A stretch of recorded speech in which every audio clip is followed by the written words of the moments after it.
From the Rexworth penthouse, away from Castle Rexworth and the Rexworth estates, I bid you all good morning, good afternoon, good evening, whatever you are, and whenever you are.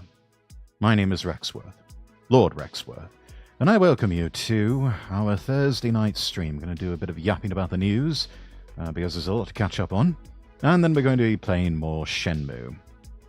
But first, over on the Twitch side of things, all links available on my website, lordrexworth.com. That's lordrexworth.com. Do make sure that you're following me over on Twitter, twitter.com or x.com/lordrexworth. There's the throne page. There's the coffee page. And as long as you're not going to be causing any trouble and you're over the age of 18, there's the Discord, because believe me, we've been having some troublemakers as of late. Mainly people who can't seem to tolerate an opinion that's different from their own. I had wondered if I should discuss that a bit further. But for those of you who are just catching up,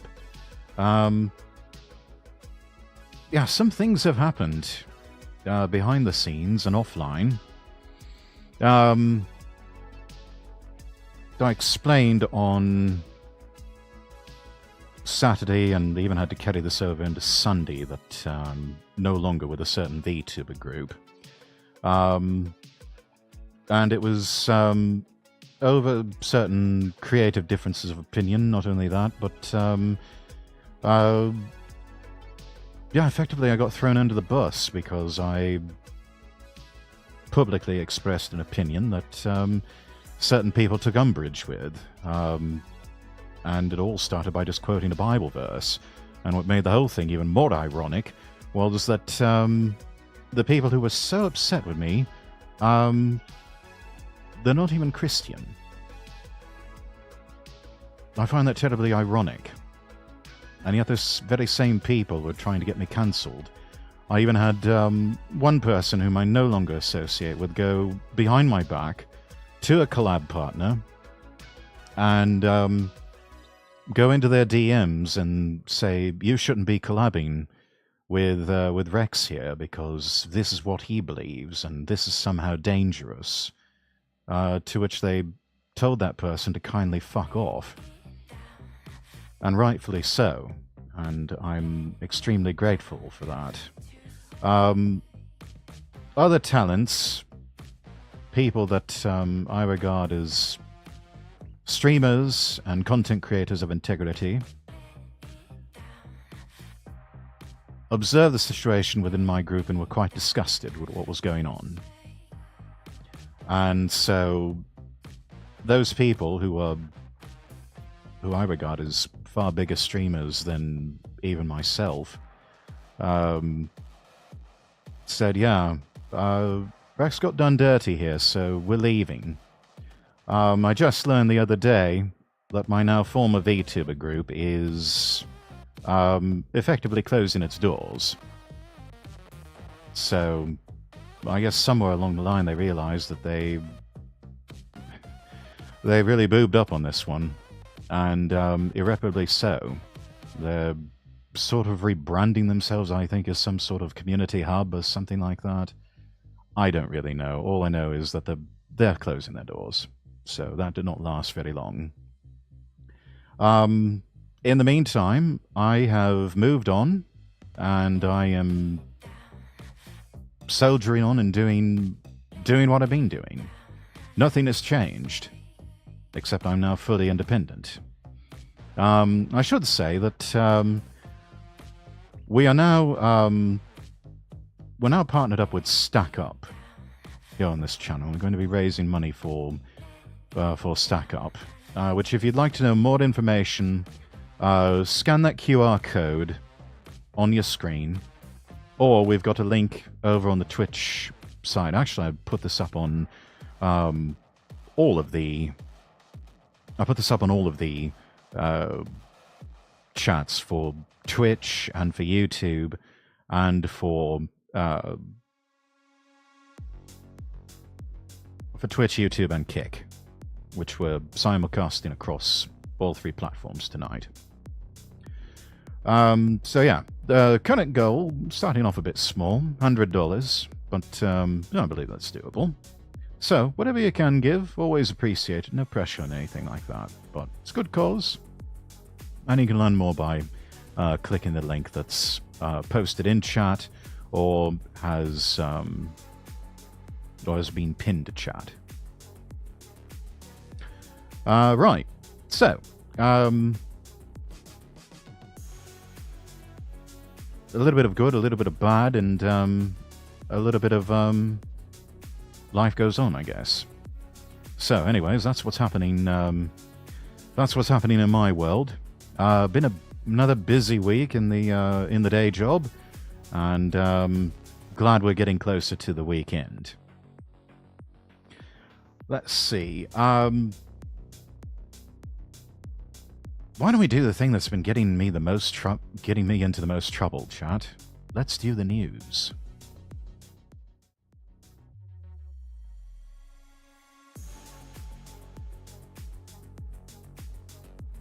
Let's see here. That's the wrong window capture. There we go. That's it. Just pull this down a bit. There we go. Right. So, big thing that's been happening in the United States. There was an airplane crash at the main airport there, Ronald Reagan Airport in Washington, D.C. American Eagle Flight 5342, arriving from Wichita, Kansas on final approach when it collided with a helicopter. There were 60 passengers, 4 crew aboard. They collided with a U.S. Army Black Hawk helicopter with 3 soldiers on board. At least 30 bodies recovered. That's according to a report out of NBC News Washington Bureau. Temporary morgue has been set up at the DC Fire helipad at South Capitol Street Southwest in DC.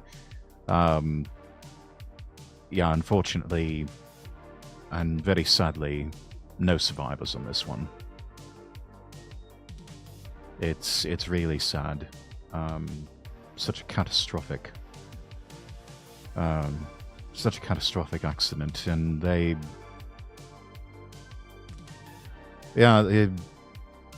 was... There's been videos circulating.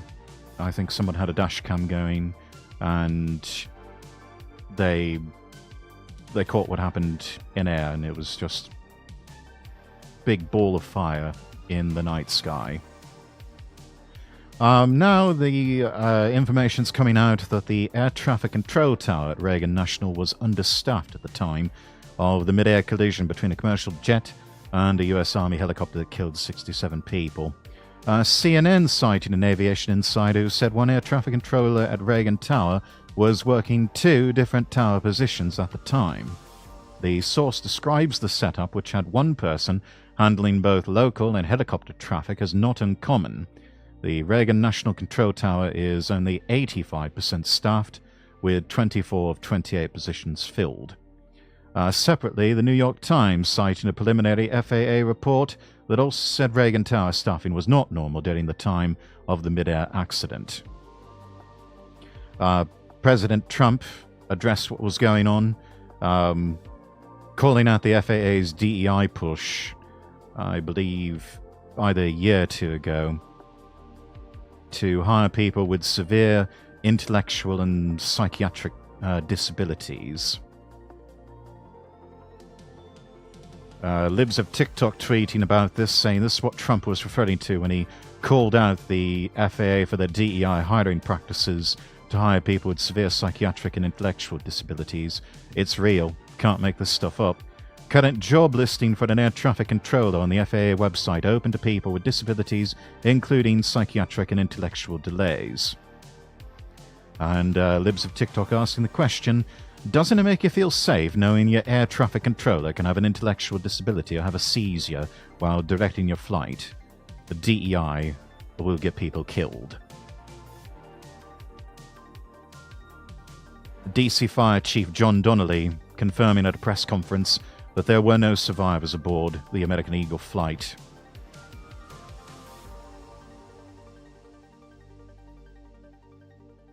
So what has become what started out as a rescue operation is now a recovery operation, sadly.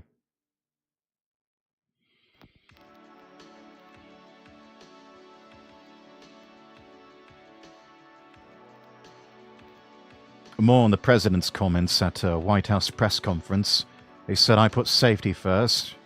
Obama, Biden, and the Democrats put policy first." The accident, which is the deadliest U.S. plane crash since November 2001, occurred at around 9 p.m.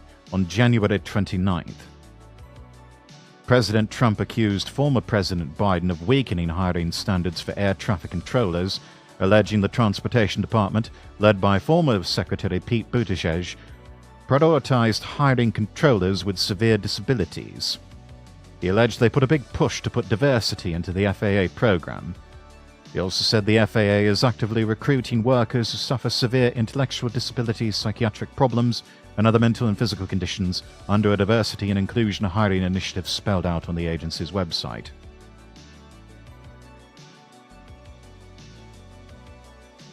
Buttigieg responded in a post on X saying, "Despicable, as families grieve, Trump should be leading, not lying."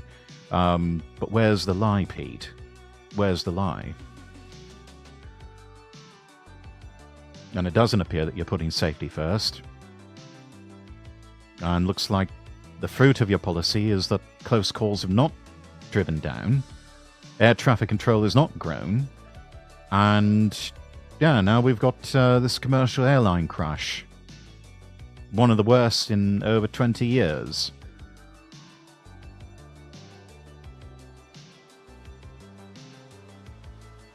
Jacob Berg for the Epoch Times reported that during the previous administration, the FAA had a diversity and inclusion webpage that said, "Diversity is integral to achieving the FAA's mission of enduring safe and efficient travel across the nation and beyond." Describing a policy of attracting and hiring talented applicants from diverse backgrounds, with a commitment to diversity and inclusion to create a workforce with the leadership, technical and functional skills necessary to ensure the United States is the world's safest, most productive aviation sector.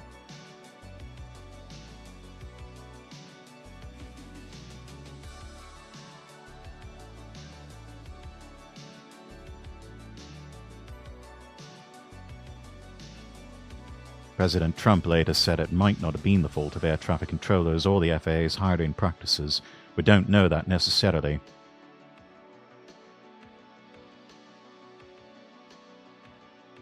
The Defense Secretary Pete Hegseth said in a morning briefing the helicopter pilots were wearing night vision goggles at some point during their flight.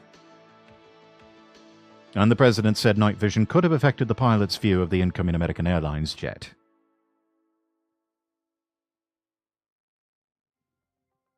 A pilot for a major U.S. airline, Juan Brown, tells the Epoch Times night vision goggles could have completely obscured the airplane's landing lights if the helicopter pilots were wearing them at the time of the collision. He said it was potentially a huge contributing factor. Not only would night vision pose issues with Washington city lights below, but also with the airplane's landing lights, which would have been blinding for the helicopter pilots wearing the night vision goggles. The president said the helicopter should not have been at the same altitude as a commercial jet. The crash occurred around 400 feet above the ground.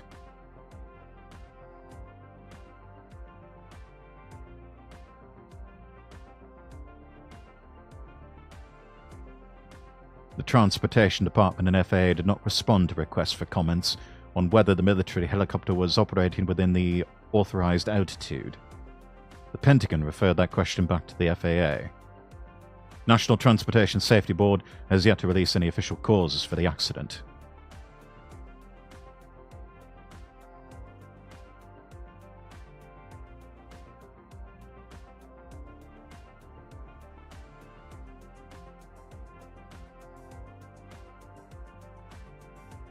So, the dust's still settling on all of this, still trying to figure out what exactly went wrong. But the president putting at least part of the blame squarely at the feet of diversity, equity, inclusion hiring practices, which some people are expressing outrage for that sort of thing. To which I would say they have rather short memories. Because if some of you will recall, at one point there was a murder of an American ambassador in the Middle East. And before we knew exactly what was going on, then President Obama and then Secretary of State Hillary Clinton placed the blame on that on what they described as a crude and disgusting video, which we later found out was just a load of bollocks.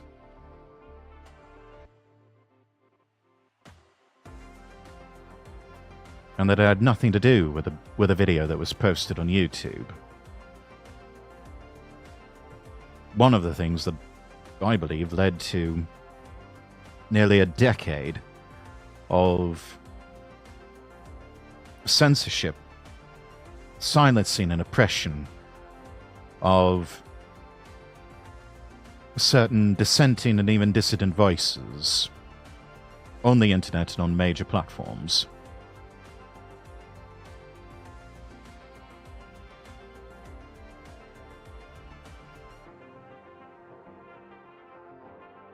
So, as much as some people want to be outraged about this sort of thing, the opposition opened the door to this a long time ago.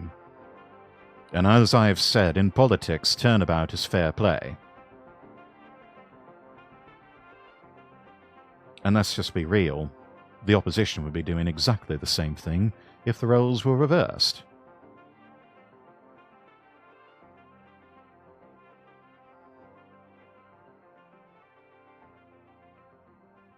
And speaking of the Middle East, also from Zero Hedge, last month the de facto leader of Syria, Abu Muhammad al-Jilani, aka Ahmad al-Sharaa, told Al Arabiya TV that it would take up to 4 years to hold new elections after Assad was ousted and fled the country on December 8th.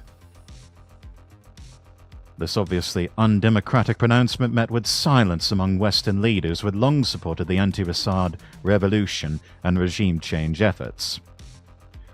Wednesday night, in a victory speech, Jilani declared himself the president of Syria, claiming this would be for an unspecified transitional period. Which, if it's an unspecified transitional period, chat, yeah, that means that he's not giving up power. He's staying right where he is.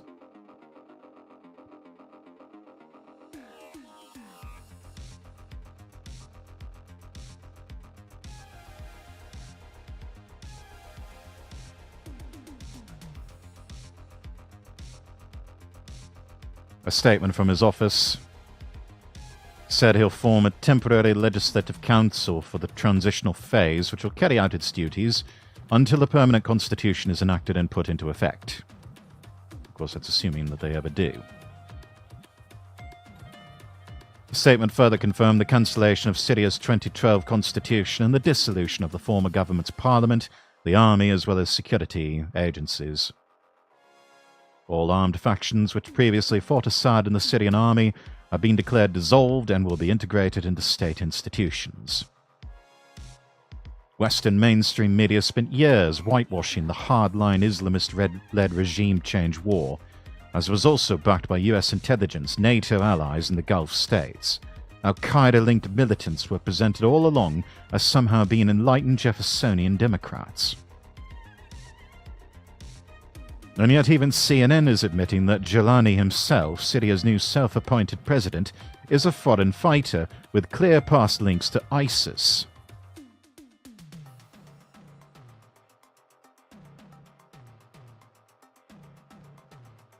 He crossed into Iraq to fight the Americans when they invaded the country in the spring of 2003. That landed him in the notorious US-run Iraqi prison Camp Bucca, which became a key recruiting ground for terrorist groups, including what would eventually become ISIS.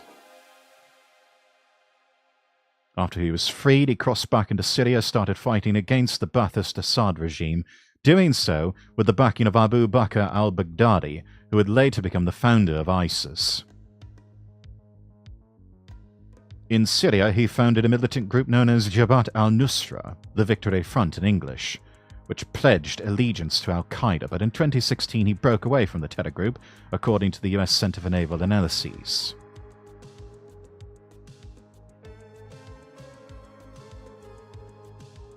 This solidifies Islamist hold over Damascus for the long term of what is essentially ruled by al-Qaeda in suits, dropping the radical pose to achieve the radical ends. Even Washington still considers Jilani's Hayat Tahrir al-Sham group a foreign terror organization, and that's according to current law and designations. This means that sanctions in Syria are still in place, which has only made the common population suffering more acute, as there's hardly any electricity or fuel, and medicine and food remains an immense difficulty. As for Syria's new unelected autocrat, he is expected to soon travel to Saudi Arabia in his first official trip abroad.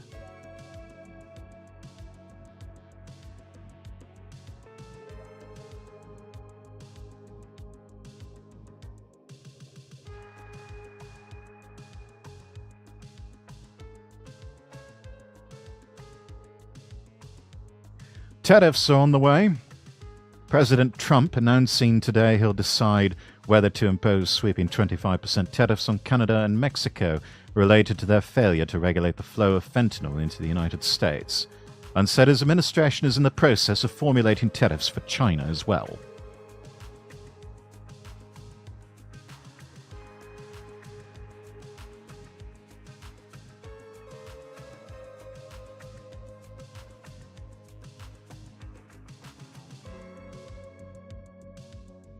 He cited a number of reasons for the tariffs against Canada and Mexico. Number one, the people that have poured into our country so horribly and so much. Number two, the drugs, fentanyl, and everything else that have come into the country. Number three, the massive subsidies we're giving to Canada and to Mexico in the form of deficits.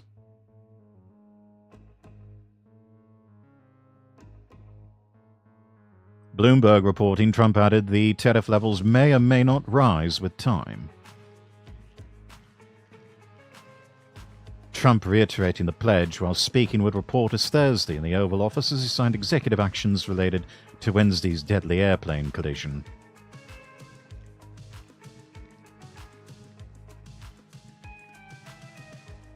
The President added he would soon decide whether the tariffs would apply to Canadian oil imports. West Texas Intermediate oil futures climbing above $73 a barrel following the comments. The dollar rose to a daily high, and the Canadian loonie slumped.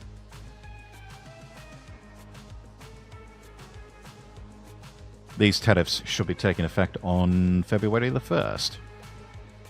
That has sent the Mexican peso, the Canadian dollar, and the Chinese yuan renminbi in all sorts of directions, while the US dollar spiked in response.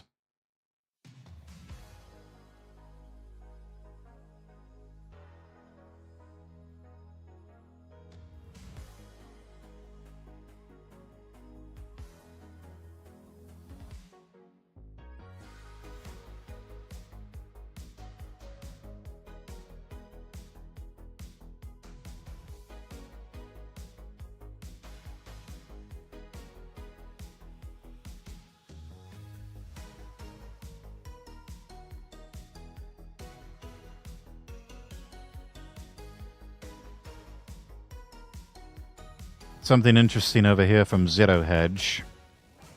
Michael Every of Rabobank, writing, "This is the big picture behind the great game of global trade played by Trump. Economic statecraft eclipsing the market's desire to just talk economic policy. None of the big central bank decisions yesterday produced headline surprises. The Fed held. The ECB raised 100 basis points. The BOC cutting 25.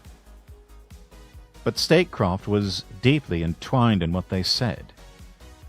Even before we got to the meetings, the Financial Times reported a 1920s-style headline that the Bank of England was bleeding gold as bullion floods to the US to front-run any potential tariffs.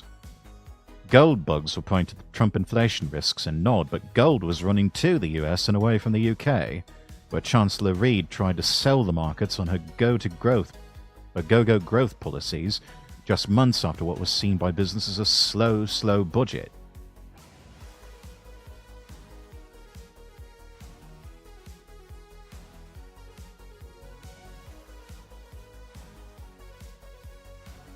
The Federal Reserve saying asset prices are high while rates are way above neutral, but they're not in any hurry to cut because it has to wait to assess Trump policies.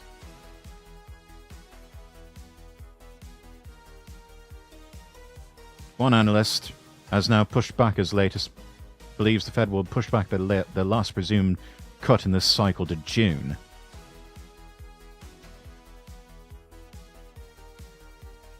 Meanwhile, President Trump unleashing a tirade against the Fed on social media, proposing the Fed dispose of rate cuts.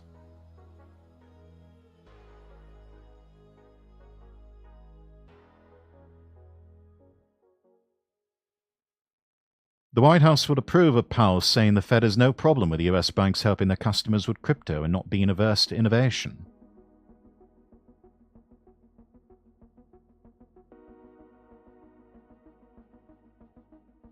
Or more digital asset bubbles, or economic statecraft, which would be joined at the hip given the White House has already banned all potential CBDCs as rivals to Made in America digital assets.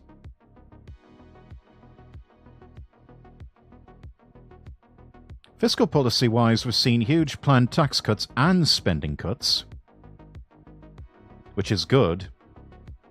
In the past, so often we've seen tax cuts without any spending cuts. That just produces deficits. That's not financially responsible. On the energy front, the best thinkers say if the US uses the Defense Production Act, then perhaps oil prices can come down significantly.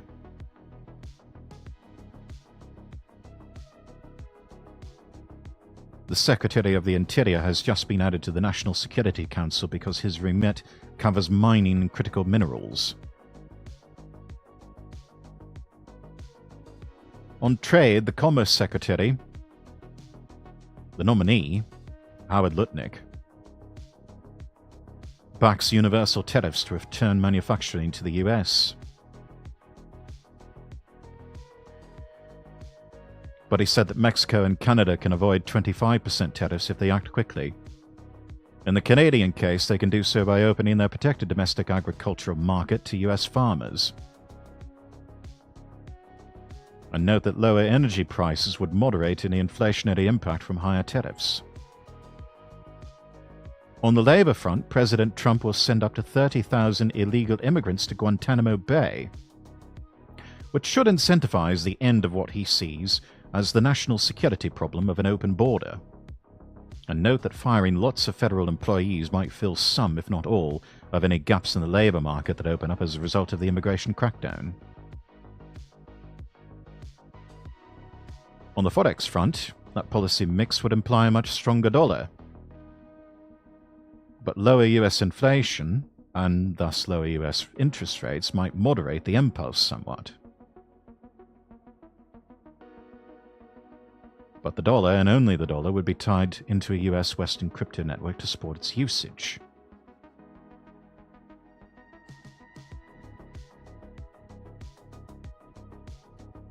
That's the way Trumpian economic statecraft might join up. Central banks need to think about it a lot, rather than focusing on economic policy like tariffs in isolation.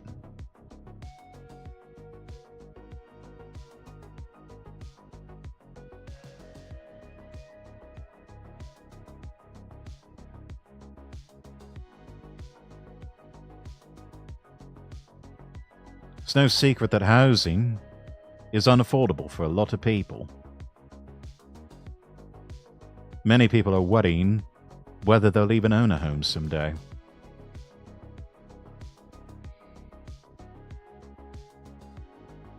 You often hear talk about the American dream. Homeownership is closely associated with that, along with financial independence.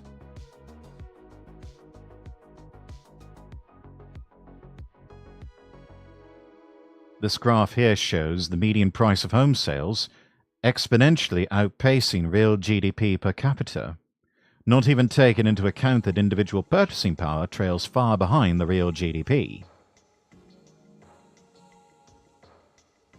This is all creating perverse long-term incentives for both homebuyers and builders. Rather than building homes that are intended to last, construction companies, lured by high present demand, will build homes from cheap materials and use techniques that prioritize speed. The drastic decrease in the size of a 2x4 since the 1920s paints a vivid picture of the decline in home quality. The material quality as well as the design quality of homes has shot through the floor because homebuyers are not able to see the full risks of their investment. Because homes include the limited resource of land as well as a traditional durable structure, they have historically been a solid investment. Houses that were built over 100 years ago are often still hot commodities, and they seem to constantly appreciate. Homes used to be built with the idea that they'd last a long period of time and be repaired as they needed it. Each house is different, but the public still mentally places them into one asset category when they're deciding whether to buy a home or not. Specific companies earn trust through years of repeated performance, and it would be easy to think that homes as an asset function the same way. Fundamental differences in durability will stratify houses into different categories of investment as buyers see now how newly built homes disintegrate.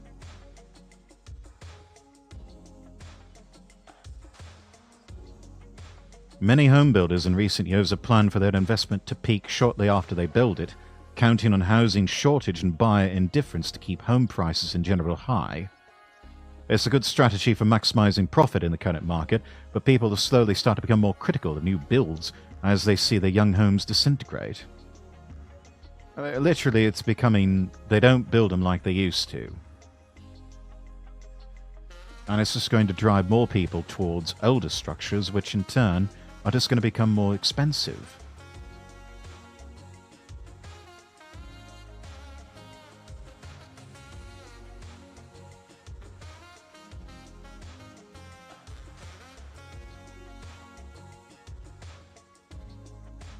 Modern conveniences have shifted many costs away from building companies and toward residents. Homes in hot places that would have been built with thick cooling walls are now fully reliant on air conditioning. Prefabricated parts also reduce producer cost and ultimately shift the cost to long-term homeowners. Pre-built units are much more difficult to repair and are much more likely to fall apart if a single weak link is broken. Houses that are simple can be repaired simply, and that often pays off the higher cost of more substantial natural materials. Quickly built houses may solve the housing problem for now, but they will exacerbate the problem 30 years from now, when builders who could have been building new houses must waste time rebuilding where their old ones were demolished.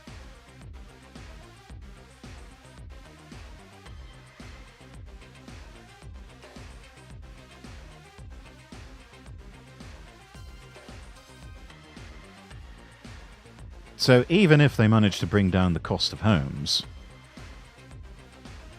and even if you manage to find one, even a new one, good luck finding one of good quality.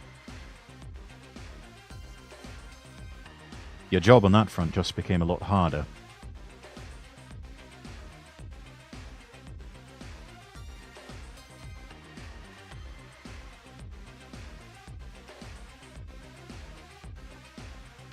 Let's see, there was an announcement of a new Chinese AI called DeepSeek that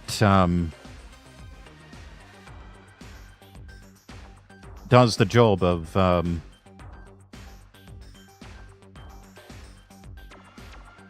AIs like ChatGPT, but they managed to do it faster and cheaper, using less energy, less computing power, so more efficient. Some people have been regarding it as the Temu of AI. But it's also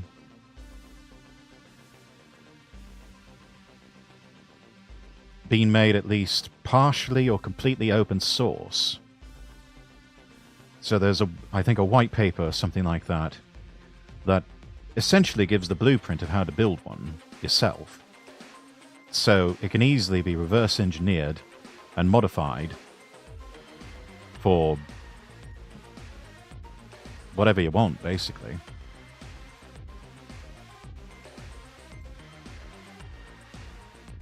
And yeah, that stands in contrast to the licensing model that OpenAI does with ChatGPT. There are companies out there that basically have their own private in-house version of ChatGPT. And really it's just a license from ChatGPT.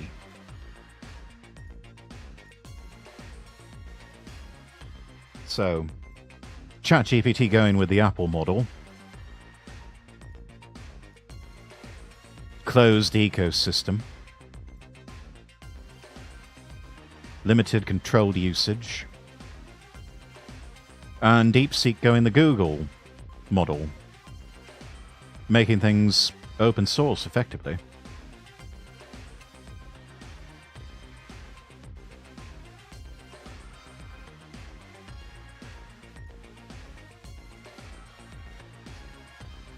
Charles Hughes Smith calls what's happened with DeepSeek a Sputnik moment.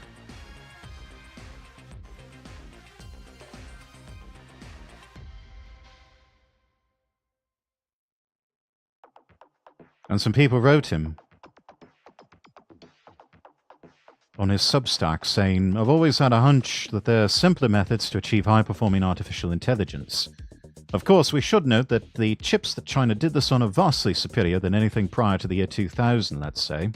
China does have decades of manufacturing experience and a literal army worth of engineers to throw at the problem, so we shouldn't say that what China did was easy.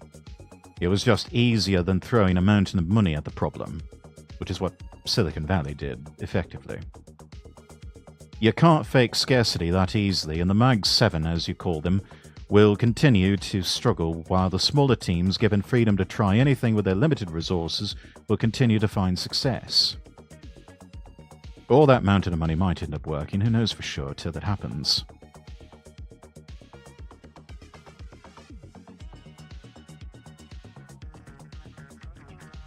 Stories abound in Techland about small teams developing the breakthroughs while thousands of employees in a corporation generated little value beyond maintaining the status quo.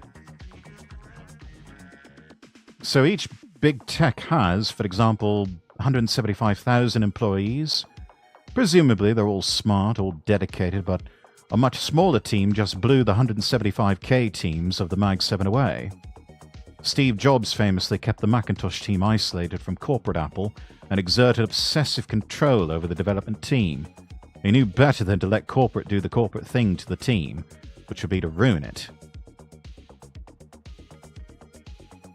Since finance and tech dominate the economy now, the big question is, how does one make a killing by investing in DeepSeek?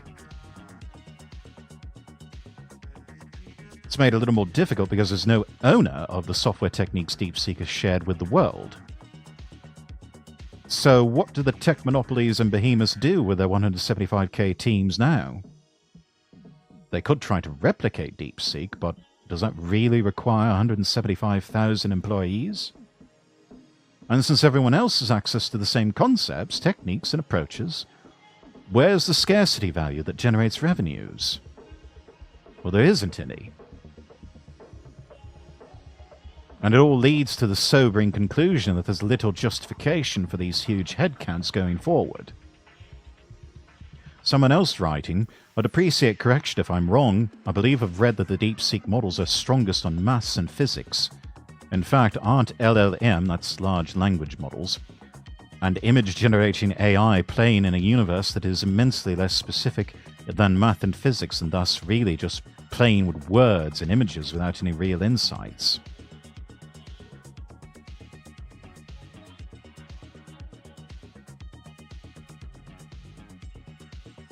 And this is insightful, as the examples of DeepSeek are competing tools solving math problems are problems where the correct answer can be determined.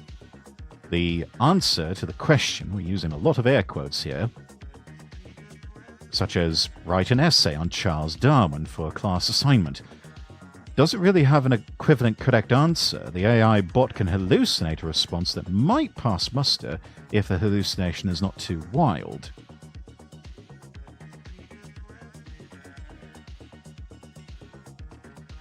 There are examples of brute force processing working with templates assembled from machine learning, like sampling human-generated videos, stories, essays, etc. But this sort of extrapolation of existing content is a different kind of answer to a different kind of problem. So there are video generation tools where you enter text instructions, such as a young man is walking through a 4th of July party holding a beer. The program generates a video clip of the scene based on its vast database of 4th of July clips, people holding beer, etc. It's fascinating and fun because there's no correct answer. And each time you run it again, you get something different. But what's the value proposition here when everyone or anyone with a keen interest can access the same tools and generate limitless AI content? Who's going to watch all of this in an attention economy that's already saturated with content?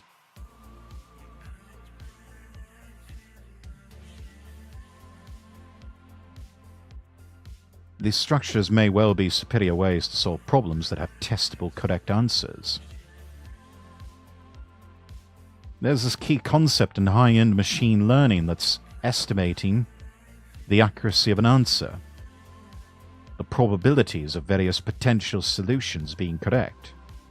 It's the wait a minute, maybe this isn't the best part, let's start over function of DeepSeek is based on that same idea, which can be extremely valuable when the correctness of the answer actually matters. But anyway, summing it all up, bloated headcounts, no new sources of revenue from AI, limitless content with no scarcity value.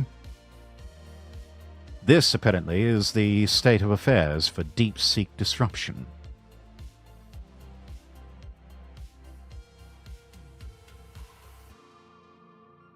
Dave, increase the order book for NVIDIA chips, Hal. Hal responding, I'm sorry, Dave, I'm afraid I can't do that. We no longer need NVIDIA chips. Dave, increase the monthly fees for AI tools, Hal. I'm sorry, Dave. I'm afraid I can't do that. The software is free to everyone with a smartphone.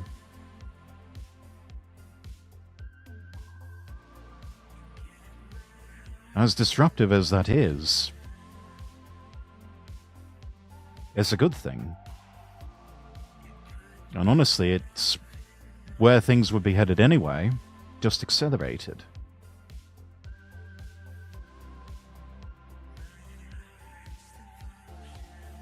And while we're talking about faulty tech,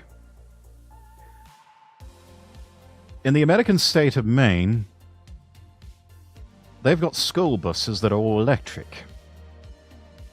Well, Maine's got some pretty harsh winters, and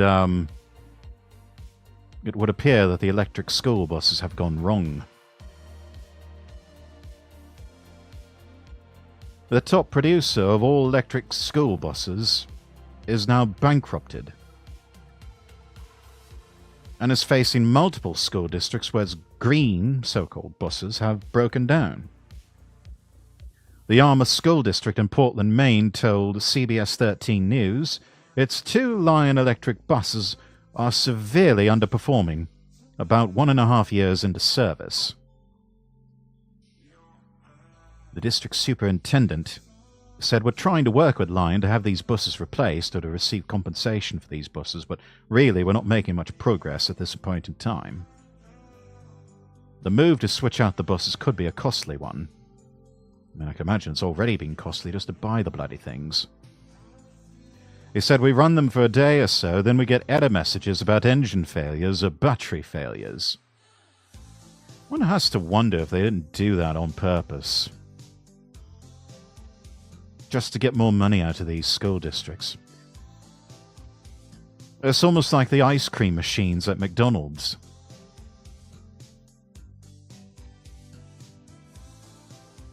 They purposely are built in such a dodgy way that you've got to pay this ungodly sum of money to have a technician from the manufacturer come out and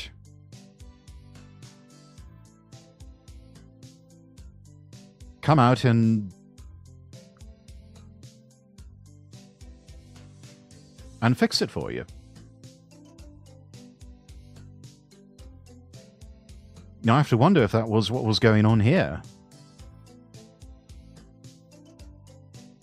Lion Electric sells these school buses to Yarmouth Public School, to the school district there in Portland, Maine. And they do so knowing that, hey, they're going to have to keep calling us to come out and fix their buses. So that means more money for us. It's just speculation on my part, but it's a clever business model. Though, in the end, you're still leeching off the taxpayers for that when you could have just built a quality product.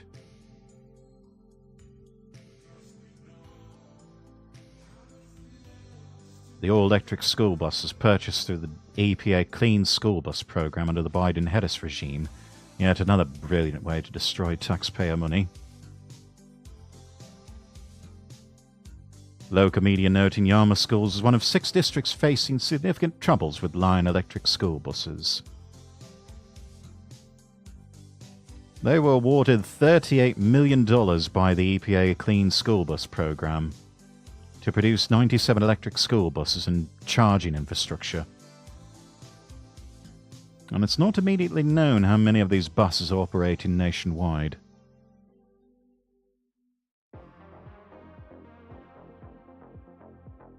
The Quebec-based company attempted to carve out its place in North America's school bus industry by swapping reliable diesel-powered buses for unreliable EVs. However, the company defaulted on its debt and as of late 2024 was seeking bankruptcy protection under Canadian law. People on Twitter saying, who saw this coming? Huh, imagine that. Let me guess. Were they purchased in 2021 with COVID money? Green energy cannot work year-round in Maine. What a waste and a bad decision by our elected representatives and governor. We can do better. Would love to see the study that determined this was a good use of taxpayer money. Meanwhile, President Trump's first week in office led to a series of executive orders that dialed back the Biden-Harris regime's reckless green spending spree that did very little to save the planet from an alleged fiery death, but instead sparked disastrous inflation that financially crushed low- and mid-tier households.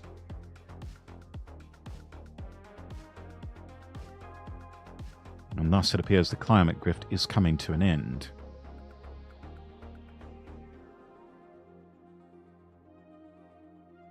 And not just in the United States, even in Europe. Mike Shedlock, writing at Zero Hedge, Trump pulling the US out of the Paris Accord. The long-suffering Green New Deal is on its deathbed in Europe. Euractiv reporting France's far right asking the EPP to end the Green Deal together.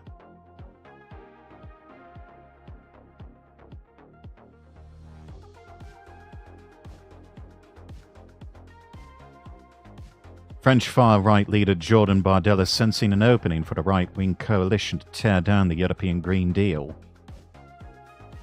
Bardella is the chairman of the European Parliament's far-right Patriots for Europe grouping and president of Marine Le Pen's National Rally. On Monday, he said he would ask Manfred Weber, leader of the centre-right European People's Party, to join forces and halt the European Union's efforts to curb climate change.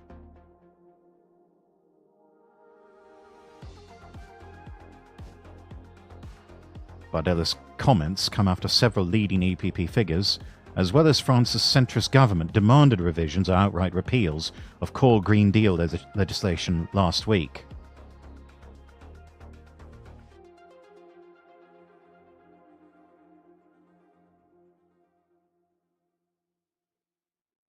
proposed the joining of forces to propose the suspension of the Green Deal in response to the extremely attractive measures for the economy and for businesses that Donald Trump is going to introduce in the United States.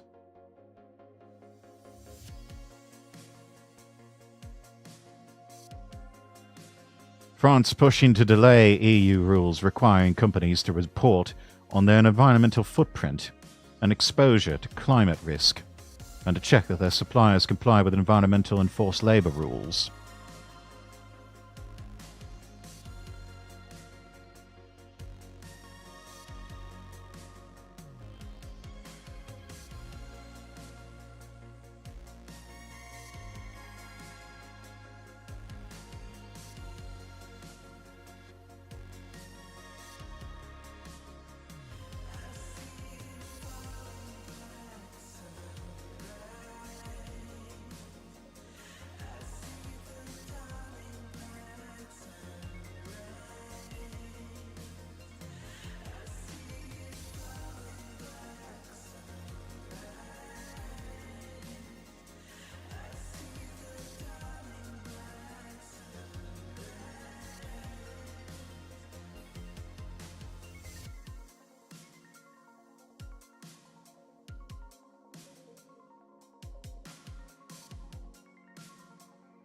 Right, so, in case you missed it, there have been some hearings on Capitol Hill in Washington. And we've had some interesting sound bites come out of these hearings, confirmation hearings for different cabinet picks.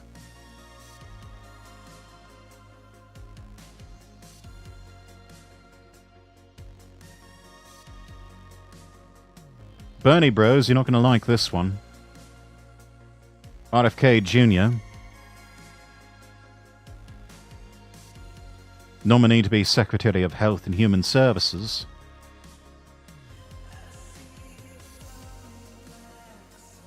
Well, he had this to say to Bernie Sanders' face. I'm going to make America healthier than other countries in the world right now. Will you guarantee do what every other major country does? That's a simple question. And by the way, Bernie, the problem of corruption is not just in the federal agencies, it's in Congress too. Almost all the members of this panel are accepting, including yourself, are accepting millions of dollars from the pharmaceutical industry. Oh, no, and protecting their interests. Oh, yes. I thought that would come. No. I ran for president like you. I got millions and millions congratulations. of contributions. They did not come from the executives, not one nickel of PAC money from the pharmaceutical industry. They came from workers. In 2020, you were the single largest because I had receiver of pharmaceutical money from workers all over this country. Workers, you were the not a nickel from corporate PACs. You were the single largest. Yeah, corporate PACs can always just give people money to in turn give to politicians. You're not as clever as you think, Bernie. Pharmaceutical dollars. No, from workers in the industry. 1.5 million. Yeah, out of 200 million. All right, but you have not answered last question. But did you hear that, chat? The crowd erupted in applause.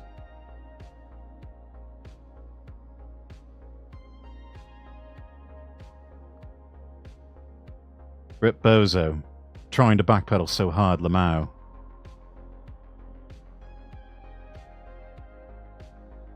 My. Midwestern Doc on Twitter, the hostility that RFK Jr. experienced at his hearing was directly proportional to how much farmer money each senator received. In fact, each of them simply repeated the same attacks we just saw flood the mass media, all of which were blatant lies. Look at all that. That's a lot of money. Nearly $2 million to Bernie Sanders. RFK saying the things that everyone's thinking. Americans should be healthy. Farmers should not buy policy. Politicians should not be beholden to Big Pharma. We should not spend $1.5 trillion and still be so sick. Thank God he's going to be confirmed. Well, God willing, anyway. It ain't over till it's over. And let's see, also, Tulsi Gabbard walking into the lion's den. She had something to say to that lot. Before I close, I want to warn the American people who are watching at home. You may hear lies and smears in this hearing that'll challenge my loyalty to and my love for our country. Those who oppose my nomination imply that I am loyal to something or someone other than God, my own conscience, and the Constitution of the United States. Accusing me of being Trump's puppet, Putin's puppet, Assad's puppet, a guru's puppet, Modi's puppet, not recognizing the absurdity of simultaneously being the puppet of 5 different puppet masters. The same tactic. That's when you know they're just trying to throw something up against the wall, and whatever sticks. It's desperate and it's pathetic. Tactic was used against President Trump and failed. The American people elected President Trump with a decisive victory and mandate for change. The fact is, what truly unsettles my political opponents is I refuse to be their puppet. Now, before I close, Yeah, well said. That's what scares them so much.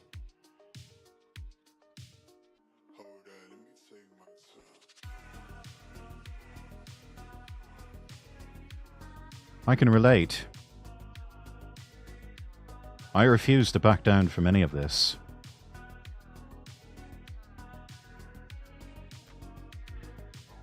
If anything, I'll double down.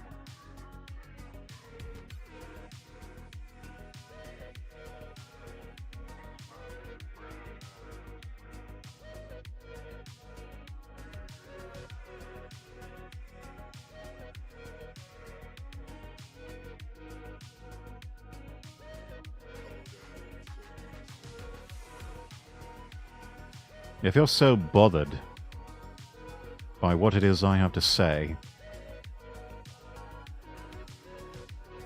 by the opinions that I express,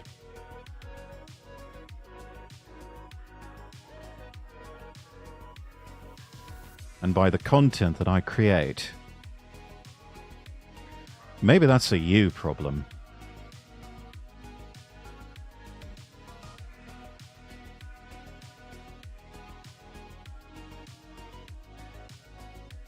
Because as I have said,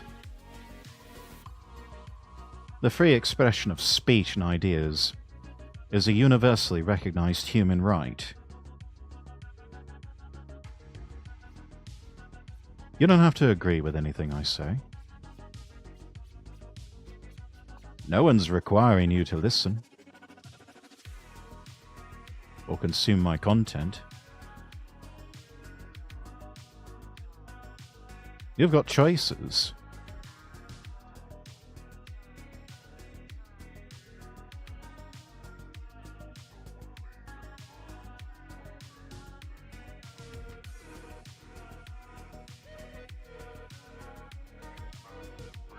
And I'm not going to change or censor myself for anyone.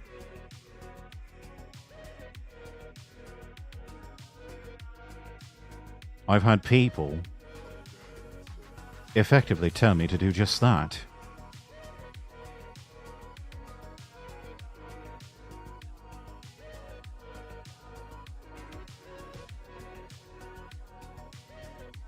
I refused them then, and I refuse now.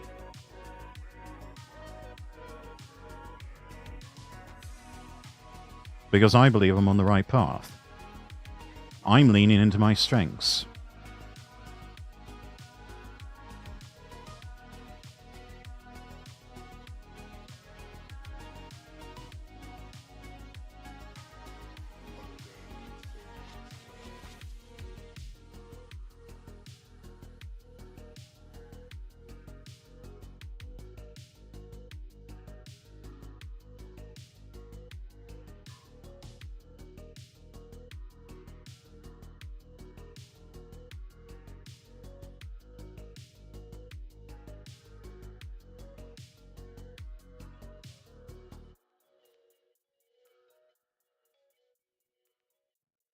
I found it rather insulting. Someone actually called me up this past weekend. I won't say who.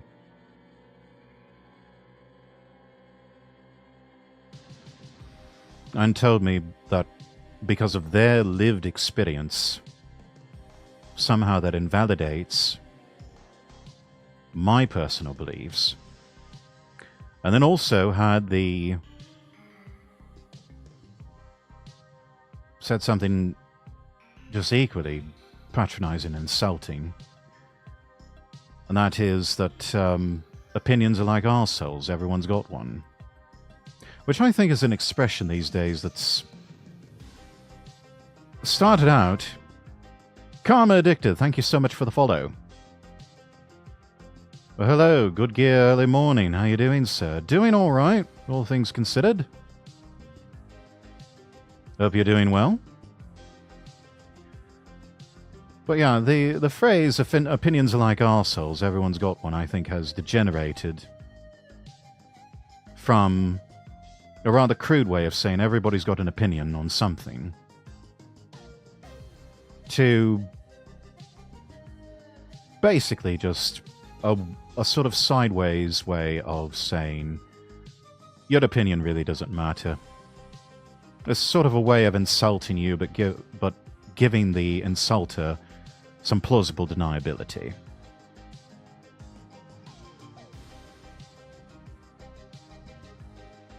3:04 a.m. right now. How come you're still awake? Well, it might be 3:04 a.m. where you are, but not for me.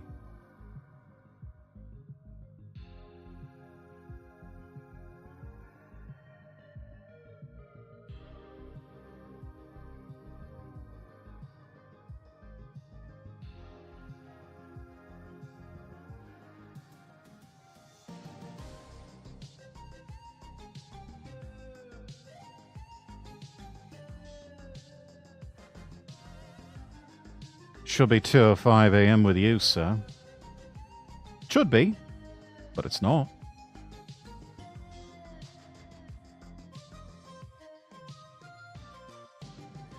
Let's see.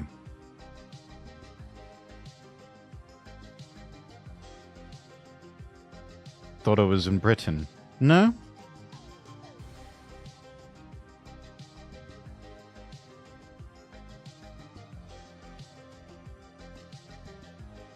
Not quite.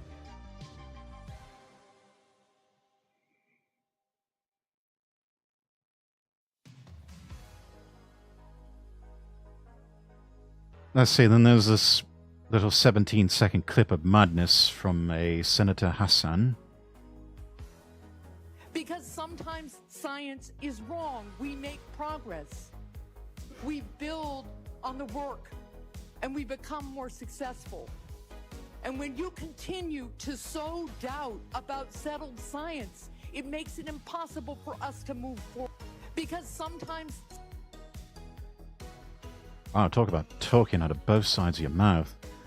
The science is settled, but sometimes it's wrong, so don't doubt it.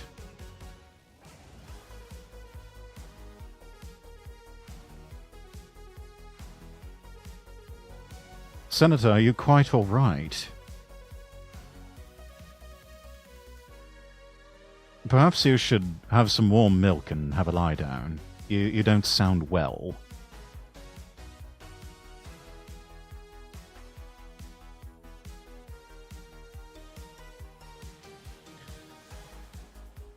We mentioned Tulsi Gabbard. Edward Snowden tweeting about that. Tulsi Gabbard will be required to disown all prior support for whistleblowers as a condition of confirmation today. I encourage her to do so. Tell them I harm national security and the sweet, soft feelings of staff. In D.C., that's what passes for the Pledge of Allegiance.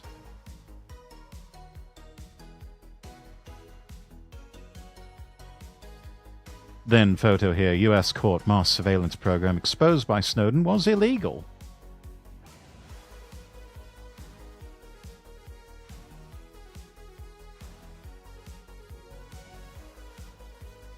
You do indeed sound very British, sir. I'm quite bad at placing accents, though. Are you from America, sir? I could be fully wrong, too.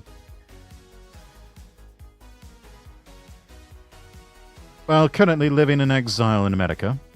As to where exactly, that's classified.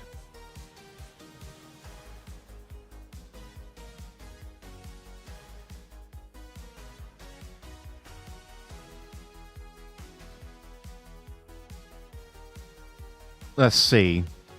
Then we've got Senator Michael Bennett asking Tulsi Gabbard a question. And the moment she opened her mouth to answer, he immediately interrupts her and starts screaming. Tulsi derangement syndrome is quite deadly. Do you believe, as the chairman of this committee believes, as the vast majority of members of our intelligence agencies believe, that Edward Snowden was a traitor to the United States of America? Senator, if confirmed This as is when the Director of rubber National hits the road. Intelligence, This is I when will this work is not, with you to make sure this that is there is not not a another moment Snowden for like social leak. media. It's not a Bro, would you please stop interrupting her? Stop mansplaining. It's not a good look for you, sir. moment to propagate theories, conspiracy theories, or attacks on journalism in the United States. This is when you need to answer the questions of the people whose votes you're asking. Well, she's trying to, sir, but you're not shutting up. If you'll shut up for a moment, she can answer. So it's still quite early for you. Well, late evening. Yeah, something like that, I suppose. He's like, you're not talking, nuh-uh.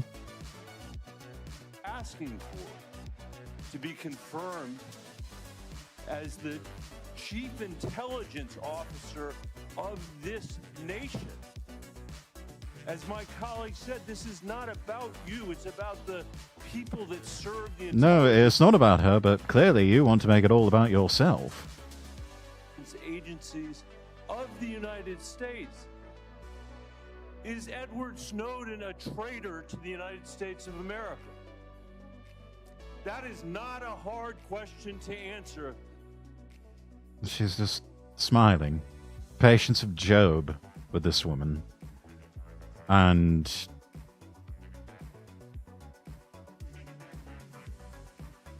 you can tell in the eyes, it's just like, I'll answer if you just shut up. When the stakes are this high. Senator, as someone who has your served answer in yes uniform, or no, is Edward Snowden a traitor to the United States of America? as someone who has I'll go on worn to our my uniform question. in combat, I understand how critical our national security Apparently is. you don't. Apparently you don't. Let me ask you. I've worked.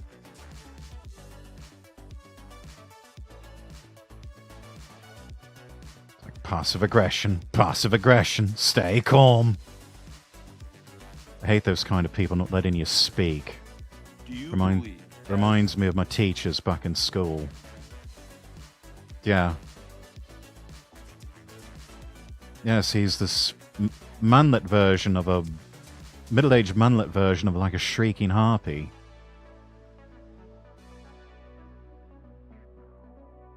Oi, shut it. Let us speak.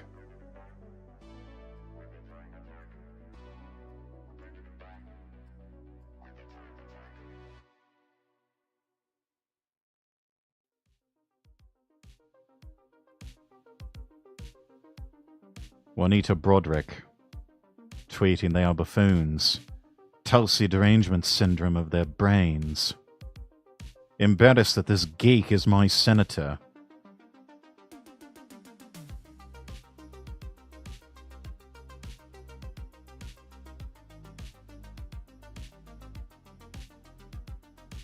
Some listen and learn, some only talk and never learn.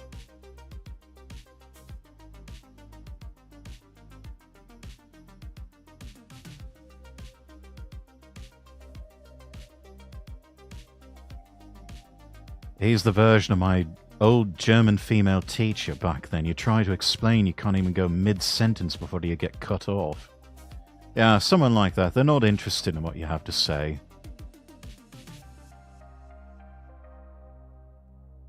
That's just someone that wants to flex on you.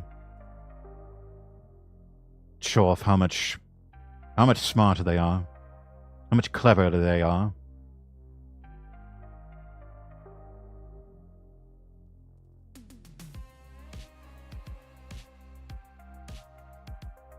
prideful, insecure people.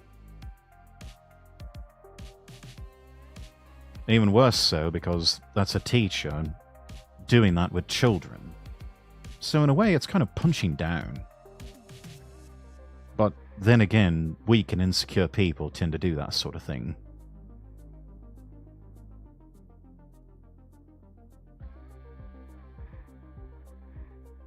Just had a coffee. 3:13 a.m. Now I'm even more tired. Caffeine can do that to people sometimes.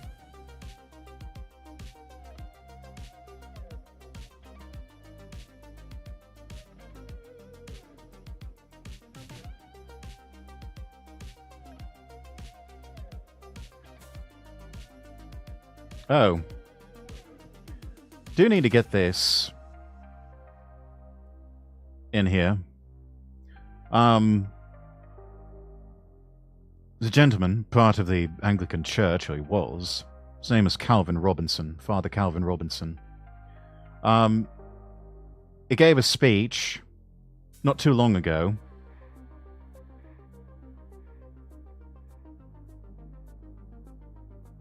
To a pro-life gathering. He's had his ministry license revoked by the Anglican Church.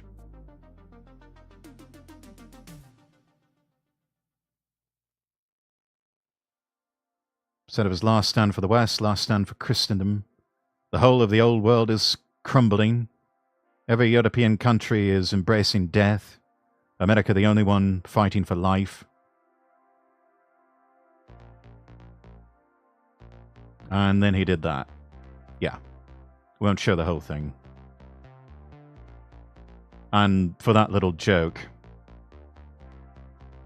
saying my heart goes out to you, replicating a move by Elon Musk, which some people thought was rather based and humorous. I thought it was... I knew it was going to get him in trouble.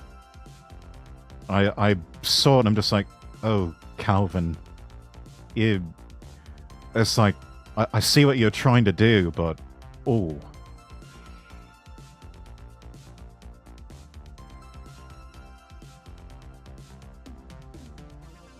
School systems are bad. You aren't coming after school work, you're bad. You don't understand, you're bad. Your mental health is gone, you're bad. Yeah, I mean, most public school systems are a complete and total joke. Especially in the Western world.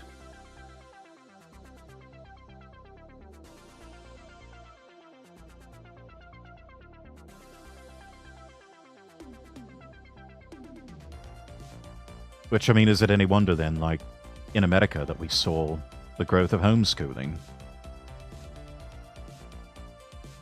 Because with so many children locked down and having to do virtual schooling at home, parents saw what their children were learning or not learning. And they took it upon themselves and said, yeah, you know what? I could probably do this job better than the so-called teachers. Let's just do that. And wouldn't you know, their children actually started learning something.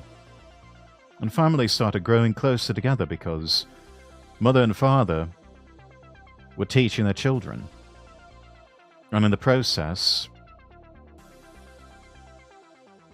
the bonds of relationships were strengthened. And children actually did learn something. Excuse me, we EU countries aren't dead. What move? Like the let's say not approve move? Yeah, that one. Which it was never intended to be that way. It's just been twisted by the so-called mainstream media to make a scandal out of it. And what Calvin was trying to do here was a jab at that. Almost daring people to come after him. Which, I mean, yeah, mega based for him for doing that, standing up to liars in the media. But I think he's referring to a culture of death. Which in many parts of Western Europe, yes.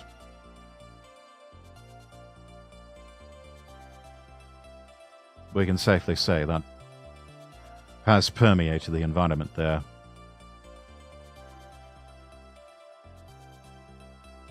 Yeah, that's way better. Like, they bond, they learn too.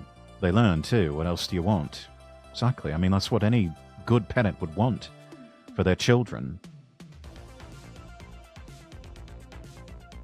To be educated, well-adjusted individuals. Had hard times in school, had school during COVID, and with all lockdowns and homeschooling, it was hard, very hard. I can only imagine. I myself, I ended up dropping out of law school because it was just too much.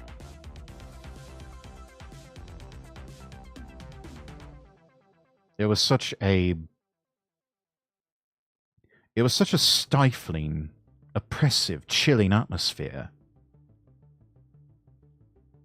I mean, it really felt like dark times had come upon us. And I just couldn't stand it anymore. So I left.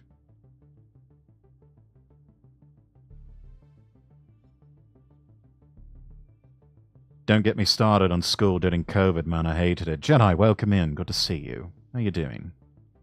We got tasks and had to do them. No online teaching, no other things. At one point, we stopped doing shit because we had like 5 tasks in German. For example, it was like this.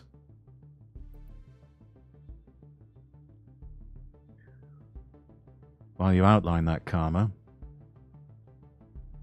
Yeah, so for that speech and for the little trolling stunt that Father Calvin Robinson pulled, the Anglican Church revoked his ministry license. Doing okay yourself? I'm doing alright, all things considered.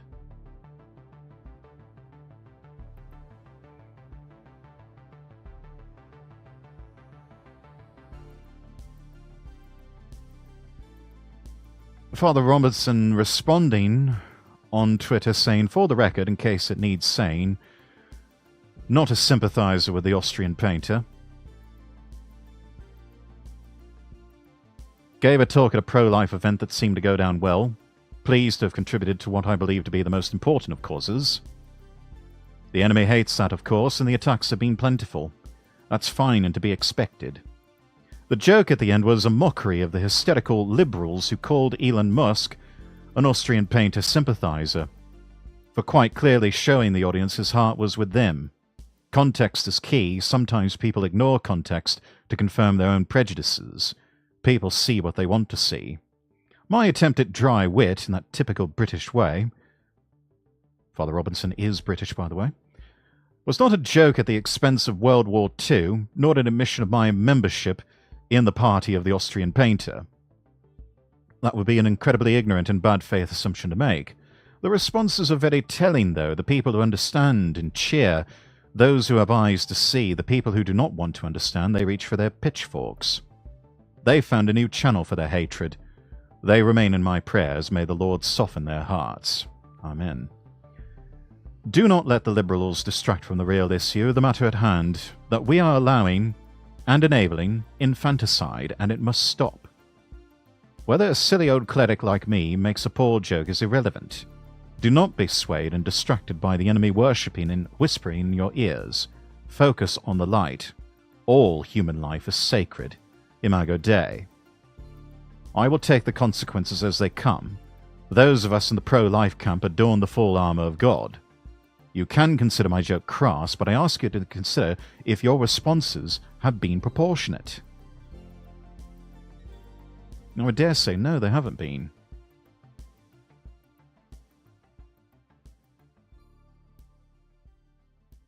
This is a man of the cloth who is just exercising his right to freedom of speech.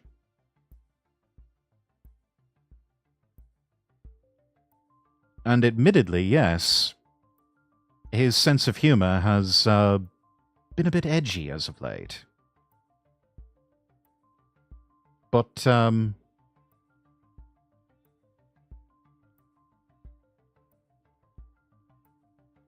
he's got a right to do it. And if people are so threatened by that, well, maybe that's a personal problem on their part. Again, we seem to have been having this argument over and over, not just for the past week or so, even in my case, with an expression of my personal beliefs based upon scripture.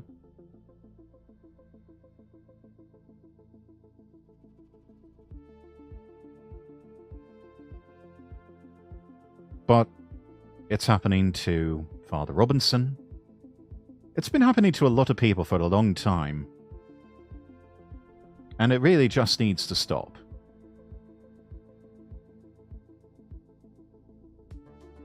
People, especially of the younger generation, have got to learn how to disagree without being disagreeable. And to understand that just because someone says something you don't agree with or that you don't like, doesn't necessarily give you the right to attack them so viciously, and especially doesn't give you the right to try and silence them.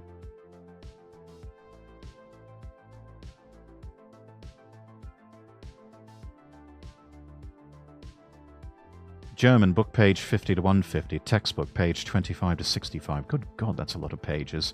Then read writing assignments over 6 pages long from a text that's not even half long.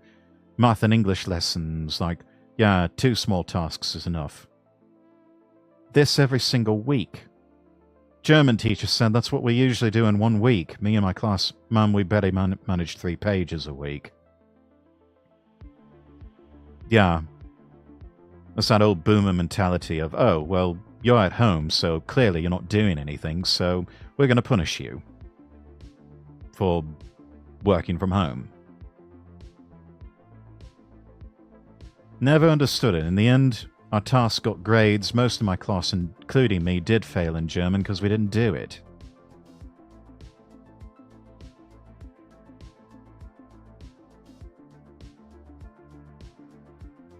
Look, calm if it makes you feel any better. As you make your way through the working world, build a career, build a business, whatever you end up doing, you'll find that nobody, and I mean nobody, is going to ask for your report card. No one cares what grades you made. Most don't even care where you went to school.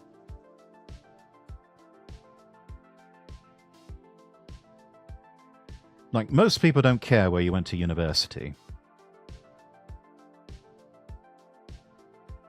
So, as frustrating and aggravating as it may be, now, or more recently, in the end, it's just one of those fiery trials that's preparing you for the future.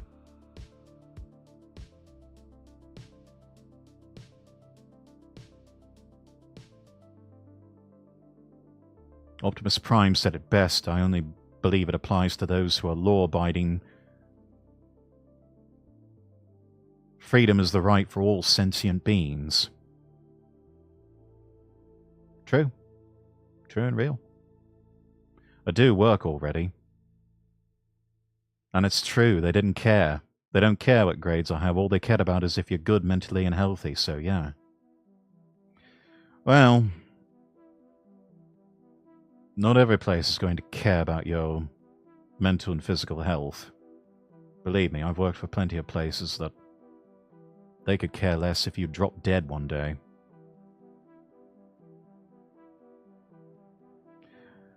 Up, welcome in! Shenmue, yes, we will get to Shenmue momentarily.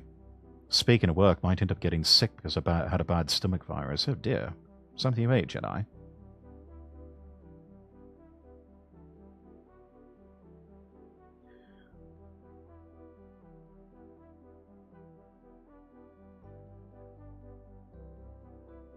Oh dear. 4 stock page, please. Dan Wotan, writing about all of this, title The Persecution of Father Calvin Robinson.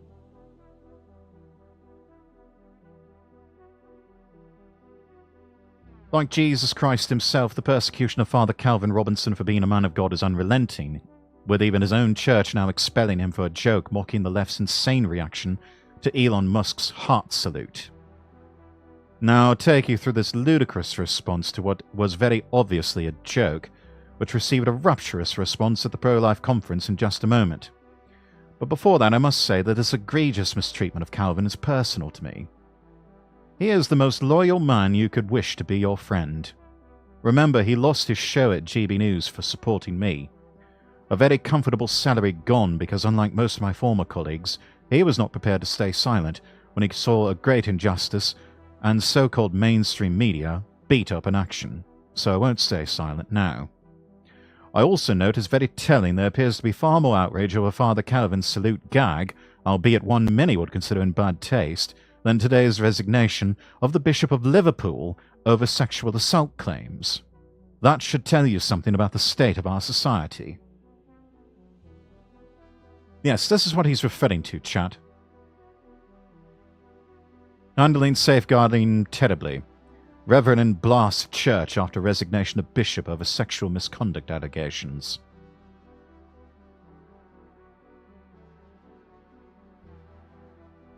So we all remember Elon Musk's heartfelt response to the rally crowd on the night of Trump's inauguration, which the crooked and corrupt fake news media attempted to suggest was actually a salute to the Austrian painter.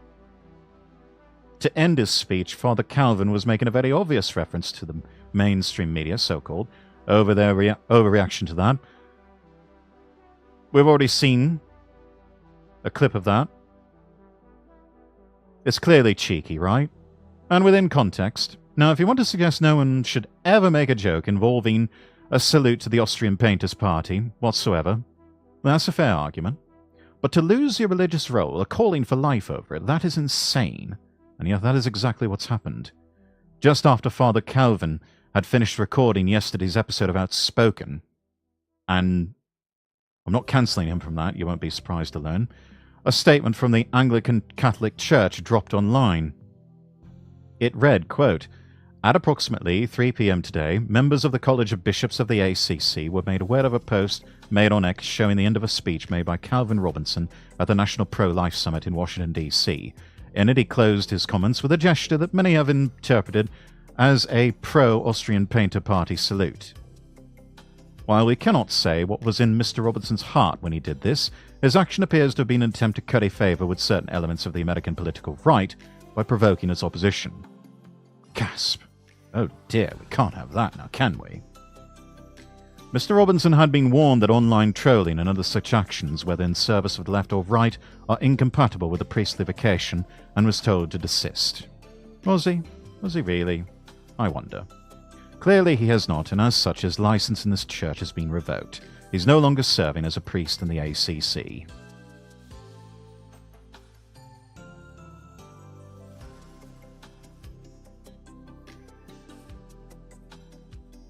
Not sick, already gotten over the sickness. Well, that's good.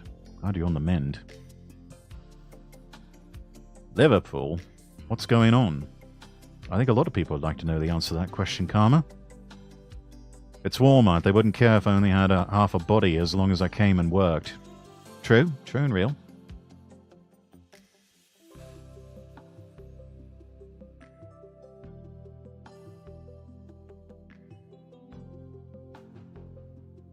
Yeah, Karma, please don't complain about the ad breaks. They're there for a reason.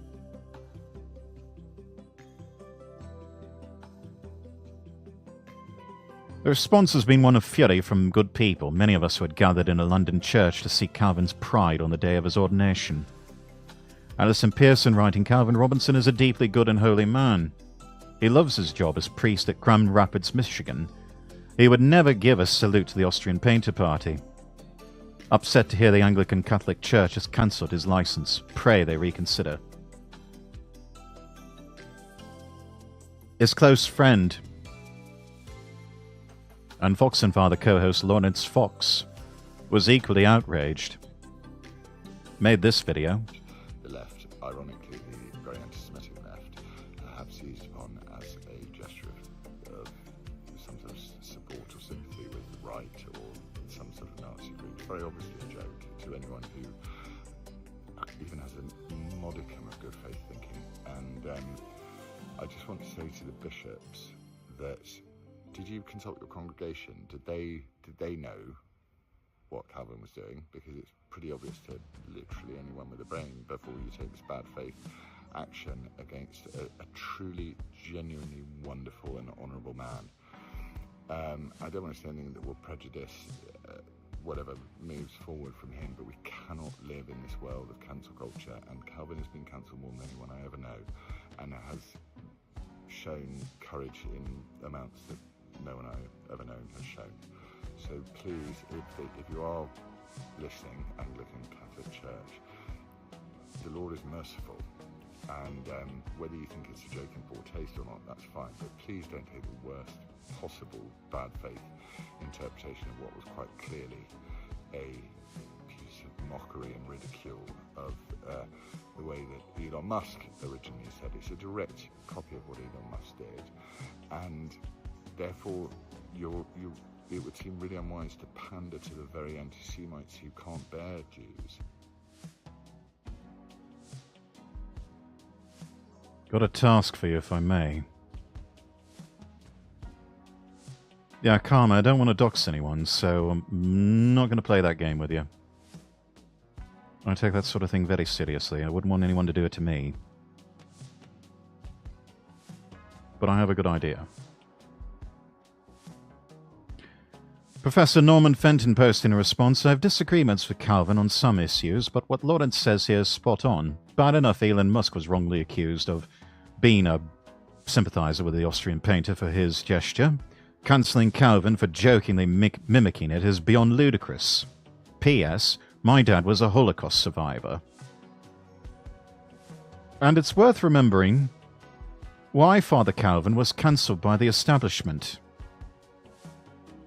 This was his response to Suella Braverman, warning the UK could have an Islamist government in just 2 decades on Outspoken. It's an Islamist government that would potentially want to introduce Sharia law. Well, indeed. We're already seeing the fruits of that. We're already seeing Sharia law all up and down the country. I think there are 80 Sharia courts predicted by our own government. So there's probably more than that in reality. So it's already happening, and she's right to call it out. But the shock and the horror from the legacy media when she does call it out is interesting, isn't it? It's almost like they don't want to acknowledge what's going on. I think her speech was fantastic. Suella was able to say things that you and I have been saying for a long time. You know, we call them the Pakistani Muslim rape gangs. They're not grooming gangs. They are raping young girls, unfortunately. It's a grave evil. Call it as it is. She used the same term. And that's quite a significant step, because all of our politicians up until now have been saying they're grooming gangs. They water things down in order to play nice with the lefty legacy media. But we don't need people to do that. We need people to speak the truth, call a spade, address the problem head on, and try and come up with solutions. We can't have solutions if we can't even identify the issue. Amen. Hear, hear. Well said. We've already read the response from Calvin. Most people too scared to stand up for those being cancelled. Don't I know it? Don't I know it too? Or at least people tried. They haven't succeeded. And they're not going to. Because I'm not going to stop doing what I'm doing.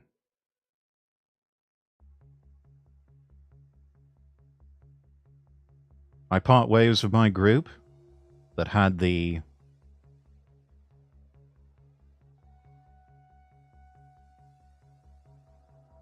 that basically told me, leave or we'll throw you out. I just said, I'm leaving. I don't even have to think about it. I'm out. You're going to throw me under the bus? Goodbye.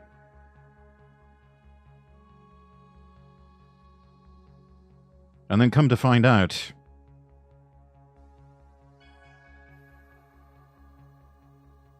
handful of talents, very quick to turn on me and start talking shit behind my back. Perhaps thinking I wouldn't find out about it. They were wrong. Thankfully, there were people of integrity within the organization, for what little time it lasted, who kept me informed of exactly everything that was going on. I'm still here. They aren't. Not really.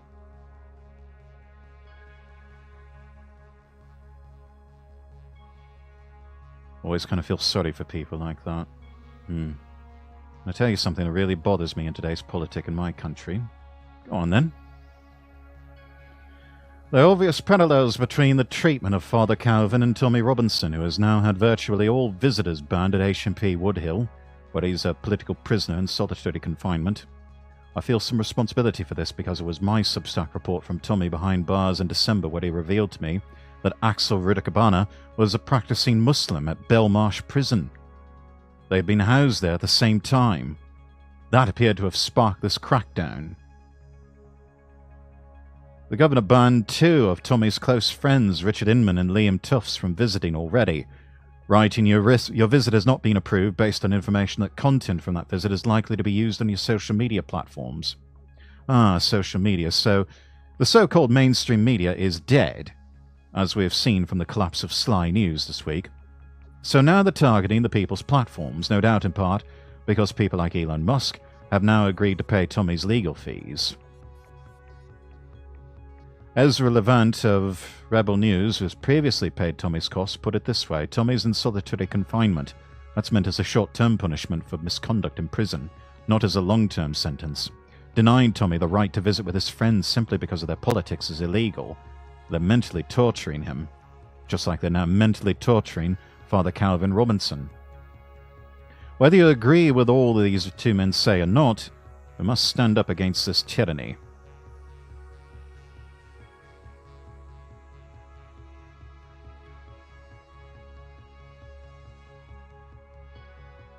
Lawrence Fox also writing, just so we're clear, if you try and cancel my brother Calvin Robinson again, you will fail. I can count on one hand the people with his reliance on this planet. His bishop should protect him, not throw him to the wolves. May God be his judge, not you or I. I'm reminded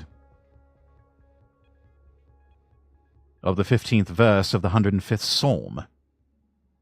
Touch not mine anointed, and do my prophets no harm. But I am also reminded of the words of St. Paul in 2 Timothy chapter 3, verse 12. Indeed, all who desire to live a godly life in Christ Jesus will be persecuted. And of course, who can forget the words of Jesus himself? In the Gospel of Matthew, chapter 5, verse 10, Blessed are those who are persecuted for righteousness' sake, for theirs is the kingdom of heaven.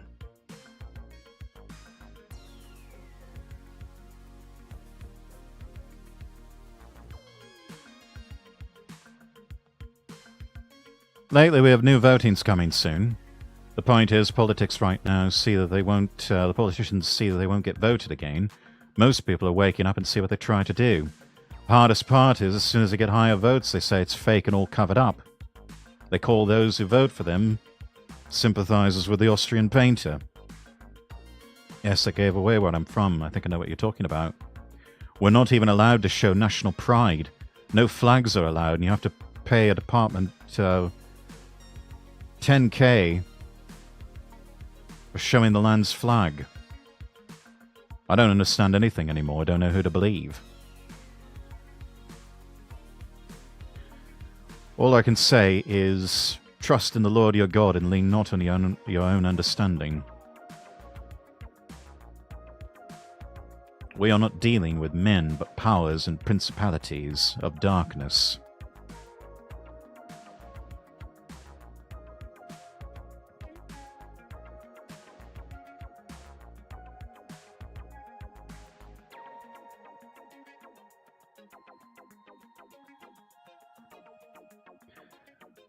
Right, so I changed it up just a bit.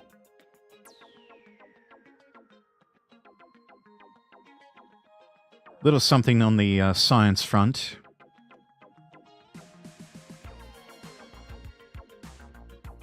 Apparently, there's such a thing as dark oxygen. It has upended centuries of scientific beliefs. And they're saying that the textbooks have to be rewritten for this one. Scientists recently reported an unexpected deep-sea development in the Pacific. Certain metallic rocks seem to be making oxygen in the dark without light or sunshine at the bottom of the ocean. This runs counter to the usual belief that oxygen only forms in sunlight through photosynthesis. The findings have stirred debate, but the central claim is that potato-sized nodules found thousands of feet below the surface appear to split seawater molecules and release oxygen. Since the late 1700s, we've been taught that light creates oxygen through photosynthesis. Plants, algae, some bacteria soak up the sunlight, turn carbon dioxide into water and water into glucose and oxygen. That's how we're told trees produce oxygen. They soak up the sunlight, and they breathe in carbon dioxide, and they exhale oxygen. Nature uses light as fuel to produce the oxygen we breathe and keep everything on the Earth alive. Photosynthesis not only gives energy to these organisms, but also releases oxygen into the atmosphere, maintaining the perfect balance of gases that most life forms need. And we thought without light, photosynthesis would just grind to a halt, and our planet wouldn't have the oxygen-rich air that we rely on every day. There's a region called the Clarion-Clipperton Zone, where deep-sea mining companies are eyeing metal resources like cobalt and nickel. There are ferromanganese nodules resting on the ocean floor.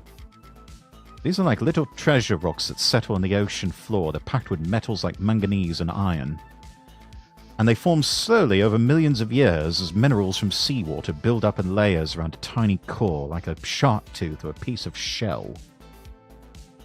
They're like underwater onions, each layer adding more minerals, creating these really cool rounded shapes, almost like the rings that you see on the stump of a tree after you cut one down. Researchers suggest that nodules may produce electric charges that spark electrolysis, and that generates oxygen and hydrogen.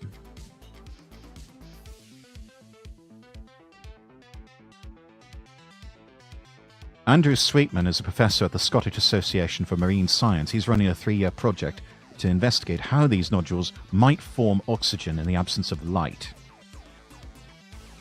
And his goal is to see if this phenomenon appears in other parts of the Clarion-Clipperton Zone. He and his team will also look into other microbial reactions that help release hydrogen, which is an energy source for certain deep-sea microbes. You know, sadly, all I care about is that everything turns to the better, which looks pretty grey at the moment. It's always darkest before there's light, Karma. Have faith. Dark oxygen, eh? Okay, that's cool. Indeed it is. Just let them down there, man. Don't also destroy that part. Like, brother, we did already destroy 60% of every tree on Earth. I don't know if that's entirely accurate anymore, Karma. These days, we tend to plant more trees than we cut down. I mean, at least that's how it is statistics-wise in the United States. So conservation efforts are working.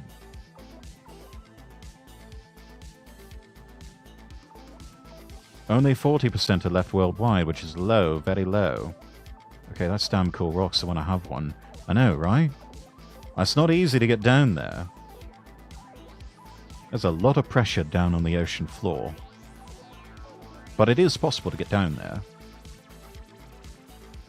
Dark oxygen has popped up in other surprising light-deprived places. Emil Ruff detected oxygen in freshwater samples beneath Alberta, Canada. It appeared in groundwater that had been isolated for tens of thousands of years, and yet still contained enough oxygen to support life. They found that special bacteria could produce oxygen on their own by breaking down certain dissolved compounds. Ruff also found that the quantity of the oxygen produced was enough to sustain other oxygen-dependent microbial life in the groundwater. Now, to be fair, not all scientists are in agreement about this dark oxygen discovery, which is natural, you know. Some people are going to say, hey, that's cool. Look at this dark oxygen. Other people are going to say, that's not dark oxygen. What are you talking about? Some deep-sea mining interests have challenged Sweetman's work, saying they found no such electrical oddities in the nodules. The metals company submitted a rebuttal of the scientific research paper to Nature Geoscience, which awaits peer review.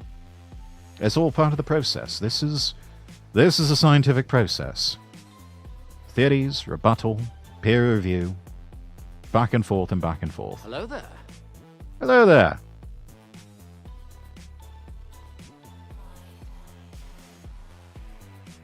I hope you hold your breath long enough to get down there before drowning.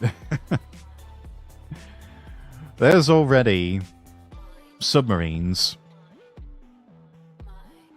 that can reach the ocean floor.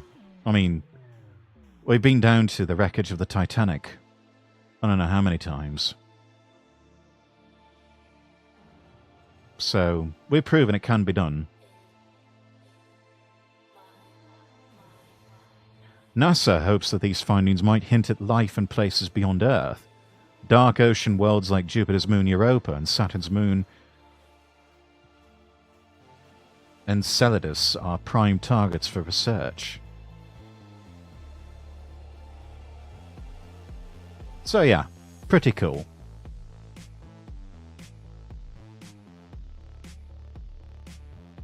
I don't think if you dive normally you get there. No, of course not. You have to travel by a specialty submarine.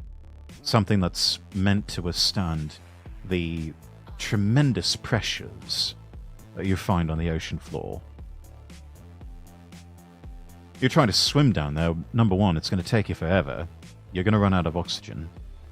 Even if you have tanks that are big enough to last, you'll be crushed by the pressure down there.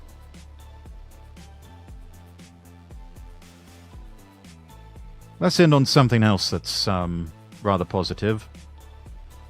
Hopefully I can... In 1997, Britain was in good shape. We knew who we were. We were still one country. Most importantly, the population was stable and immigration was under control. It's time for radical reform of parasitic Britain. I've got belief in the British people, what I call proper Britain. I like that. Proper Britain. British have got genuine concerns about what's happened to their country. Britain needs reform. We must now collectively, but legally, bring legally to them. Activation word. Warnington on sea. What will the British government do to you? 2 words. Detain, deport. Take hard decisions and deport. Our collective objective has to be a reform government between now and 2029, which represents the interests of the British people. I like that. This is from Brugaloo. A positive vision of Britain. That's what we need.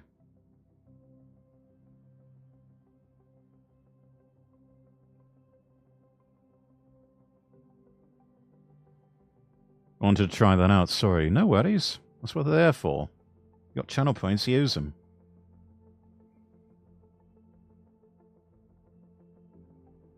Sitting here in a boarding room. Just another rainy Sunday afternoon. It's Thursday. Bro, the car can fly. Yeah? Get it going fast enough.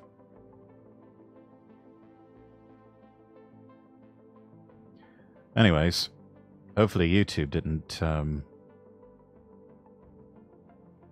get upset by that. Looks like we're still going. That's good. But yeah, I think we'll end it there. That's the news.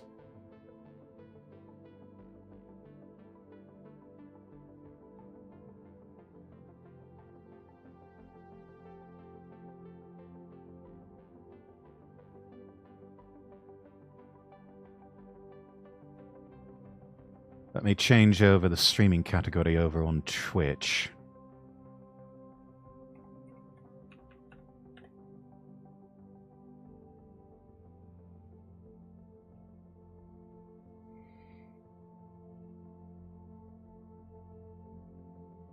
And let's play some Shenmue. Am I multitasking? Listen to music, watch a stream, and watch TV at catch all three. Sounds like sensory overload to me, Karma. But hey, you do you.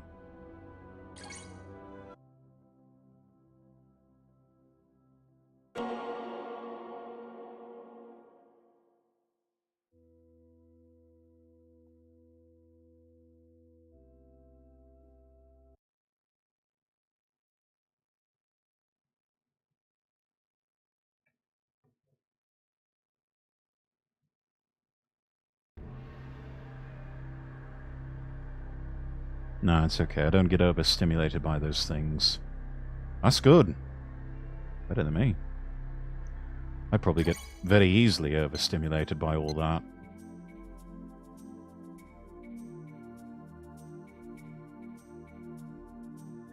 Chat, let me know if the game audio is too loud or too soft.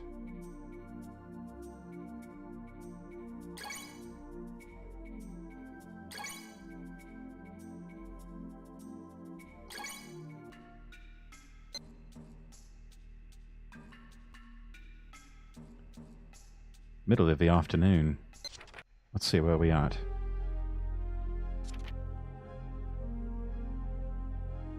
Phoenix is a sacred guardian of Chinese legend, protector of the North Star, highest emperor.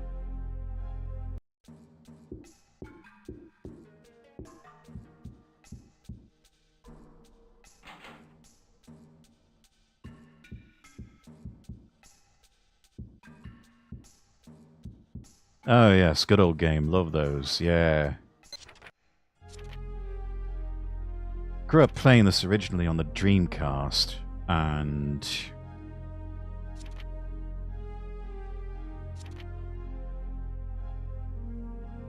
yeah.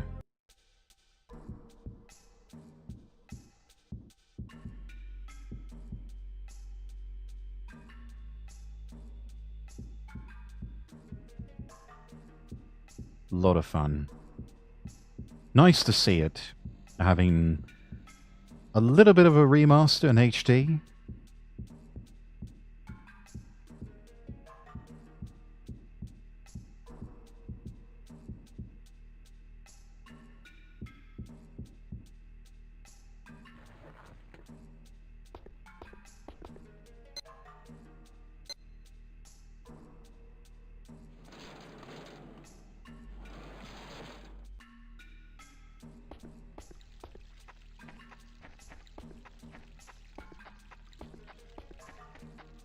I rather like to replay older games than new ones. I mean, yeah, new ones, good graphics and all still.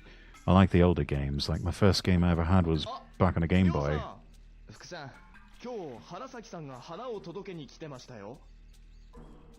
Oh, did she?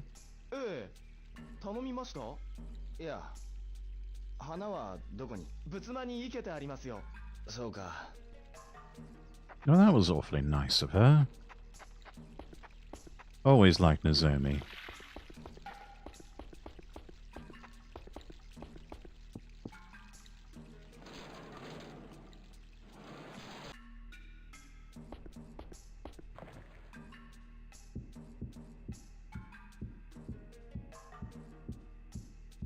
So first game you ever had was on a Game Boy. I wonder which one it was.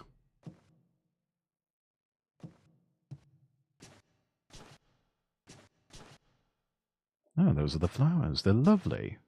Like orchids.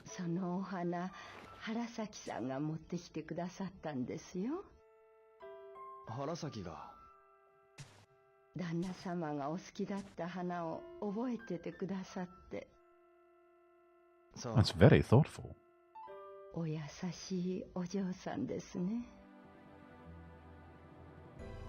She's such a nice girl. Subtext, you should marry her, Rio.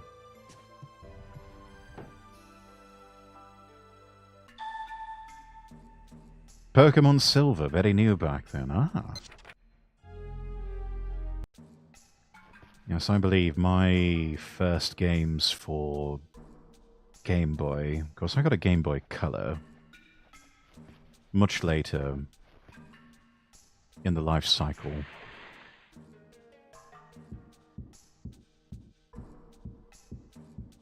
I think I had Pokemon Red, Blue, Yellow. Later on Gold and Silver. What else did I have? Metal Gear Ghost Babel.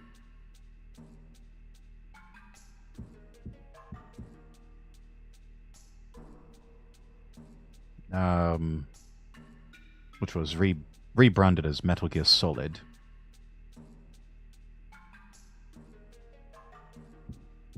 I had a Godzilla game for Game Boy, and I think I had the original Tetris. Oh, and I had Pokemon Pinball, which you had to put a AAA battery into it because it had a rumble function.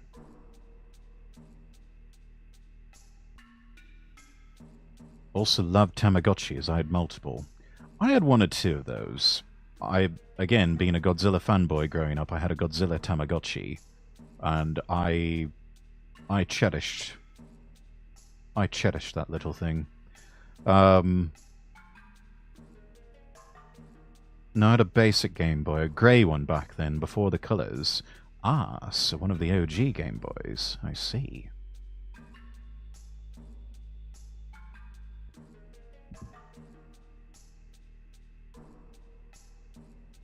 I always thought it interesting. Nintendo was going to put Super Mario Brothers on Game Boy originally. And one of their, I think an American distributor or someone like that said, no, you should put Tetris with the Game Boy as a starter game. And they asked him, why is that? He said, well, go out into your office and look, even your secretaries are playing Tetris. It's just little children that are playing Super Mario Brothers, but everyone's playing Tetris. I think they even made a movie about it. It's on Apple TV.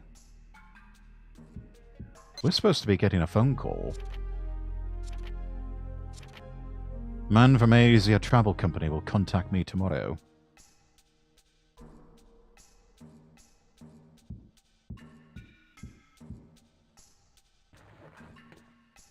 Actually, you know what?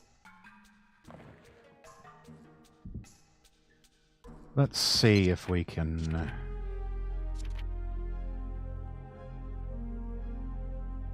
0468 22550.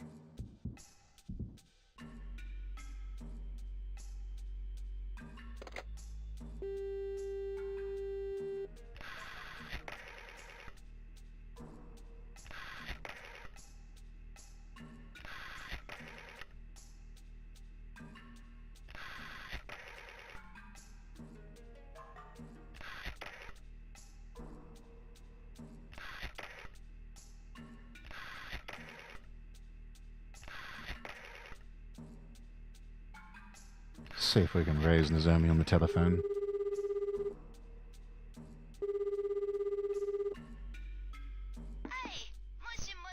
もしもし、葉月ですが。はいはい、なんでしょう。原崎さんいますか。のぞみならまだ帰ってきてないけどね。そうですか。帰ったら電話させましょうか。いえ、結構です。そうかい。本当にいいのかい。ええ。失礼しました。いえいえ。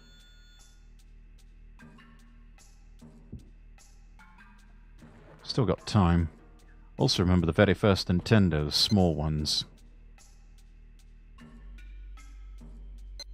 Got a Debuita. Once one was out, I'd gotten one for my birthday. It was amazing. Don't really recall the name of the game, but it was where you could adopt dog puppies, walk with them, and care about them. I think that was Nintendogs. That was for the 3DS, I believe? One of their more advanced consoles. A fun little game. There she is. 原崎。葉月くん、いつでも相談して。わかった。原崎。葉月くん、無茶しないでね。わかった。Okay, well, nothing really triggered by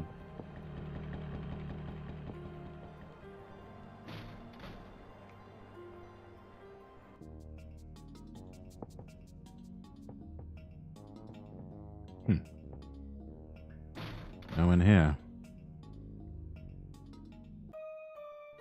My first phone and all, when I think about it back then, there was no TikTok, etc. I think there wasn't Twitch either, if I recall correct. Yeah, I'm trying to remember what Twitch used to be called. I think it was like justin.tv or something like that. It was sometime in the early to mid-2010s that it first came out, and then it rebranded as Twitch, and Amazon bought it, and that's where we are today. For me, it's just one platform now. It was originally the platform I debuted on, but these days, one needs to diversify. I don't know, it was way later behind. It was before Nintendo XL, before Nintendo 3DS. Oh, really? Interesting.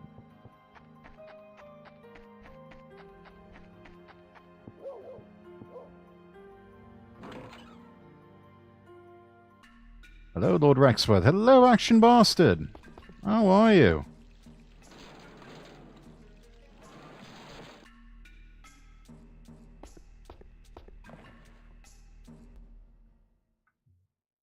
Give me just a moment here.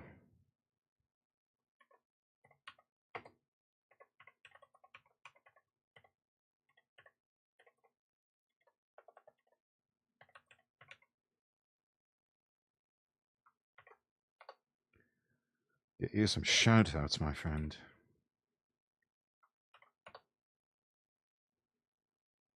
Let's see. Ah, you were playing Echo Point Nova earlier today. How was that? But how are you doing? Do make sure you're following Action Bastard, everyone.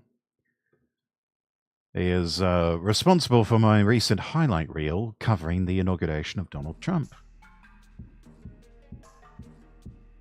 Yay, free shout-out. Of course, of course. Hadn't streamed since Saturday, but Echo Point Nova is a fantastic game. Is it? I'll have to give it a try. Still not time for bed yet. Suppose I could go over to the dojo and practice for a bit. Followed. Excellent, Karma. You won't regret that. Long day job shift today. Still have a headache from it. Oh, I am sorry, Action. I know what those are like. Those days where you're just constantly... Feels like you're constantly staring at a computer screen and just... Yeah, I can just feel my eyes getting dry from all of that, and just head hurts after a while.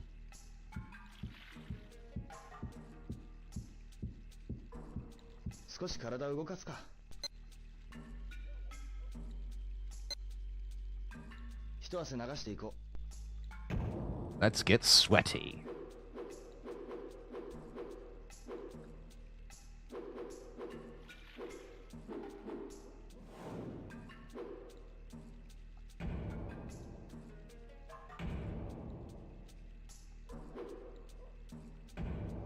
A+ hours, no lunch because no one else here.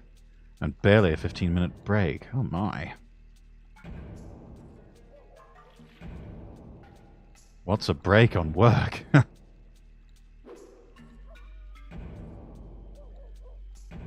am fortunate that I get one of those. I'm also quite fortunate we have some good places to eat nearby from the office.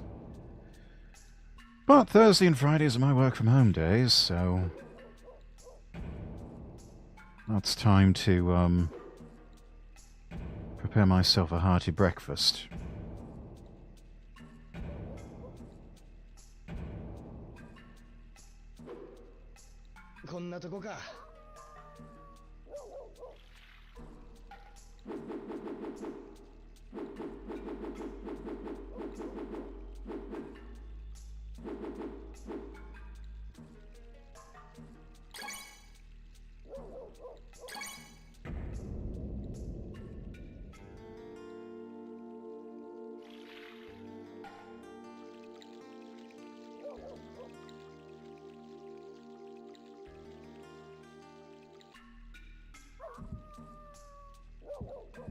I love that little theme with the guitar whenever the lights start to come on. Very soothing.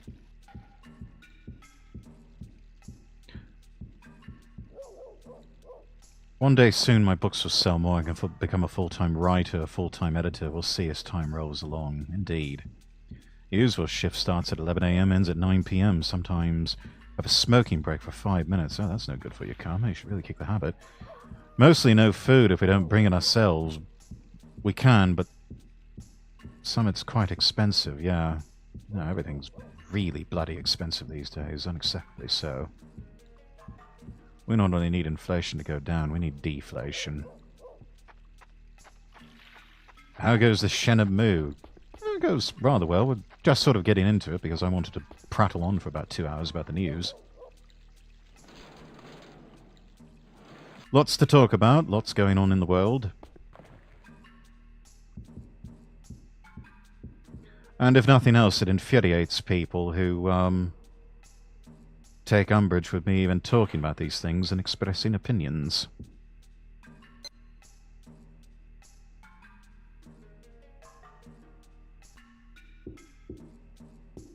How about...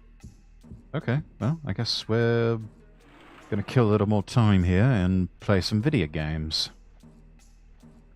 Well, Rex, you're already playing a video game. No, I'm talking about...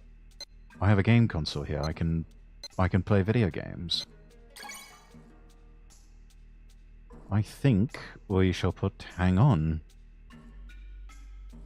into the Sega Saturn here and play this. Can't sleep. Should I sleep? I don't feel like sleeping. It's 4:10 a.m. I mean, that's up to you, Karma. You're an adult. You can make your own decisions. Just know that we can all do with a little extra sleep. You notice that on close to the bottom left chat, looks like a controller of some kind. I think it funny that that was called the 3D controller for the Sega Saturn, and it served as the basis for what would eventually become the Dreamcast controller.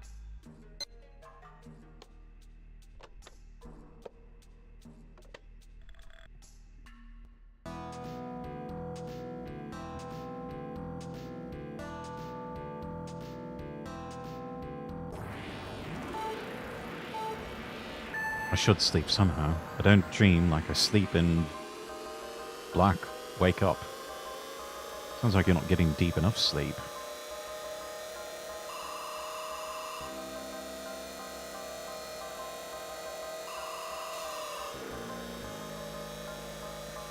Let's play a game in a game. Won't leak my age, but not a full adult yet. As long as you're at least age 18, Karma, that's fine. If not, well... you might have a problem there.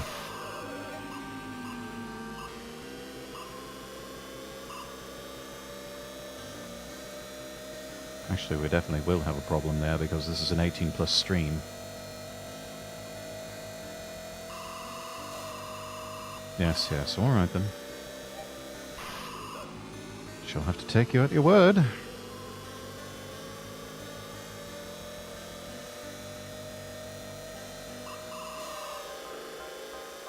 Technically, most people aren't adults until 25, because that's when you can rent a car. Yeah, that's true enough.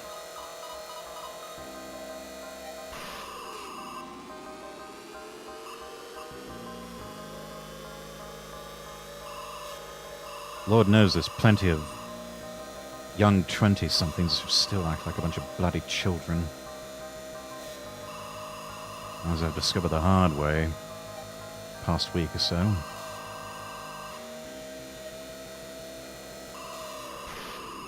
Oh no, I am 18+. Well, that's good.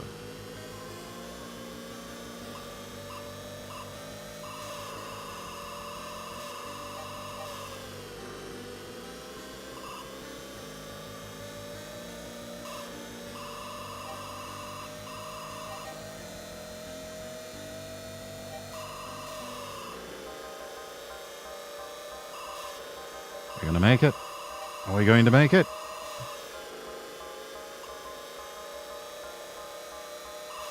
Don't know if we're gonna make it or not. Nope.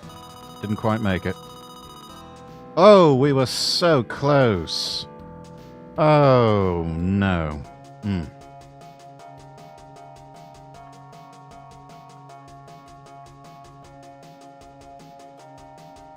GG's all around.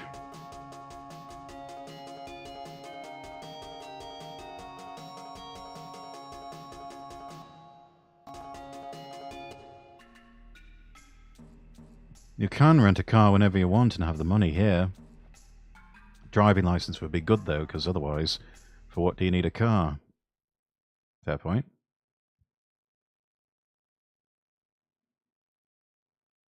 Yeah, it's a little bit different in the United States, though. Most car rental companies, actually most insurance companies, consider you a risk until you reach age 25. Everybody 18 to 25 or below the age of 25 are considered high risk. Those are the ones that have the most accidents in the US. So close and yet so far. Yeah. That's alright, though. Enough time has passed now that I think we can sleep. Yeah. There we are.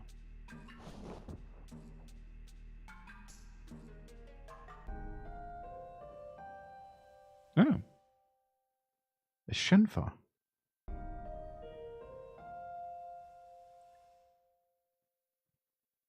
A cute Chinese girl in the snow.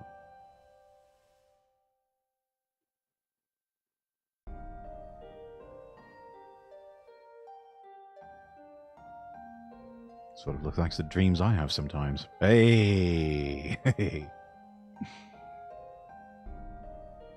because they're careless and mostly want to show off, yeah. Young and dumb.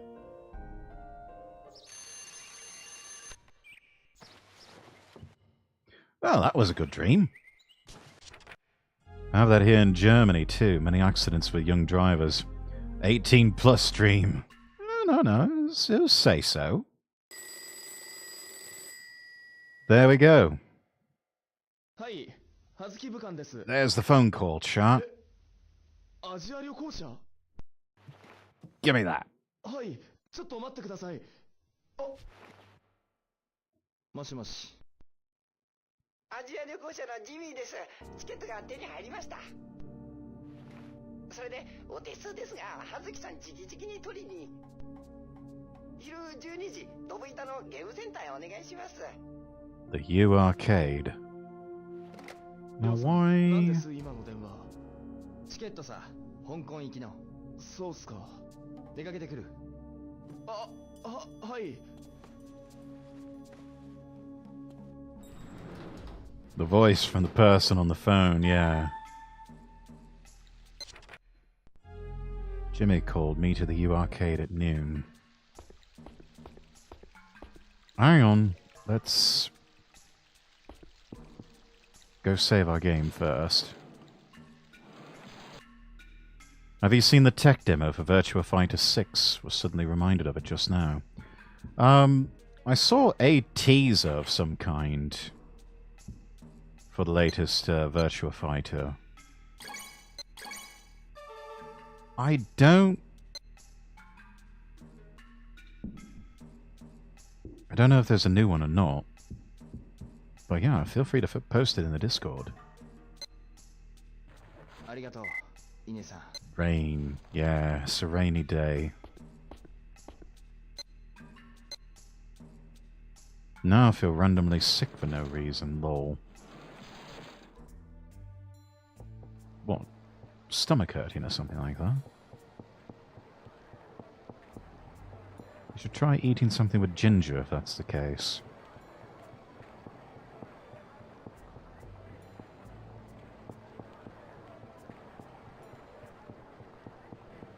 Peppermint and spearmint also make for good digestives. Posted already at the beginning of the month, lol. Oh, okay, so I think I saw that, yeah. That is impressive. Rather like I'm going to throw up any... Oh dear. I do take something.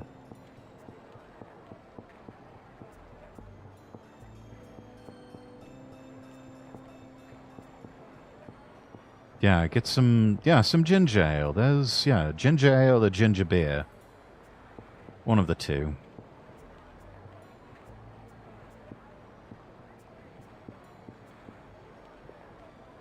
Wow. Oh, it's not even open yet. It's still only, what, 9:30? Yeah, it's not even 10 o'clock yet. Only going into vodka. What actually helps is warm beer for no damn reason.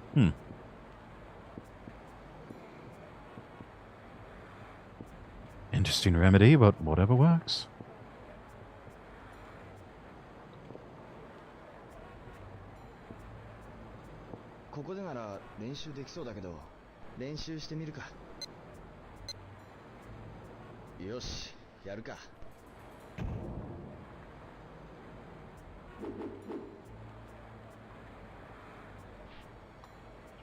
Oh, come on.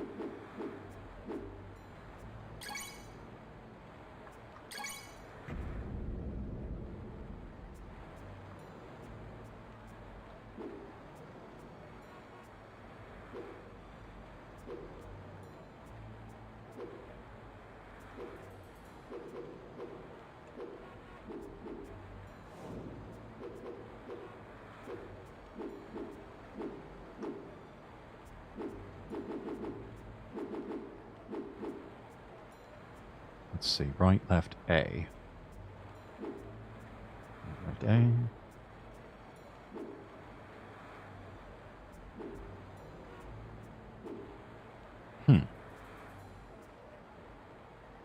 Or good old black coffee. I think the acid would upset your stomach. Is it normal that if you listen to loud music and you take off your headphones afterwards, you feel dizzy as hell? That's possible. You might want to turn it down, Karma. I mean, it is possible to... It's possible to rattle your head so much with loud music that, yeah, that... Of course, that can cause a headache, which in turn can cause a bit of nausea. Oh, we want to fight. I think we're about to find out, possibly.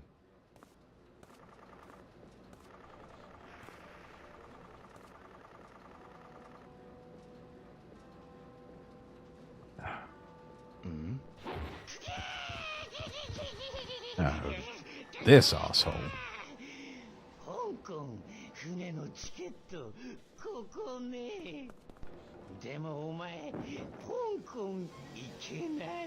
He certainly does look like Gollum, doesn't he?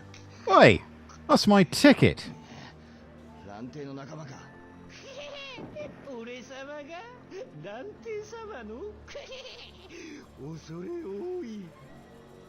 You'd never get past HR.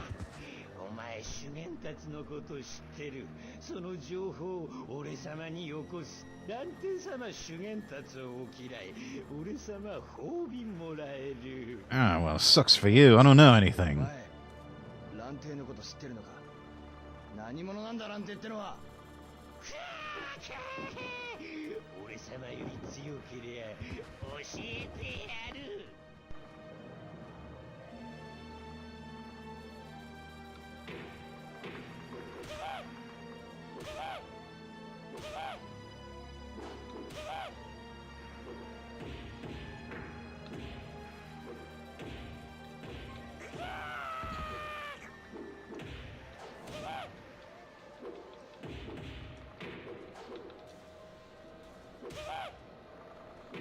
Ah, he keeps deflecting my moves.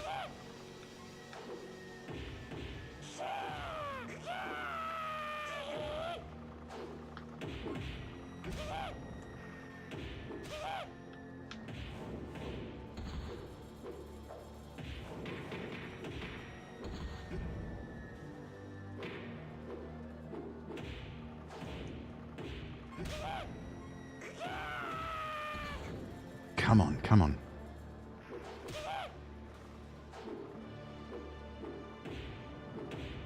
Actually, looks like a Tekken set. Very heavily influenced by Virtua Fighter. This started out in life as a Virtua Fighter RPG. Ah, shit.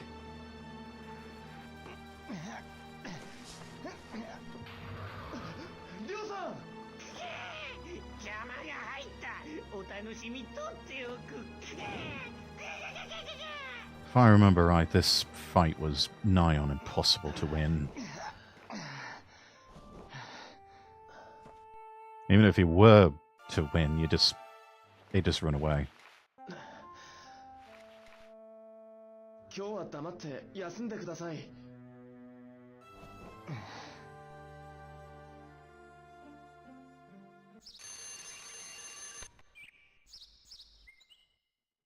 Gaming hall, I love those. Fight moves remind me of Kazuya from Smash Ultimate. All the moves included, but most people just spam A. Yeah. Fight moves are like Michael Pereira from the UFC. Love it. Okay, 102 decibels is a bit much. Yes, that is way too much karma. You really need to crank it down. I honestly wonder how my hearing is still good after how loud I hear music. I mean, do you really have to have it that loud? It's better if you just keep it at a comfortable level.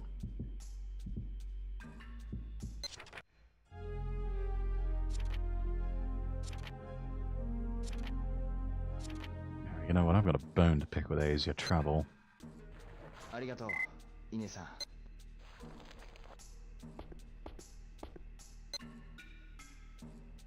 Alright, off to Dobuita. Now, trust me, take care of your hearing.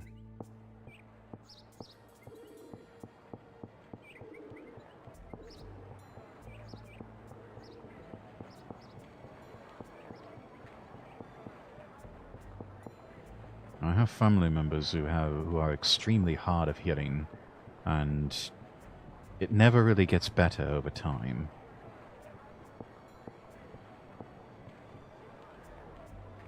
Nine o'clock. We're too early.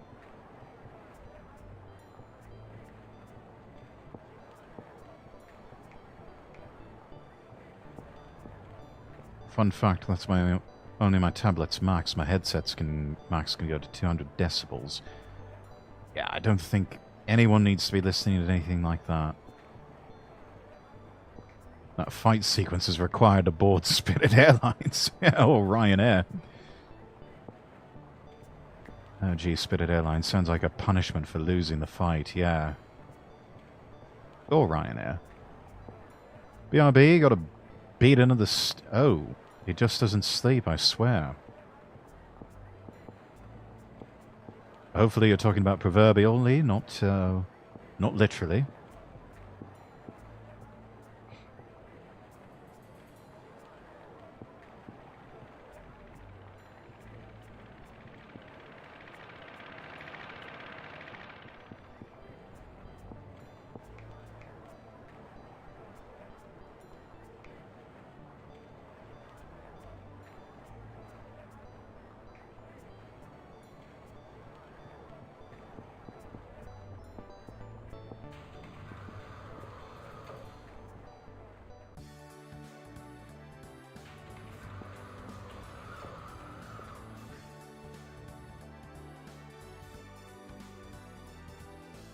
Grab some items to feed the kitty.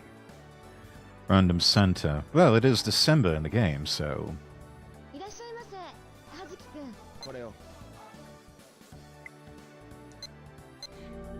100 yen for milk. Oh, I didn't see the date earlier, yeah. Just a bit concerned for me. Always streams many hours on end, not good for his health.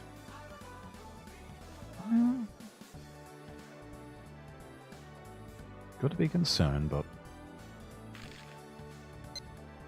the platform basically rewards long streams.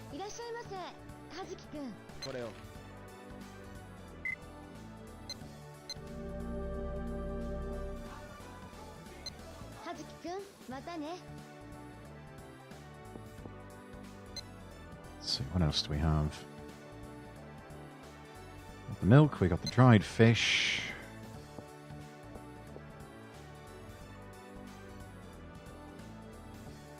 Canned tuna. Yeah, let's do some canned tuna. Speaking of stream revenue, congrats again on the Kick monetization. Thank you very much.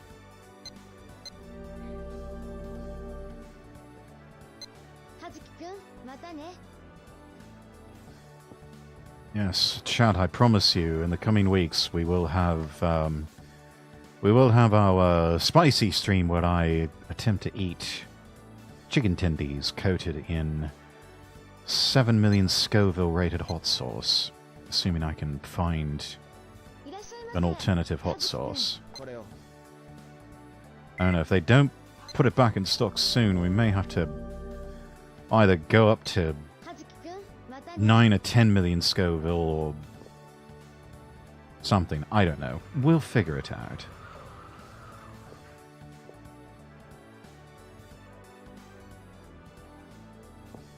Yeah, I'll have to find a substitute or something. Alone 2 hours are staying for me, since I stream max 2 hours, sometimes 2.5, if I'm in a good mood, but he's overtaking it. Yeah, that's about the proper length for YouTube stream, but to really get any traction in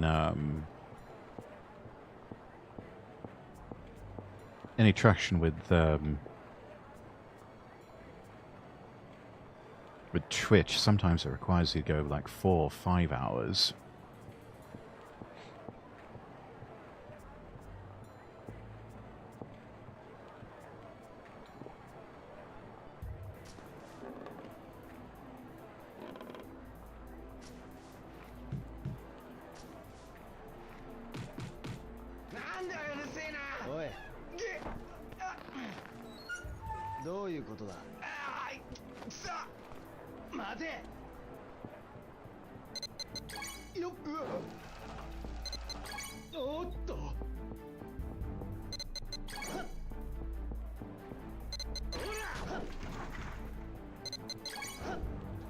Cheating bastard.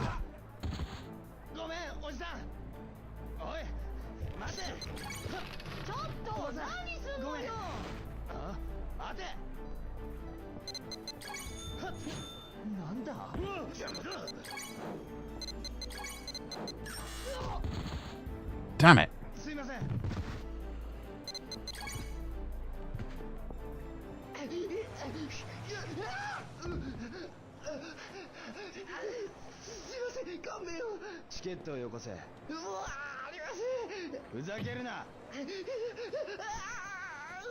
You either give me my ticket or you're getting a beat down, lad.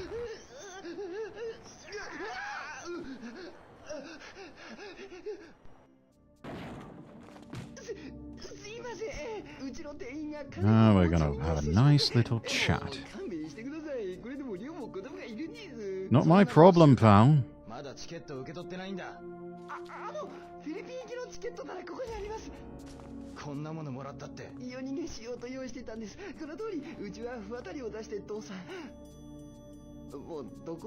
Again, your problem for being so ungodly.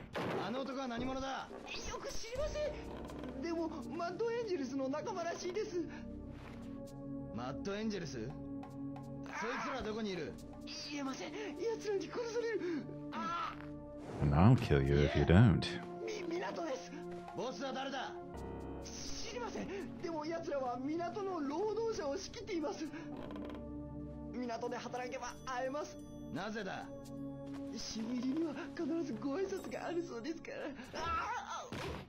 Good to know. The harbour. Mad Angels, gang of extorted harass harbour workers. I meet the Mad Angels if I work in the harbour, so I go look for work.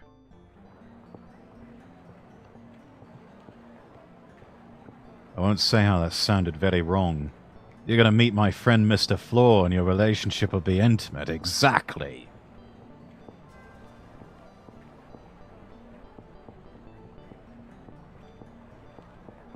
Pizza, spaghetti e techno.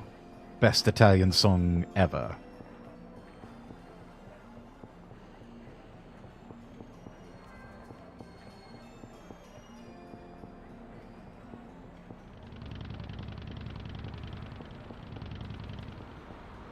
Ah, missed the bus.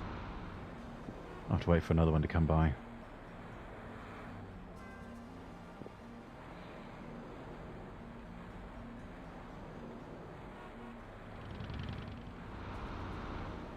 Because, chat, this is Japan, and they actually have a working public transit system. And it really works. Karma, thank you for the 100 bits. Take this. Very well. I'll take it. Thank you.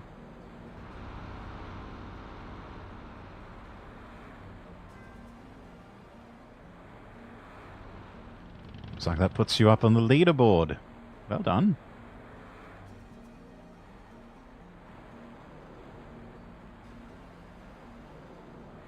Come on, bus.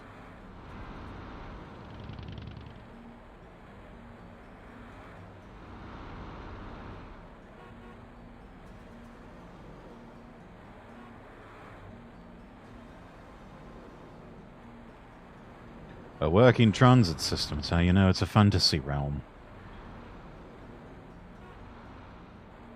Some people have referred to Japan as a land of fantasy, but it is indeed a reality. And thank you for the 145 bits, Karma. Thank you so much.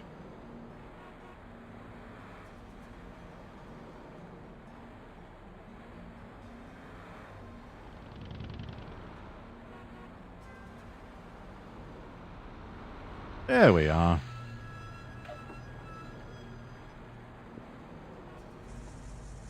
Put the bus fare in like so. I'm doing nothing here, just spending some money. Hey, that's alright. The transit system there is good. In Japan, oh, it's best in the world, in my opinion.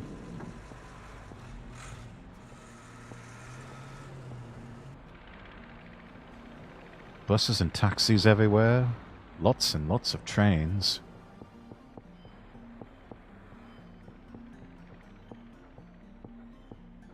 Let's see here. すいません。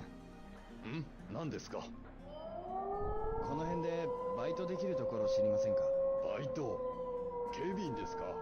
それとも運送ですか。どちらでも構いません。じゃあ事務所を訪ねてみたら。事務所。ここには警備会社も貿易会社も事務所を出してるんで。わかりました。 Security officers and trading officers.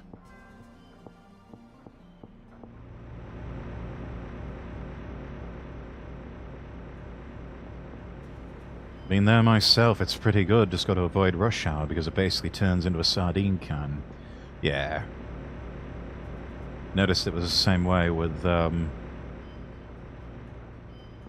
London, riding the tube everywhere. There were some points where it got packed. And a few times I don't know. Looked like it was starting to get a bit too claustrophobic on like the Elizabeth line, and I was just like, yeah, you know what, I think I'm just gonna wait. Let's grab the next one. りょうくん、この辺りでバイトを探してるんです。 You might be able to tell me. 知りませんか。さあ、私にはわからないから直接聞いてみたら。この辺りで作業してらっしゃる方に。そうですね。 A lot of good you are.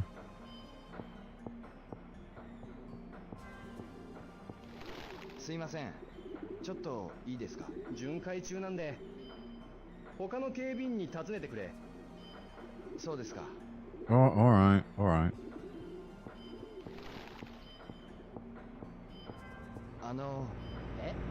港で働きたいんですが、誰に聞いたらいいですか。港で働いてる人に聞いてみれば。 Well, obviously. Thank you, Sherlock. I want to work at the harbour. Maybe you should ask somebody who works here. すいません。なんだい。港でバイトしたいんですが、誰に聞いたらいいですか。警備員にでも聞いてみたら。 Yeah, they're not going to talk to me.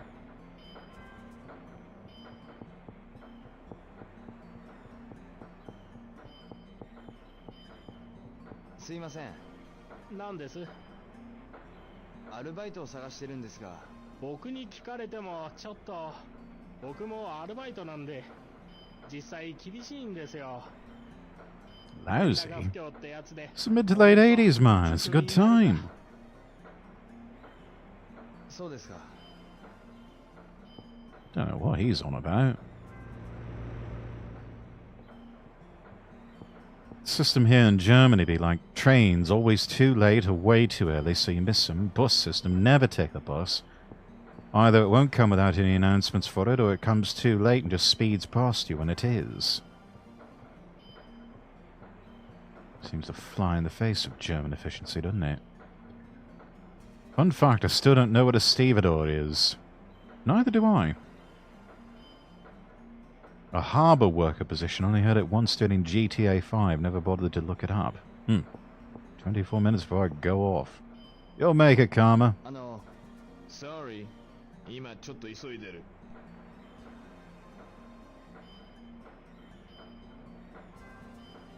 Strange, you don't look like you're in a rush.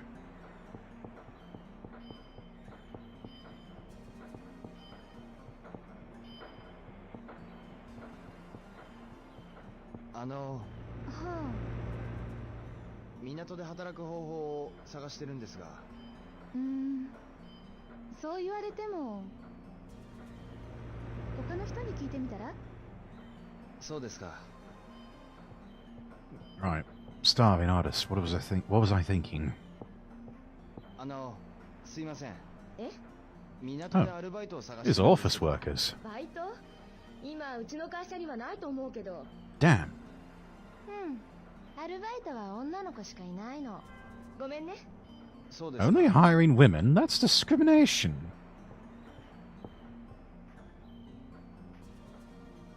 It's a very slow rush indeed. He is in a very, very slow rush. I think a snail can outdo him, yeah. トム。はい、ウィオ。ちょっと聞きたいんだけど、この辺でバイトできそうなところ知らないか？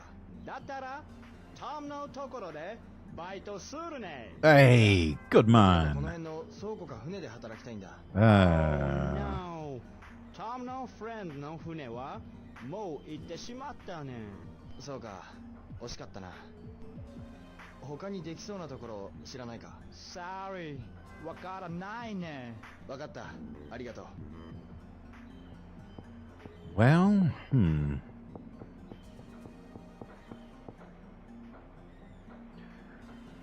Like that traffic scene at the start of Office Space, the guy on the walker moving faster than traffic. Yeah. Bro, those questions, can I ask you something? Just ask. Well, you know, the Japanese karma, so, you know, they always got to soften the blow, and direct questions are considered rather rude. なんだい？港で働きたいんですが、誰に聞いたらいいですか？人で余ってんだよな。他当たってくんねえか？わかりました。They're not hiring.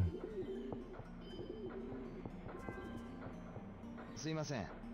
なんだい？バイトの募集ってやってませんか？バイトか。だったら親方に聞いてみな。その方ってどこにいます？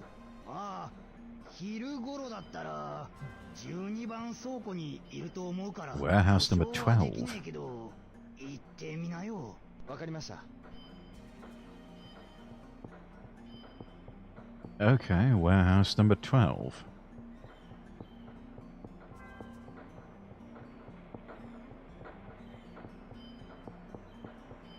There are German memes where the train comes over 300 hours later.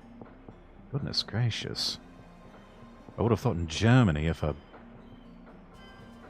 train driver was that late they'd be shot on sight or something.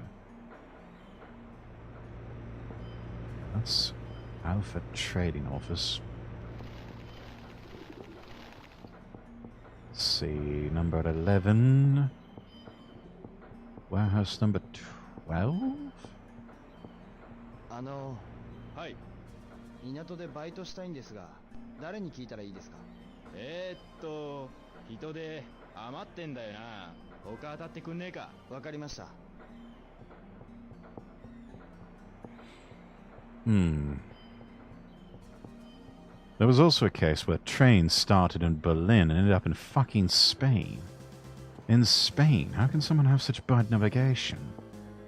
If they're public sector employees, wouldn't surprise me. 元気ないっすね。困ってんだったら力になりますよ。当てにならないな。これでも港のことには詳しいんすよ。何でも聞いてくださいよ。Do you know? We'll see about that. 港で働きたいんだ。どうしたらいい？船乗りになるんすか？かっこいいっすね。でも俺船ダメなんですよ。すぐ酔っちゃって。ちょっと待ってくださいよ。なんとかしますよ。船から荷物を運ぶ仕事の親方なら何人か知ってますぜ。That'll do. 兄貴のために一肌脱ぎますよ。頼めるか。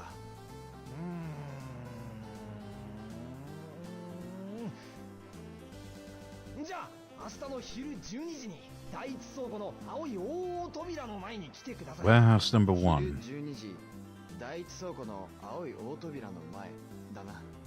はい、じゃあその時。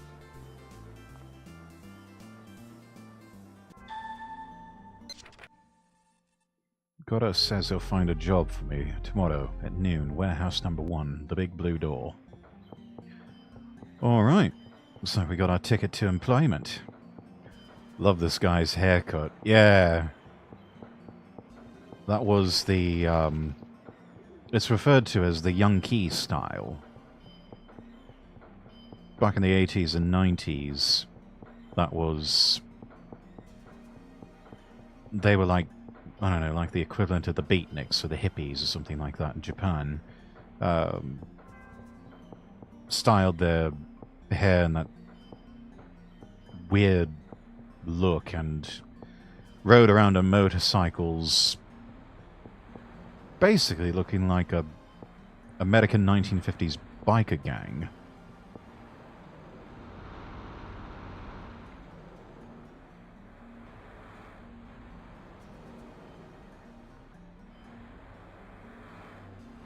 Max you can get is to be stabbed when you're at a train or bus station. If you're very lucky, you see a sign that says no weapons allowed. They made a law that killing is illegal. Like, hasn't that been there? Yeah, you'd think so, but, I don't know. I'm sure you've seen some of the people that they just let into European countries these days.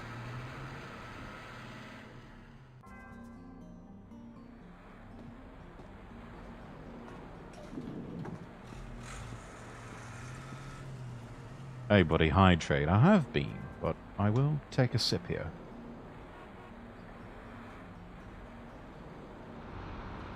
Germany is corrupting right now. Most of Western Europe is pretty corrupt. And the British Isles.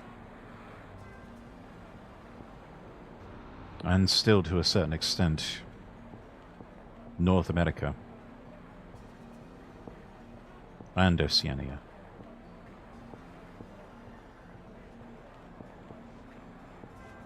I must see that I get into the Discord and send you some German memes to react to in a stream. Alright then.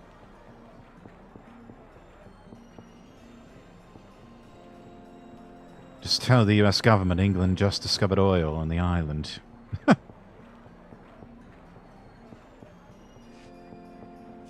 I think they do have their fair share of oil and natural gas offshore.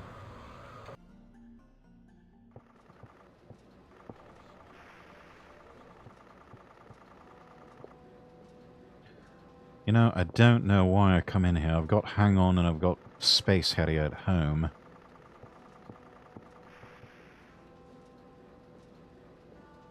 I've bested Dart 7.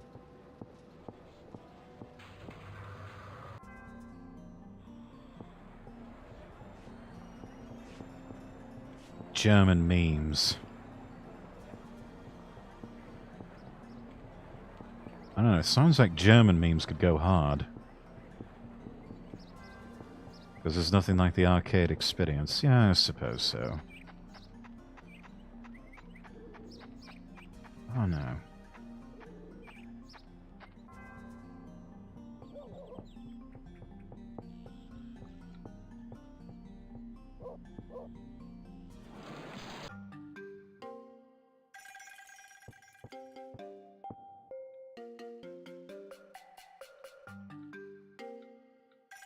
What do we have here? Potato crisp, caramel, chocolate. Oh yeah, we also got salami.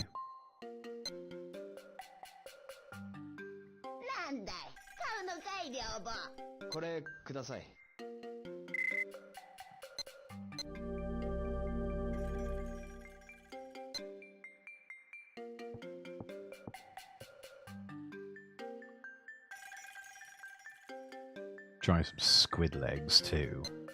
Mmm.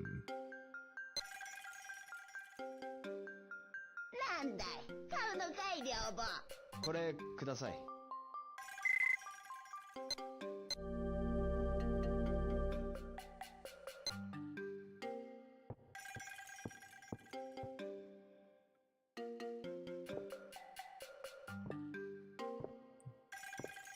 Lots of penny candy and cheap children's toys.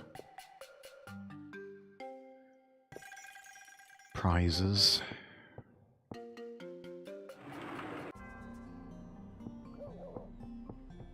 Hey, squids don't have legs, they have tentacles. What kind of shenanigans are they trying to pull? I think they call the tentacles squid legs. I'll go off for now. Good night. It's 4:50 a.m. right now. I'm going to catch a night of sleep. All right, Karma. Appreciate the follow, the bitties. You get some rest. Feel better. Oi. めぐみちゃん、どうしたんだい？ほら、あんなところに。足が治ったからな。でも、さっきからずっと降りてこないんだ。 Legs all healed up.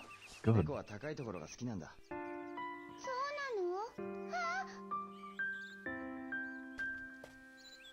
びっくりした。足は大丈夫みたいだ。もう心配ないよ、めぐみちゃん。うん。じゃあね。バイバイ。原崎。葉月くん。その薬は？あの子、心配だったから。そうか。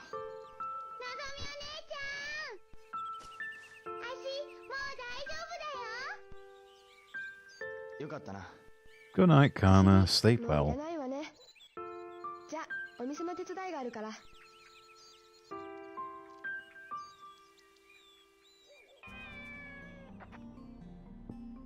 No, don't want to go down the stairs. Want to go up? Must give head pats to Kitty.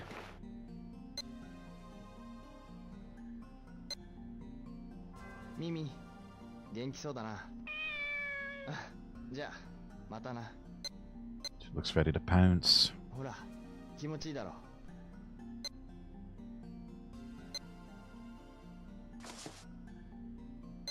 Alright, let's feed Kitty.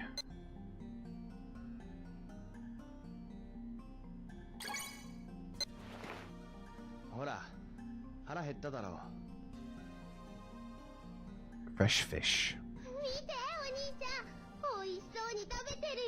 No, of course, it's fresh. いっぱい食べればすぐ元気になるぞ。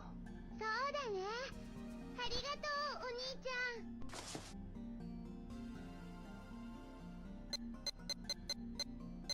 ゃん。 Let's do some milk. ほら、ミルクだ。飲みな。見て、お兄ちゃん。美味しそうに飲んでるよ。ああ、いっぱい飲めばすぐ元気になるぞ。そうだね。ありがとう、お兄ちゃん。 Good kitty.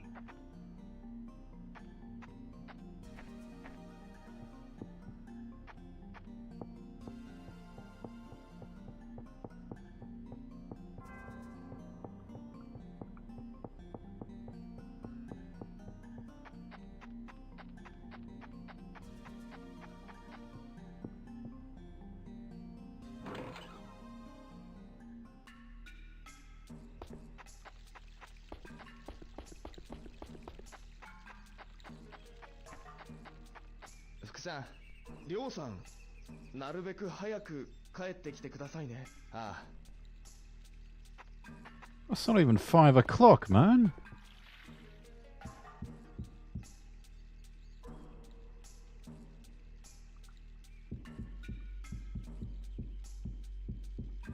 少し体を動かすか。一汗流していこう。AB sleepy, lol. Maybe so.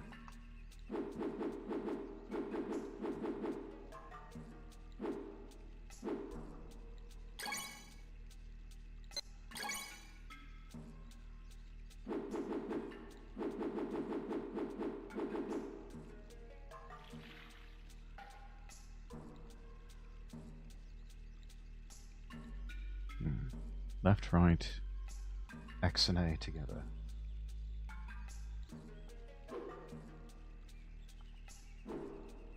Ah, that's how.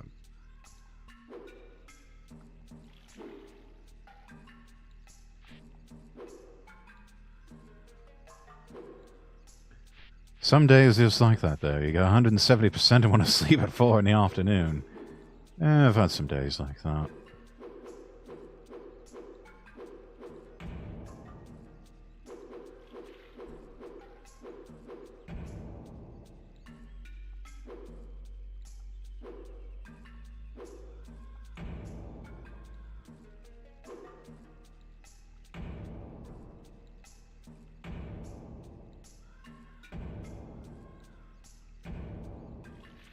I swear my upstairs neighbour does this dark moon move randomly. Got this one right here.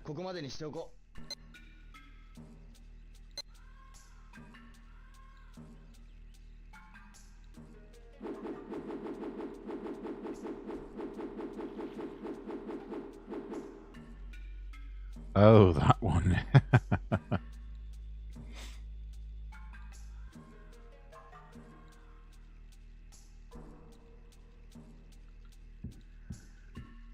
Alright, I think that's enough of that.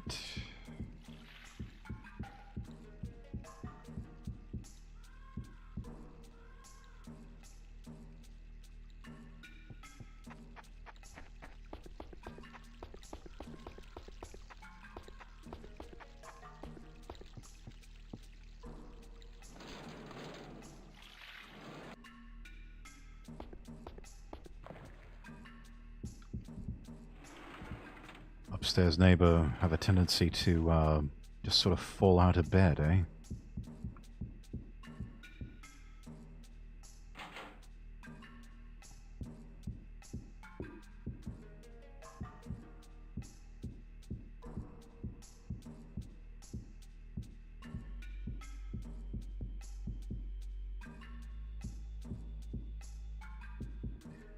Son is dusting the Sega Saturn right now, so we can't play video games.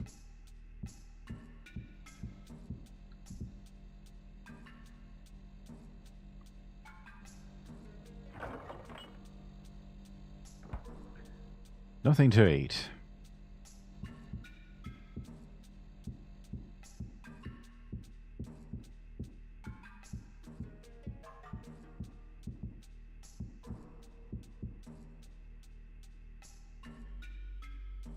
Kinda want to play more Hang On, but I can't because she's dusting.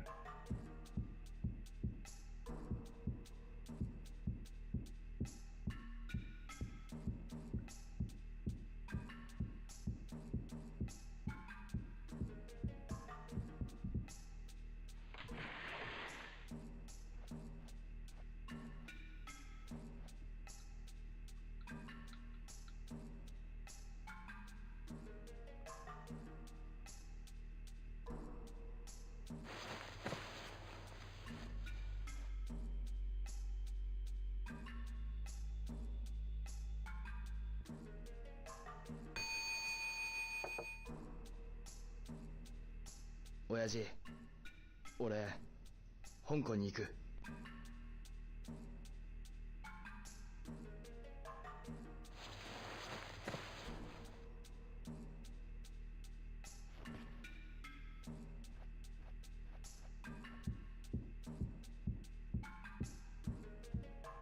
Find the bastard who killed you. That's why I'm going to Hong Kong. Oh no, sleep available yet? Nope.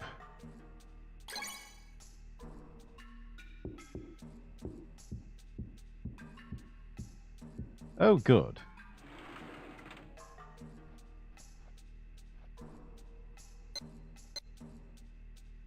Let's see if we can get to that second checkpoint. I'd completely forgotten about the whole reason he wanted to go to Hong Kong. Yeah, that's supposedly where Lan Di is now.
Come on, checkpoint.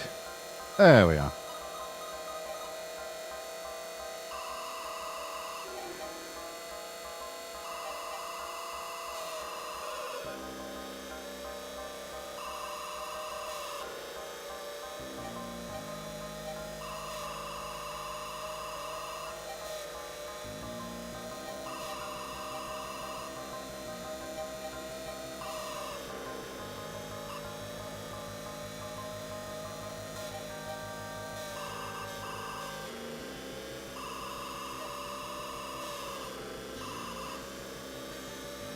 Only let up on the gas for just a bit. Okay, come on, come on, come on. Ah. I know we can make it to that checkpoint. I know we can do it.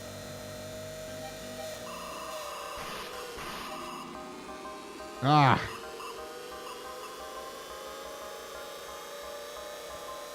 Yes.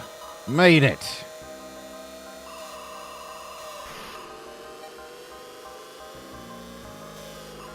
Made it. Now let's see if we can get to the third one.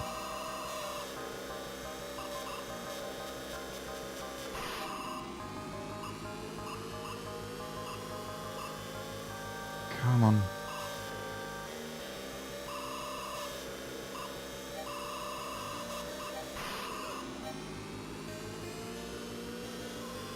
Reckless abandon. Ah.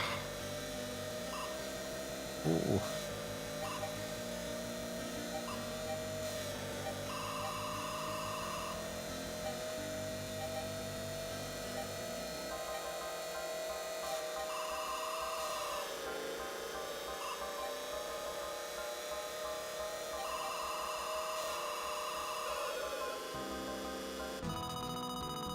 How far do we get this time?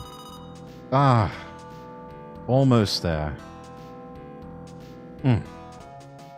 Can't imagine how many quarters it'd blow through in a game like this.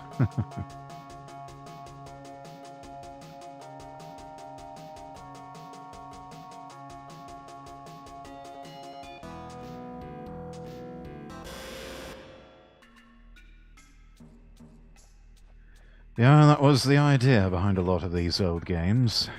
Always wanted you to spend more money in quarters. More quarters to feed the machine.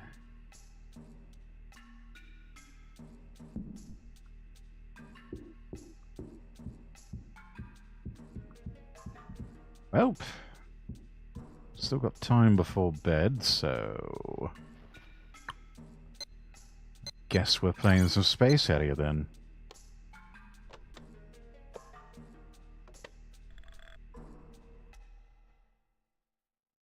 Welcome to the fantasy zone. Get ready.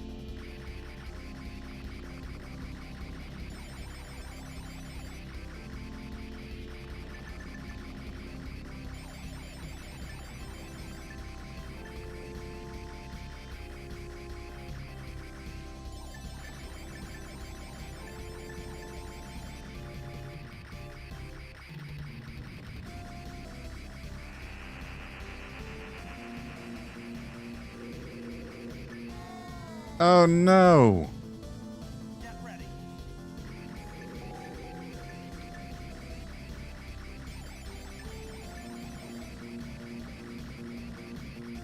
This particular game has seen so many different iterations for consoles.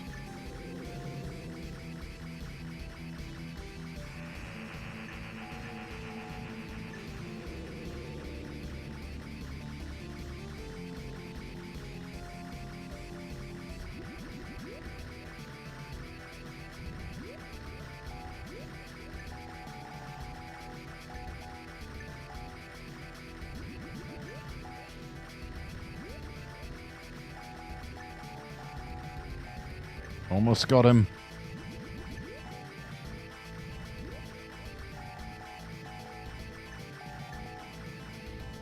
Yeah.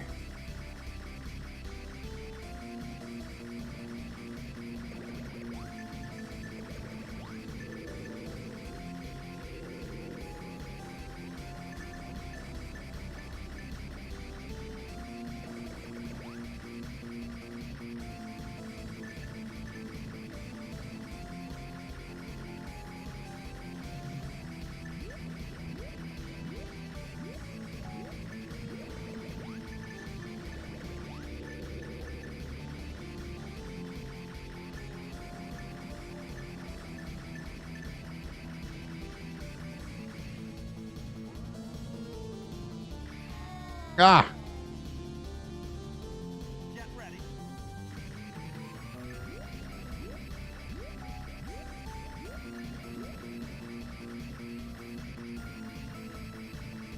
Damn pillars.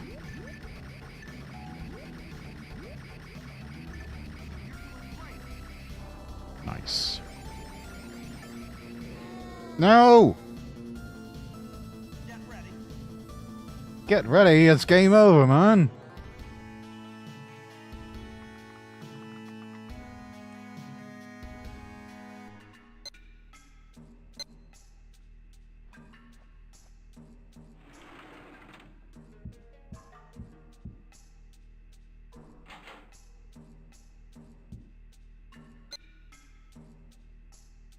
Ah, still not late enough. Probably another 5 minutes.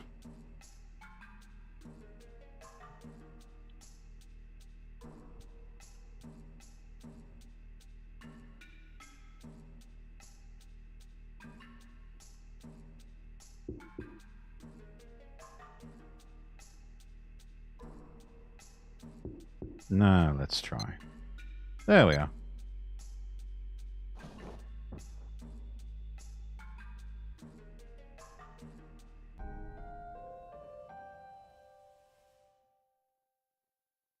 There's a game series I was just reminded of, Dragon's Lair. Yeah, that was one that saw a lot of iterations across various consoles and the arcade. They had a Sega CD version, they had 3DO. I think they even did one for the Sega Saturn, for the PlayStation, and they had, of course they had the arcade. I think there was a Laserdisc variant. They got adapted a lot. It's fairly iconic animation too by Don Bluth Studios.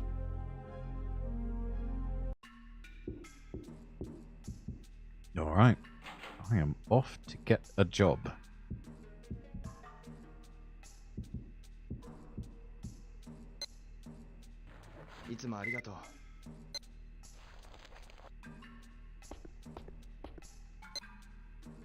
I wonder if Dragon's Lair is still available in some way, like on Steam or, you know, someplace. The legend himself, which if you haven't seen the Seinfeld shorts by Cosper, you should. Oh, it is actually on Steam, okay.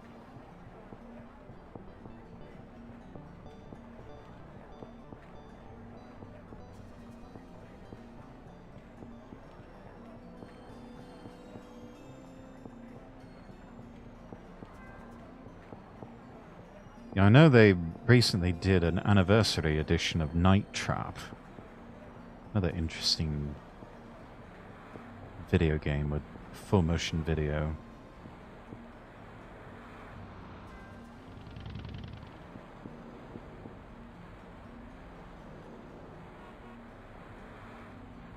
Oh yes, that goofy game. Yeah, goofy game, and became the subject of congressional hearings, I think. And all because of fake news.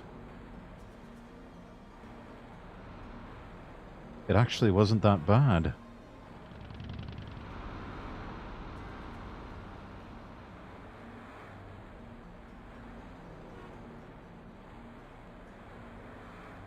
Fucking boomers, man. They don't want anyone to have any fun.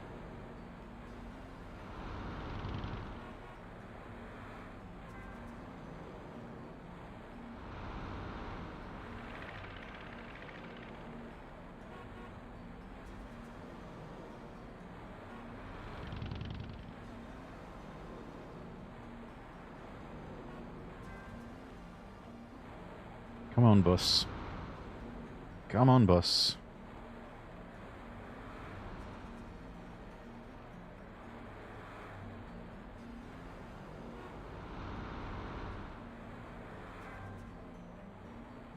Oi, don't cut the queue.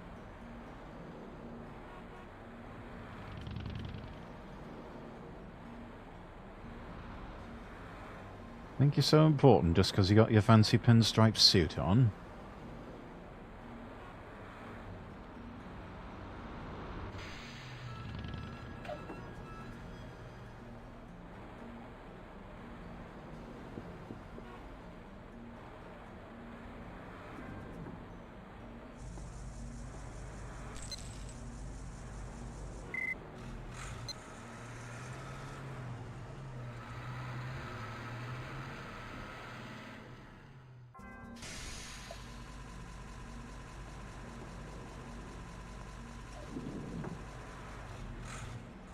Alright.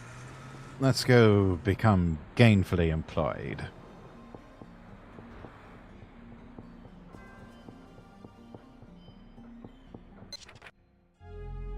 Warehouse number 1. Big blue door. We'll be early. Because early's on time. At least over in this part of the world.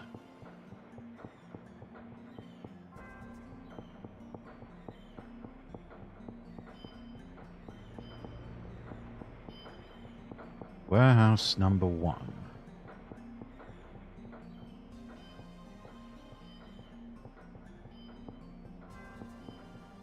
Four, three, two.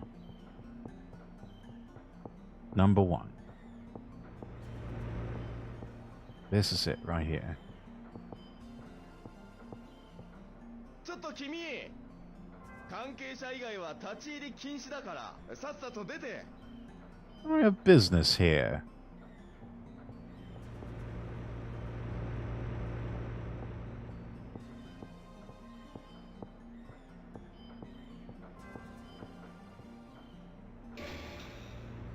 Wonder what's in here.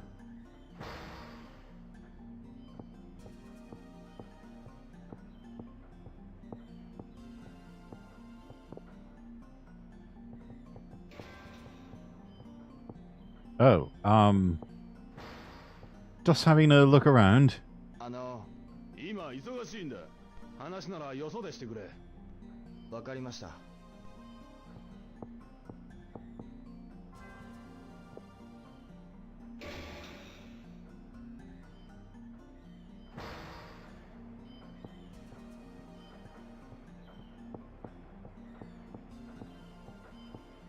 Amazing, they managed to fit all of this onto a couple of 1 gigabyte Dreamcast discs. ごめんね。後でな。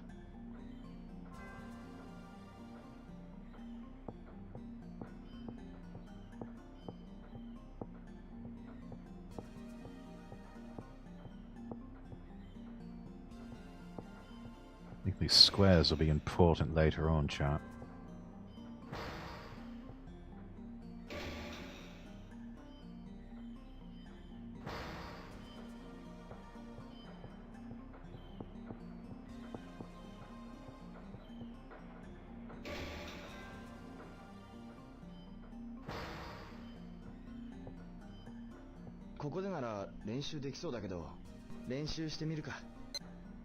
Yeah, why not?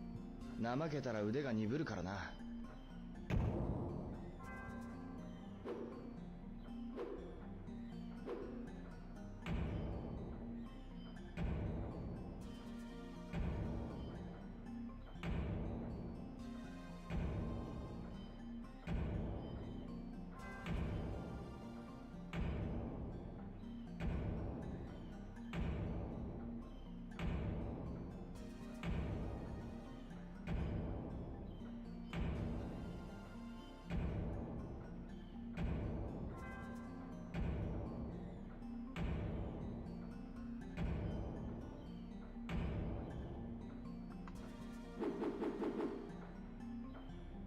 Left, right, X.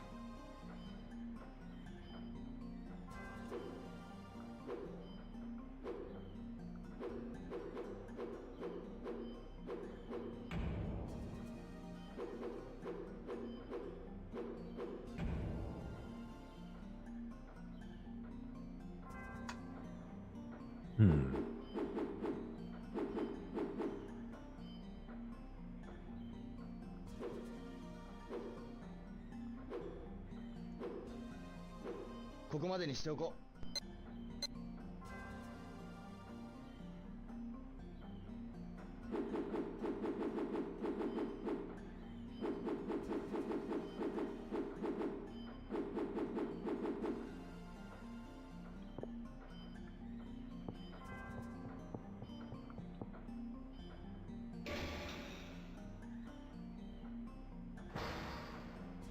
$11.10.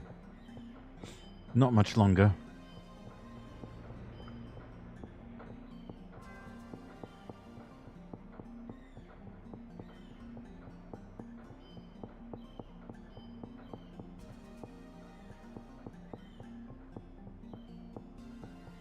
Soon it'll be noon, then lunch.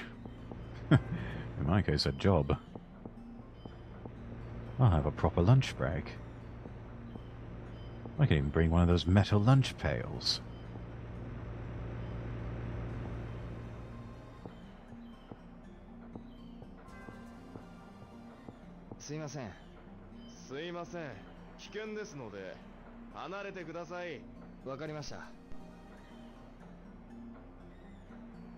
Yeah, you never know when a rogue forklift will just come out of nowhere and just run you down.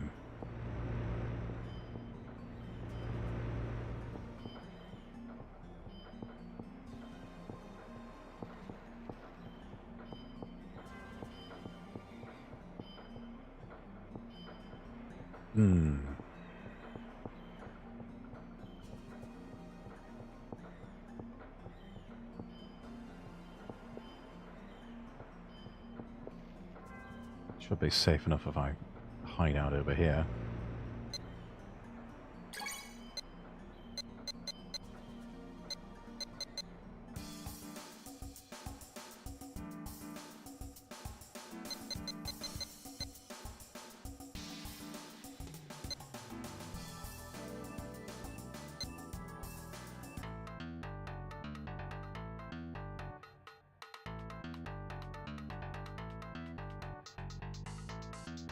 Let's listen to some music for right now.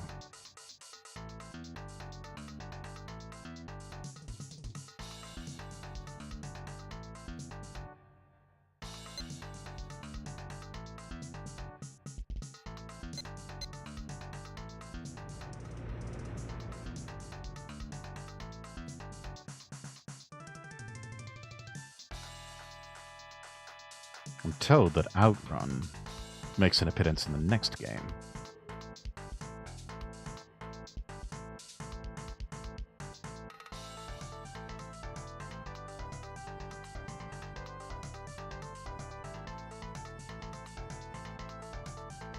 Outrun, the racing game. Yeah. Yu Suzuki, the creator of Shenmue, that was one of his games. Outrun, Hang On, Space Harrier, Ferrari F355 Challenge, Virtua Fighter.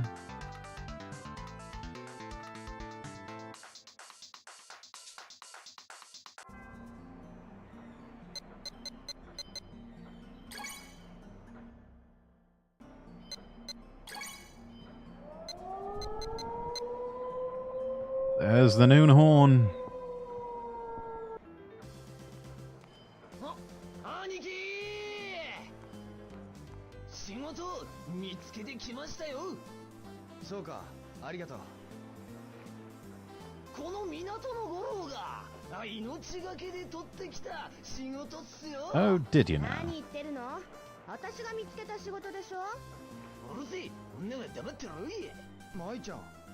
お兄ちゃん。嘘。お知り合いで。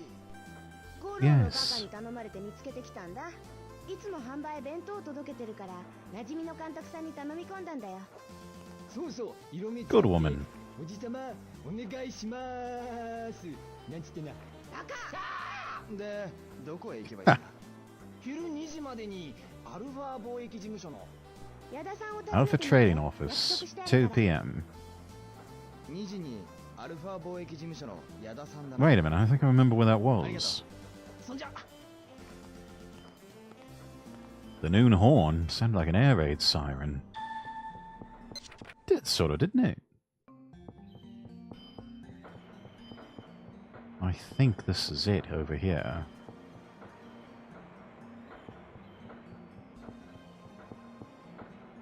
Yep, Alpha Trading Office.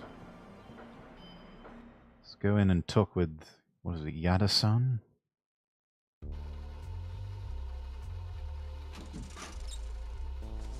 すいません。なんだ君は。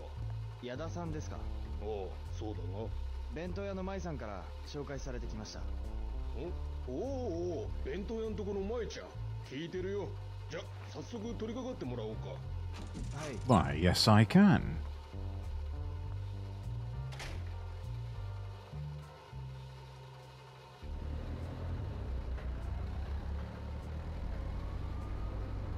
あんちゃん、フォークリフトの経験はありません。しょうがねえな。荷物傷つけたら研究だからよ。はい。Yes, sir. Try not to break anything. ちょっと来い。Okay, boss. That voice. Okay, boss. じゃ、君、あとはマークに聞いてくれ。わかりました。マーク、このワンちゃんに。Oh, yes, Mr. Okay, boss. Mr. In a hurry. どうも。マークだ。We're buddies. 仲良くやってこうぜ、ボーイ。フォークの運転は簡単だよ。Really easy. 時期になれるさ。あ、はい。じゃあこれ乗って。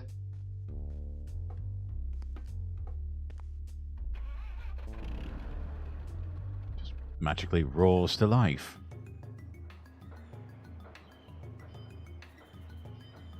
よーし、準備 OK だな。じゃあレクチャーを始めよう。まずはそのハンドルを左右どちらかに回すんだ。Good. そうだ。Next. 次がアクセルだ。もっとしっかりアクセルを踏むんだ。Press it harder. OK. いいぞ。Next. バックだ。アクセルとは違うぞ。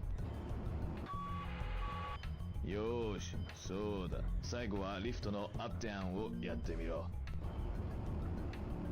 I love his broken English. Up down. それは違うぞ。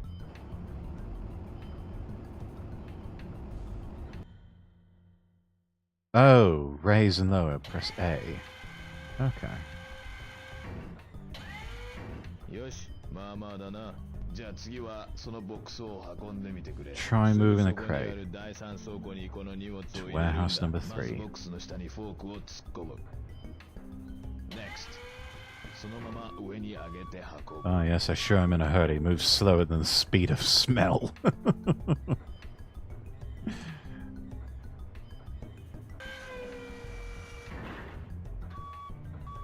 Okay, looks like it doesn't have to be perfect, just within the general vicinity of the square. Easy だろ? よし、今度はお前の番だ。荷物は倉庫の中のマス目の上に置くんだぞ。今日は全部フィニッシュするまでトレーニングだ。いいな。残ったボックスを全部第三倉庫に運んでくれ。Rest of the crates to warehouse number 俺は仕3. 事に戻るから、あとは自分一人でやるんだ。わかりました。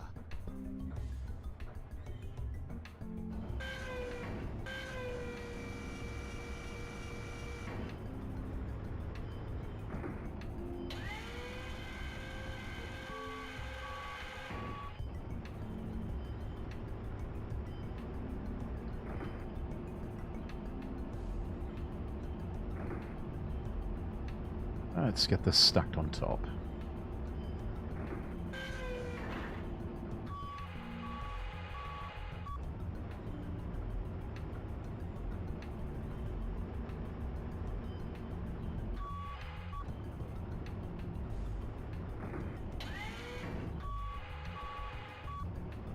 Oi, get out of the way.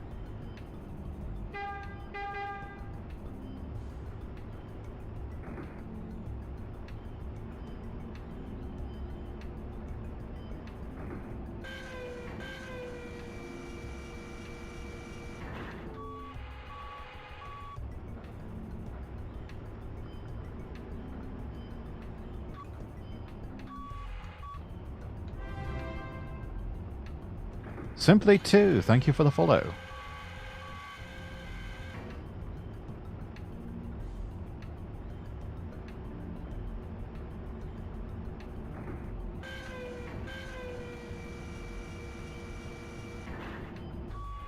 I remember playing this so much as a kid. Same here.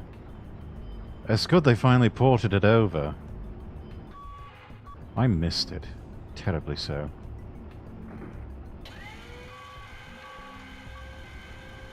Now we just need to get Yu Suzuki to work on the 4th version of the 4th chapter of the whole saga. Especially after all that ordeal, just to crowdfund for Shenmue 3. We need resolution. We need a resolution to the story. Anyways, how are you doing tonight, Sympathy 2?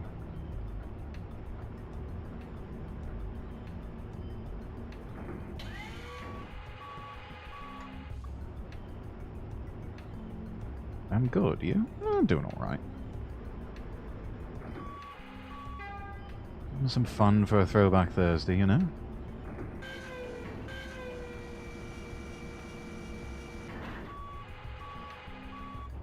It's a bit crooked, but that's alright.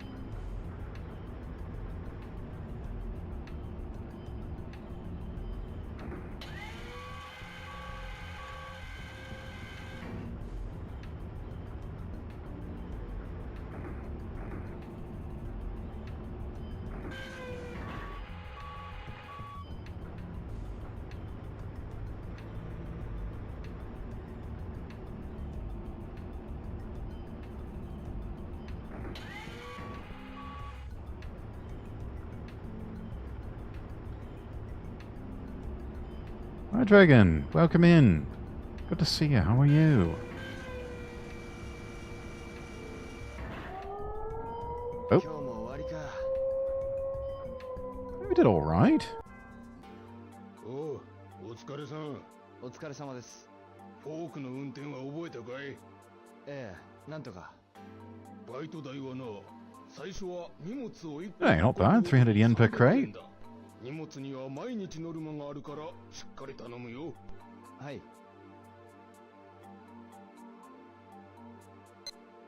ノルマを達成できたらバイト代を上げてやるから頑張ってくれ。Nice. わかりました。じゃあよろしくな。よろしくお願いします。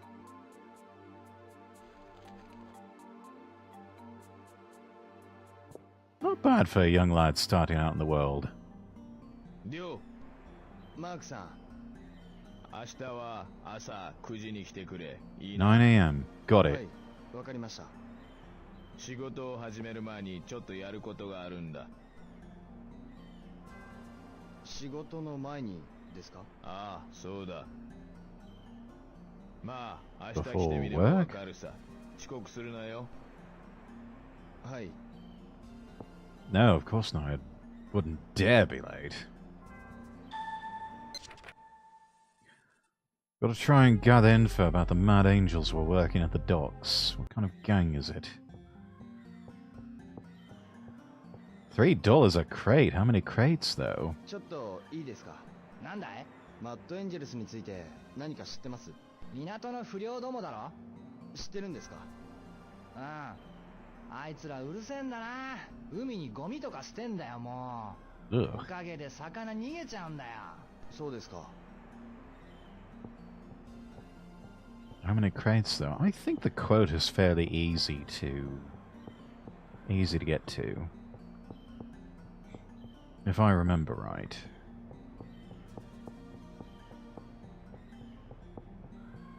Oh, what's going on over here? すいません。何か？悪いけど、ちょっとゆっくり休みたいんです。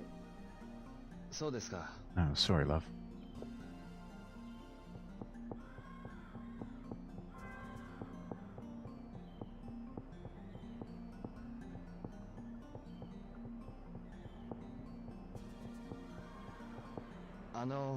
俺にかい？ Well, マッドエンジェルス yes. って知ってます？港のゴロつきたちだろ。港を影で操っているって噂だぜ。で、そいつらがどうした？いや、ちょっとありがとうございます。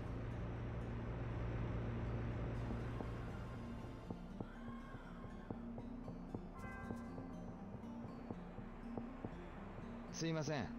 聞きたいことがあるんですが、俺新米でよくわからないですから、よそで聞いてもらえますか？そうですか。Understood.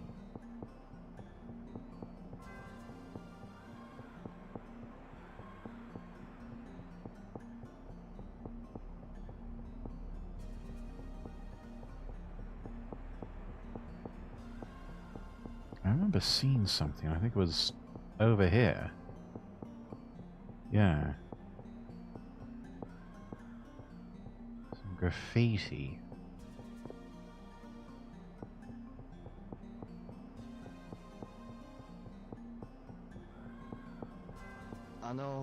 何ですか？マッドエンジェルスについて何か知りませんか？」マッドエンジェルスなんて知らないよ。変なことに巻き込むなよ。わかりました。The bad news from the sound of it.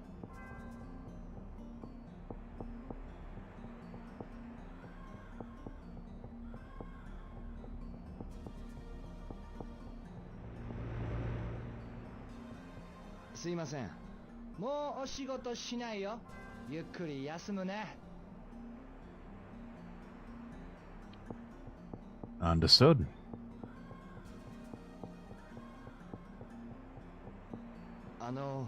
マッドエンジェルスについて何か知らないかな？知るかよ、んなこと。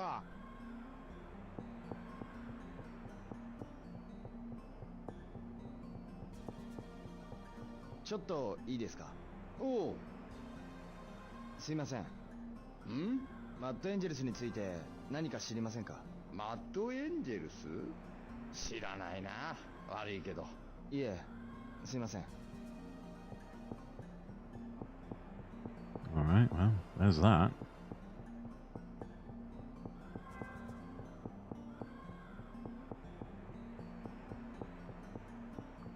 ガラ。兄貴！お前、マッドエンジェルスのこと。うわー！兄貴お疲れ様っす！なんだ、大声出して。その名前、でかい声で言っちゃダメっすよ。Hey? なぜ？なぜって。お前、マッドエンジェルスのこと。だから大声で言わないでくださいって。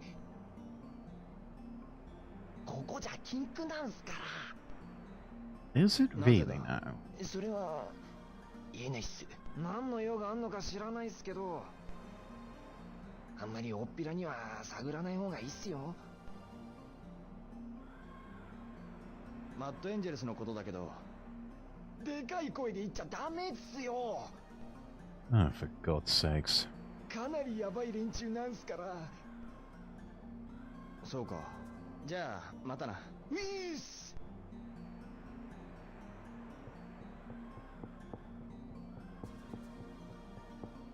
I wonder if Mark knows anything. お疲れさん。おう、ご苦労さん。明日もよろしく。ああ。早く帰って休めよ。Good night。お疲れ様でした。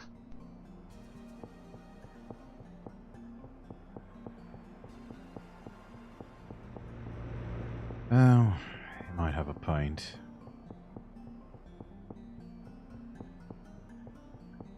Let's see, coming up on 7 o'clock in the game. Yeah. We should probably head home for the night, and also need to stop by and feed the kitty.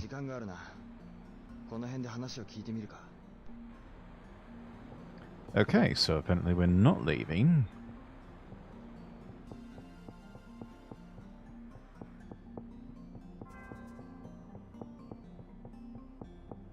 See as if this fellow knows anything. なんだい？マッドエンジェルスという名前に聞き覚えあります。港でたむろっているやつだろ？密輸してるって聞いたぜ。で、そいつらがどうした？いや、ちょっとありがとうございます。 Okay. Possible smugglers.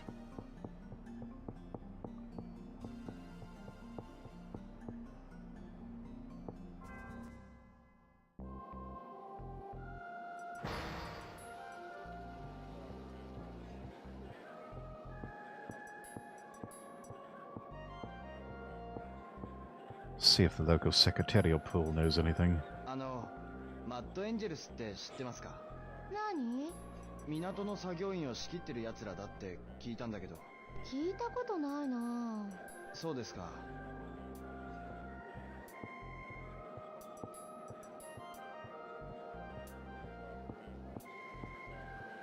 Wait a minute.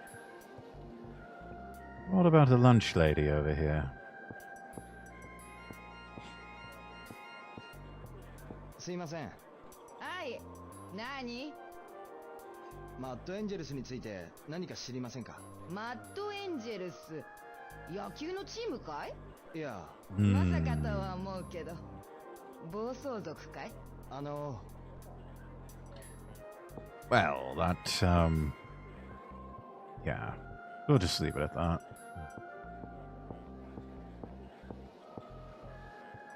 That conversation could get very uncomfortable very quickly.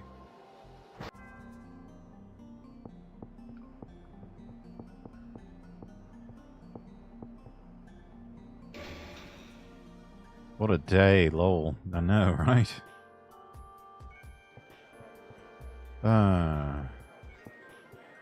すいません。はいはい。なんでしょう。マッドエンジェルスについて何か知りませんか？ちょっとそれやばいよ。大きな声で言わない方がいいよ。 So she knows. Interesting.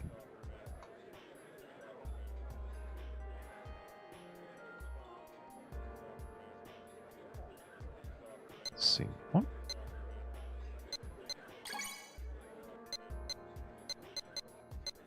Do we have harbor beats? No, we don't.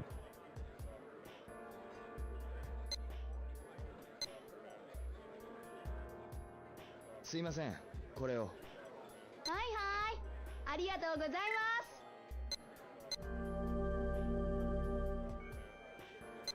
はいはい。くじを1回どうぞ。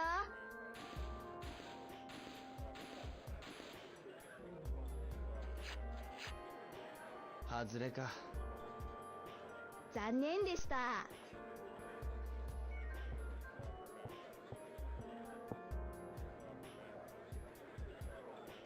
Let's see, we've got Antiquity Tree and Flower Girl. I don't think we have Bewitch.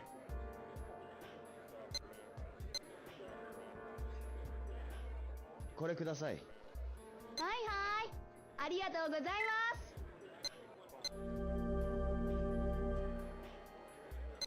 はいはい、くじを1回どうぞ。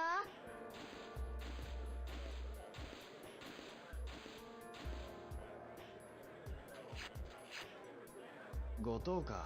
Oh, fifth prize, not bad. 商品どうぞ。中身は見てのお楽しみです。 Random capsule toy, nice.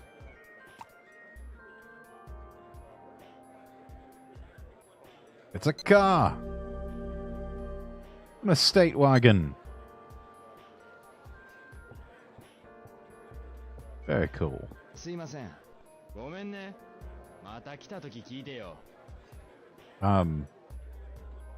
Yeah, you got the... 悪いけど、後でな。I'm pretty sure the corked part is... yeah, he's not smoking the right way. I know he's got it backwards. 1回100円か。 Let's try some Neo darts. 遊んでいくか。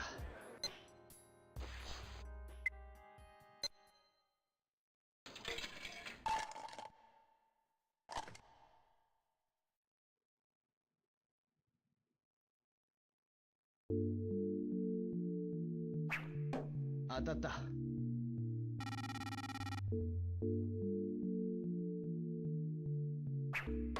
惜しいな。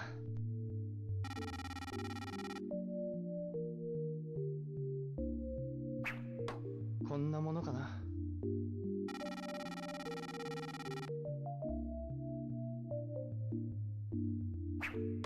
惜しいな。最後の一本。当たった。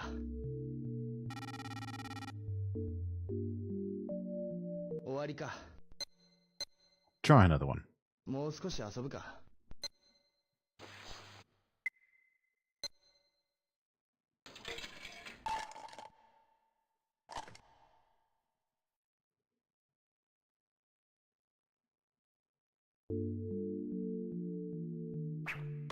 よし。Nice.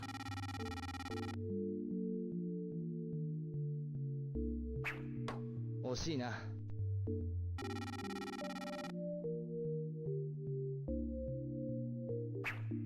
いい感じだ。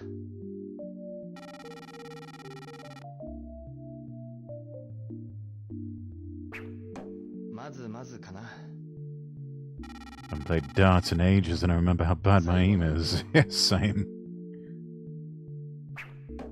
Oi! Nice!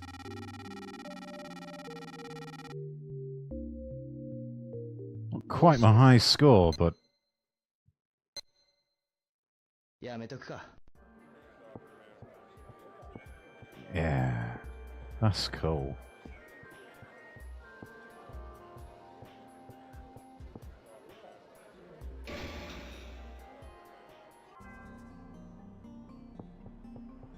Right, getting late. Really should be getting home.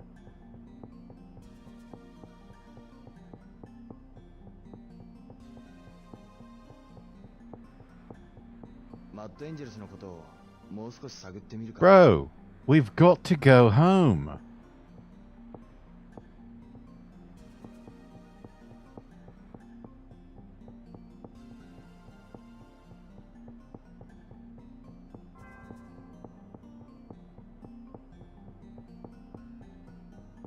It's just not going to let up.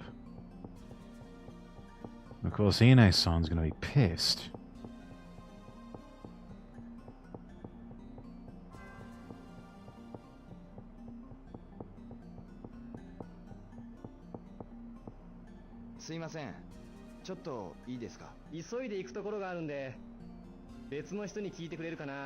Yeah, he's in a rush. He's got to beat somebody with a light stick, you know. Yeah, he's in a super rush, chat. Such a rush.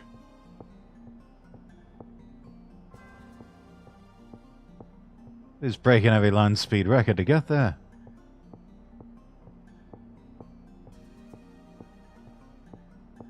You line sack.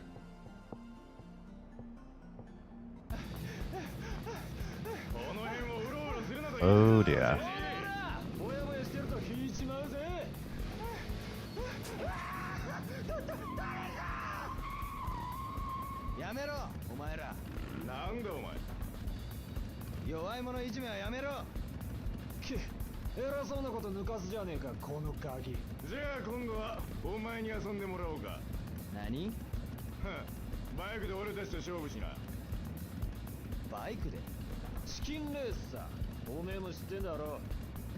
Game of chicken.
The old man disappeared.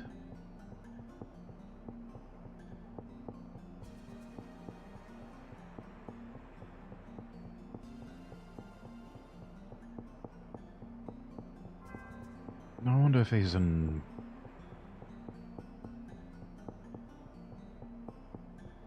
one of his normal hangouts. No, he's not here. Huh.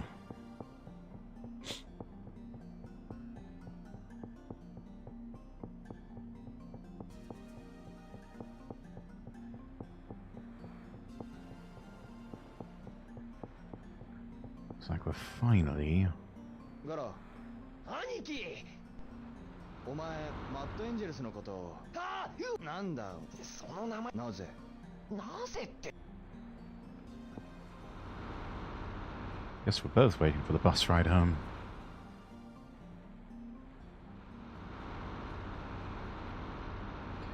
Everyone else with their fancy automobiles getting to drive home. We're stuck waiting for the bus.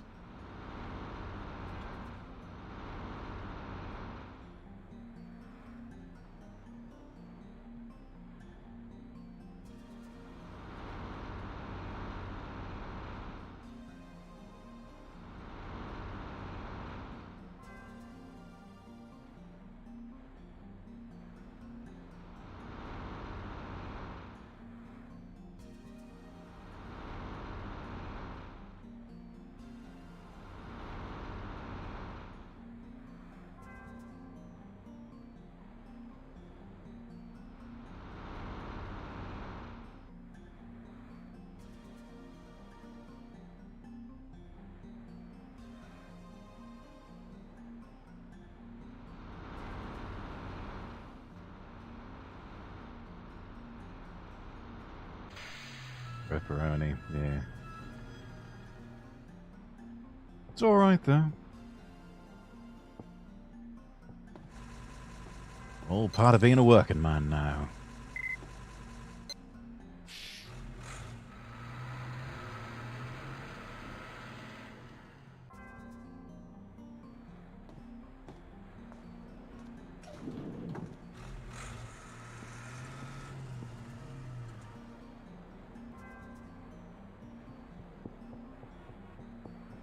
Gosh, it's late.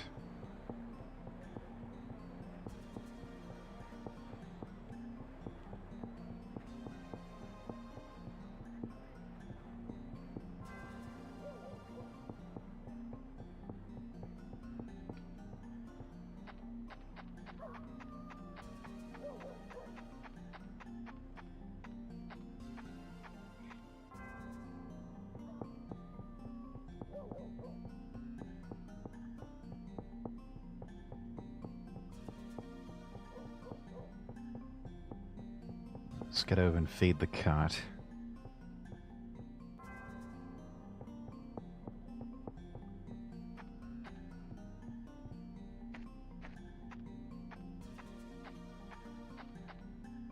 Wait, where's the cat?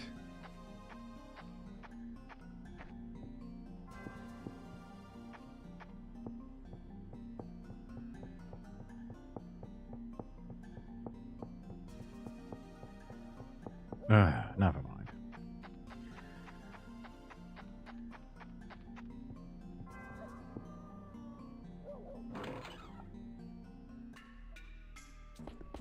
$10:45. Ino's son's gonna have my head on a platter. おかえりなさい、りょうさん。ああ、ただいま。遅いので心配しておりました。大丈夫だよ。11時までには帰るから。あまり口うるさいことは言いたくありません。There we go. ああ、わかってる。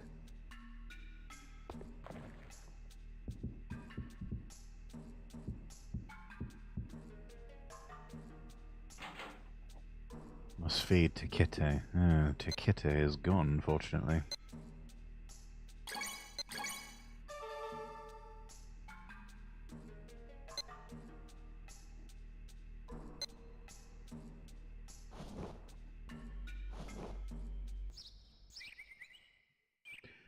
$7:30 a.m.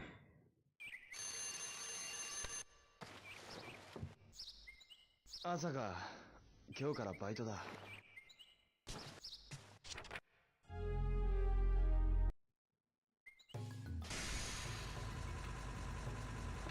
8:30 on the dot.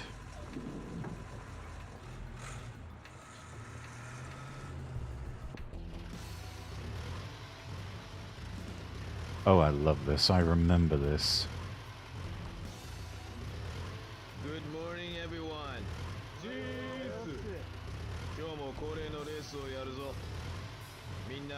Yeah, we get to do forklift racing. You ready?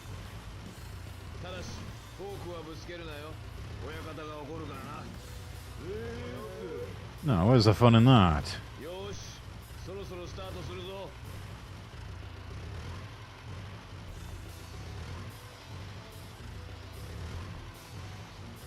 Ready, go!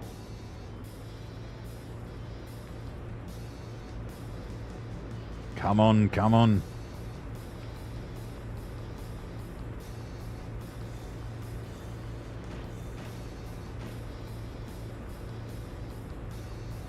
Ah. It's quite the track.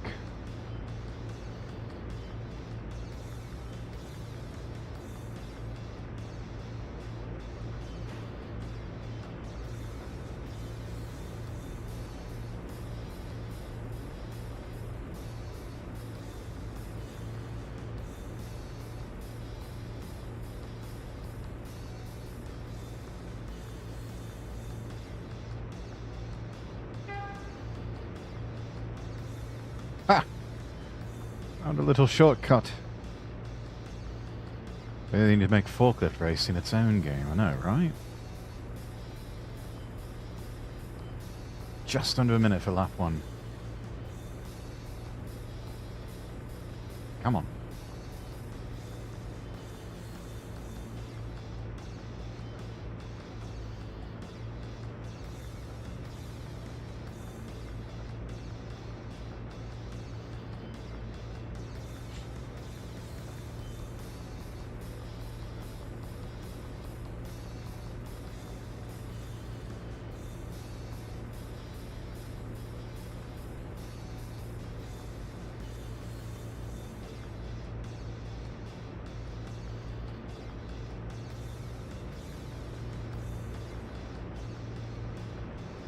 Ah, yes.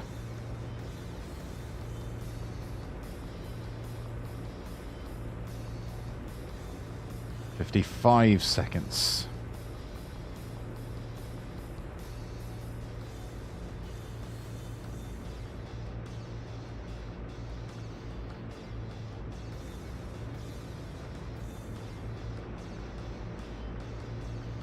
Ah. No, you don't.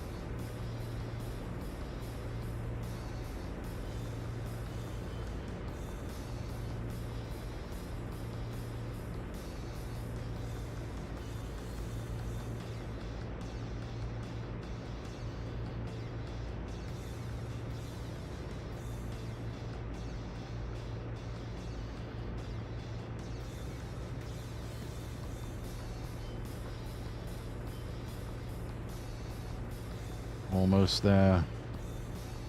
Finish. Nice.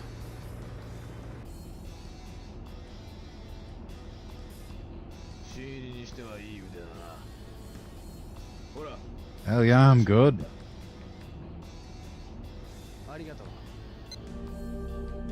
Hey.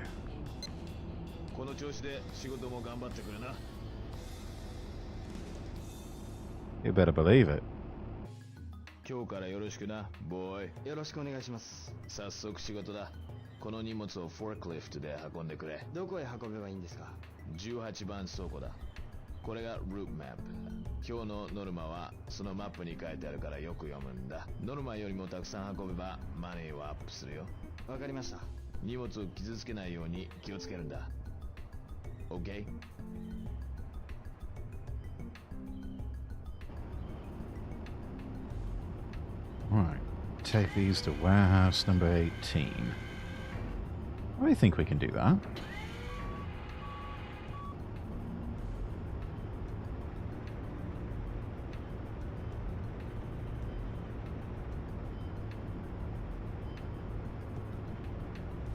Easy enough. There it is.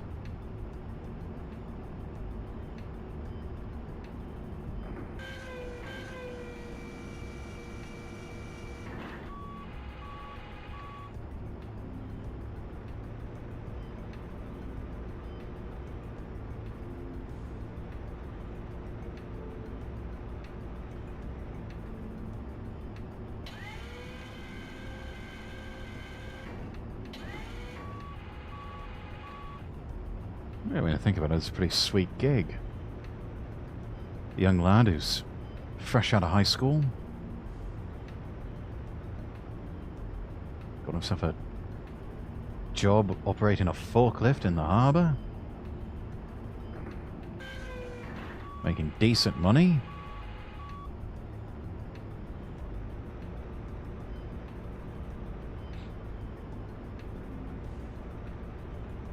Should see some of those forklift competitions.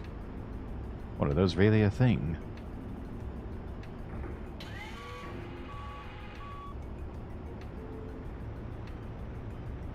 Is there actual IRL forklift racing, I wonder? Be pretty cool. Oh yeah, should see some of the obstacle courses they have. Oh.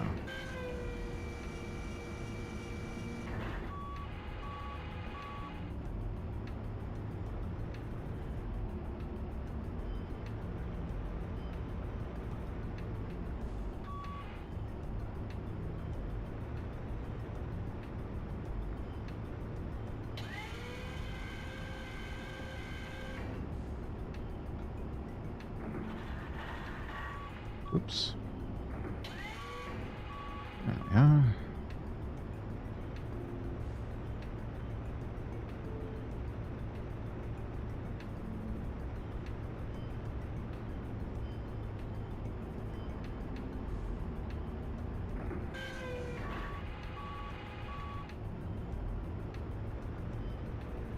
Oh, that'd be pretty cool to see something like that.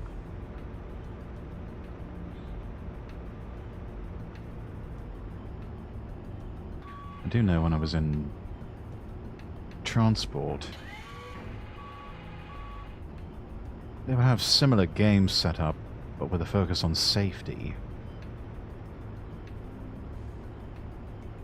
See who could get the best score for being safest operator of public sector vehicles or something like that.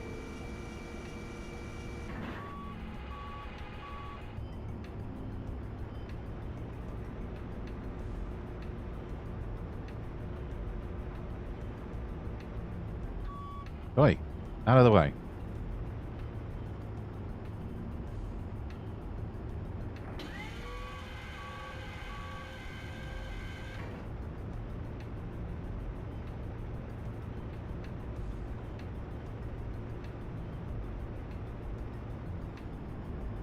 Quota before lunchtime.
Doing pretty good so far, I think. Touch wood.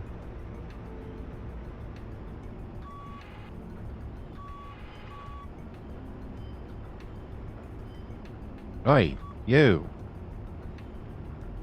Get out of the way before I move you with the forklift.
Ah!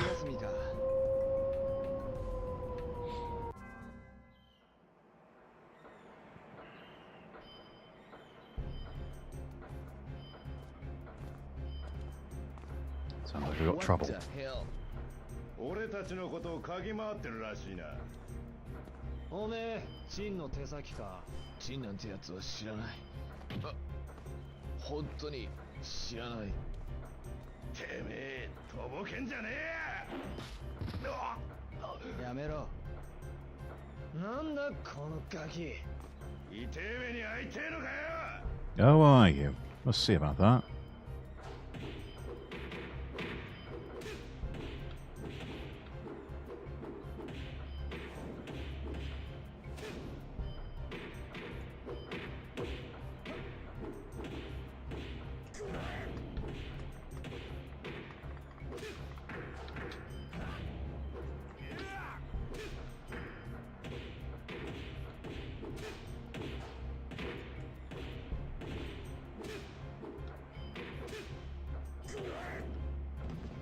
Shit.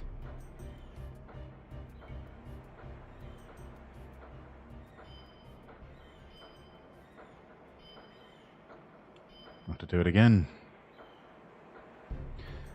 Guess you could say it's some big trouble in Little China, maybe. Maybe. 俺たちのことを嗅ぎ回ってるらしいな。おめえ、チンの手先か。チンなんてやつは知らない。あ、本当に知らない。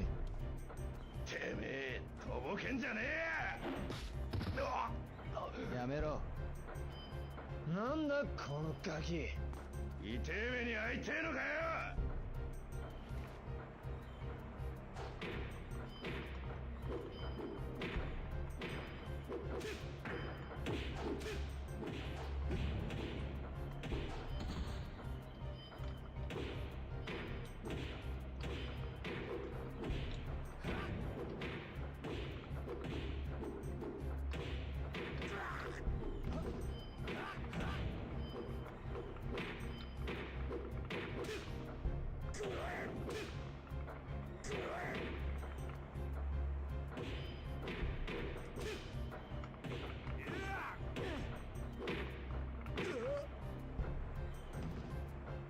There.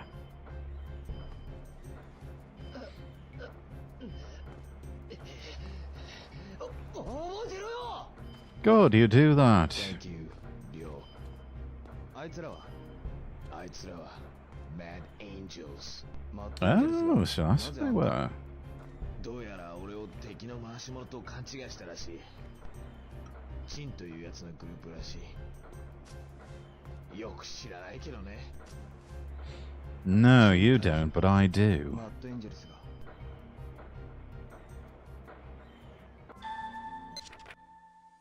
Master Chen and the Mad Angels are rivals, but where are they?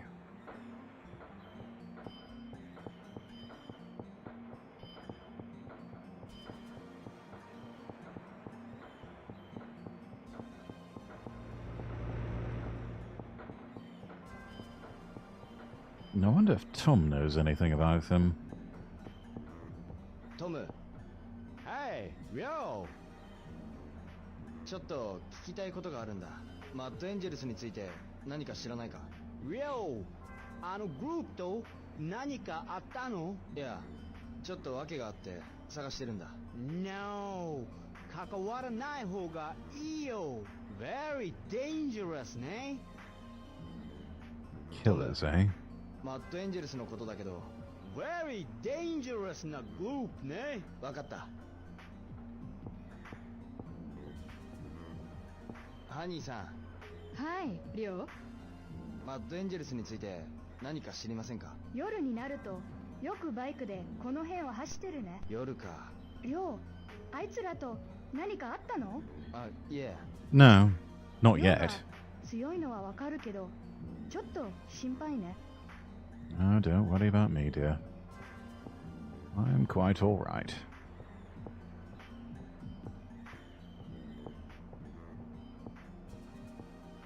I think it's almost time for me to get back to work.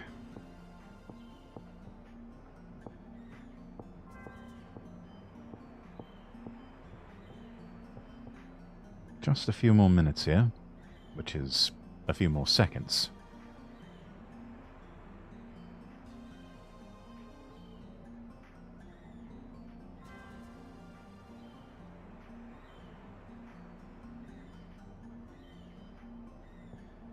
Maybe.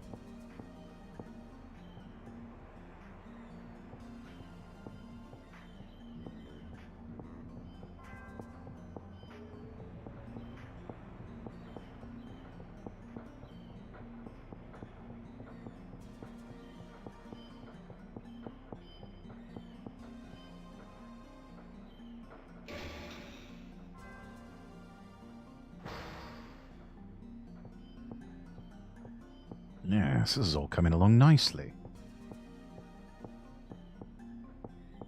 A few more spaces.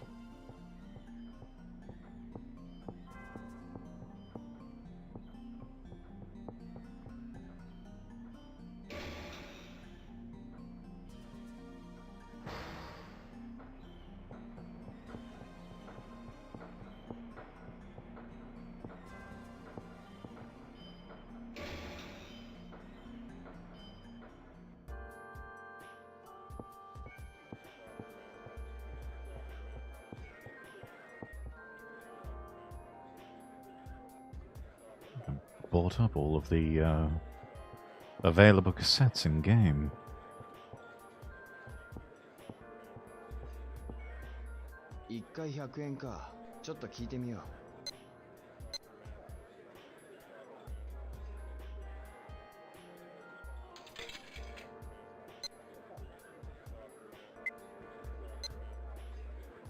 Let's see what we got.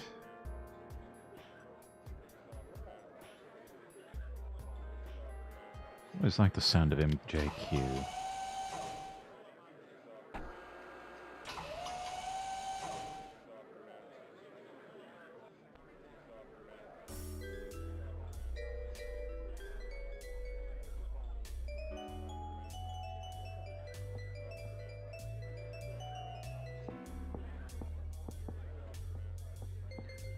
It's a pity they don't have a working television in this game.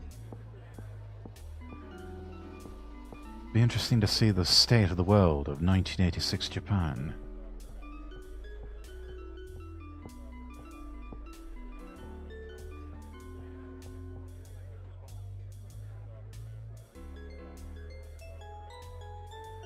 Gacha gacha. 1回100円か。買ってみるか。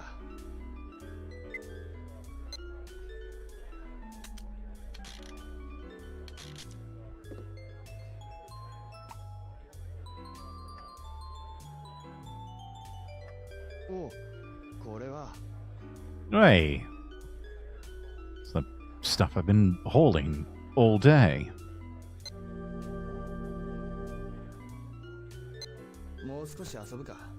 Not exactly the most exciting capsule toy.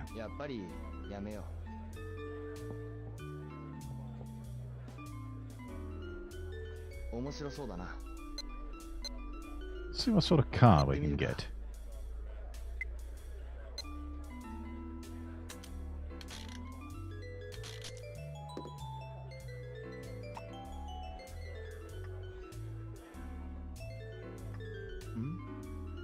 Oh. Little hatchback. Survey says Coupe 4. No, let's not blow all our money here. Oh. Okay, so, wow, 2-hour lunch break.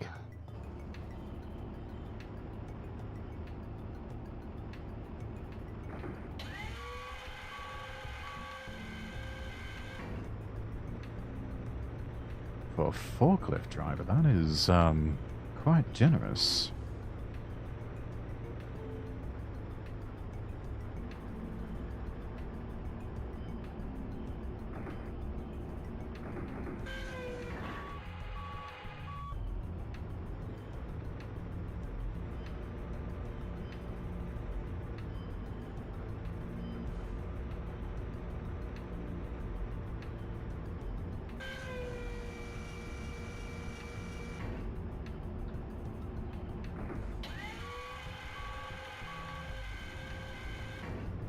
Yes, we do our work the Great Western way, without fuss.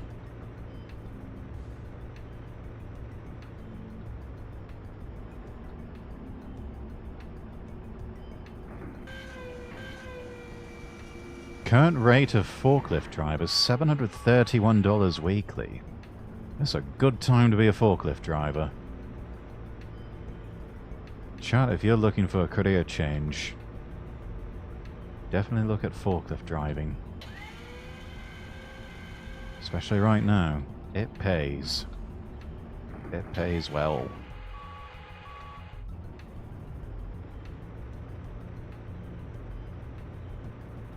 Not too glamorous, but it pays.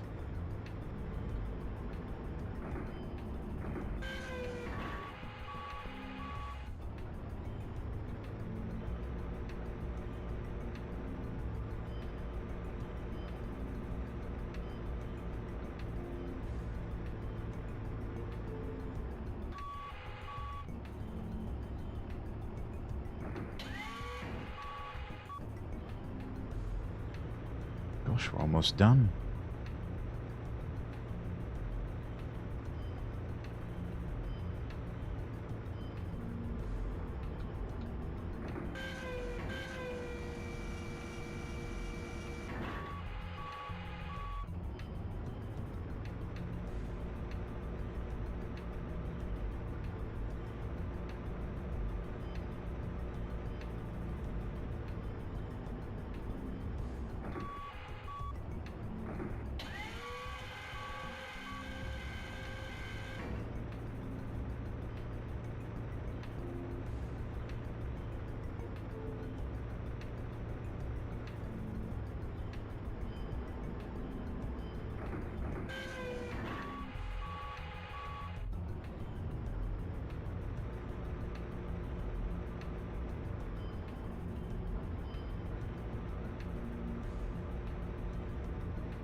Everything's on the ground level from here on.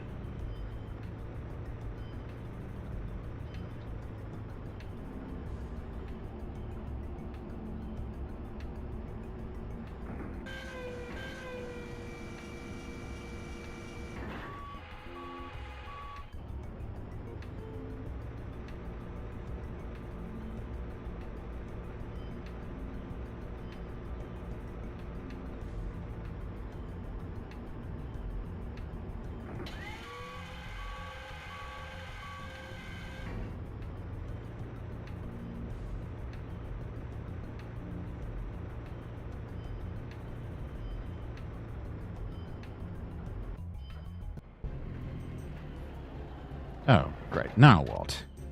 Hey, boy. Just noticed what time it was on my end. Gotta be lurking, so gotta get ready for sleeps. Alright, action.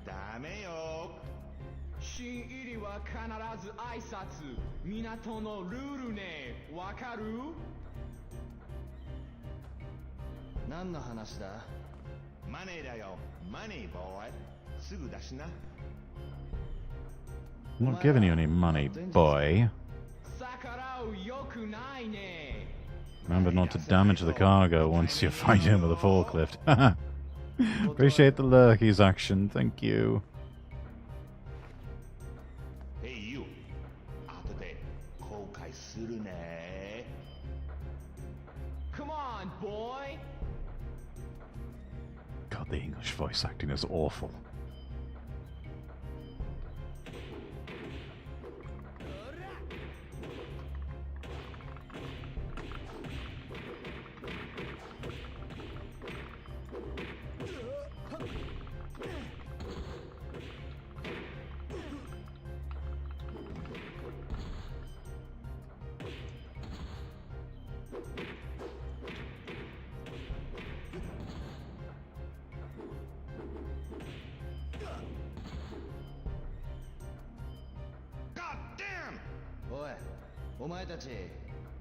No!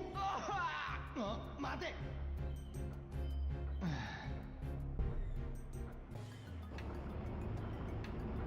Now, if there are no more interruptions, I should like to finish my work.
I believe that is all of the crates.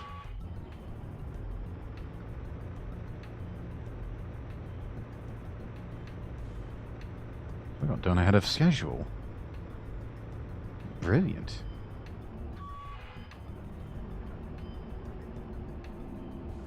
I guess now we just sort of wait out the clock.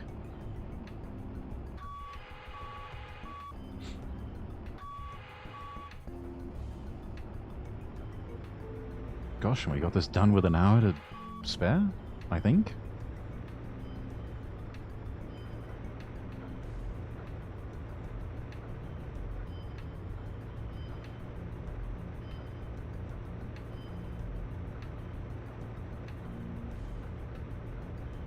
This is excellent. こっちは違うぞ、兄ちゃん。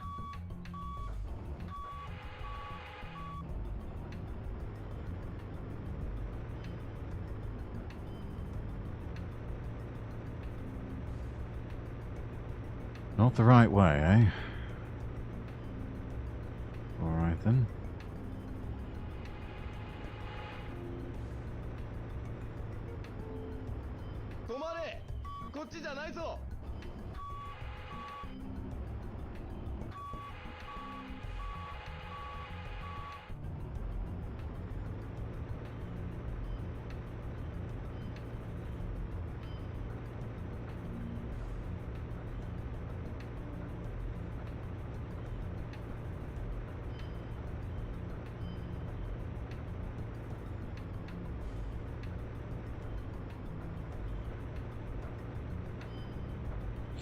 Hmm.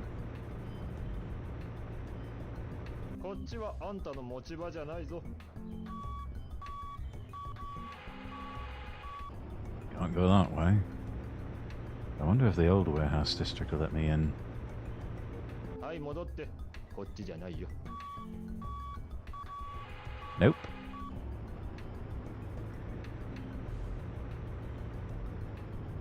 Guess a bit boring with nothing to do. おっと。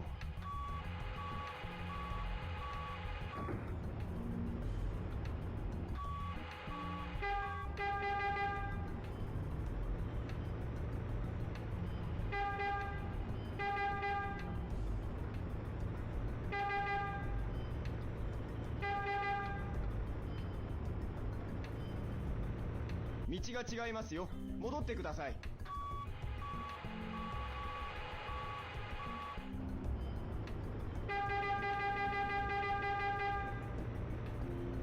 あんたの行き先はこっちじゃないよ。 Yeah, can't take that on the street.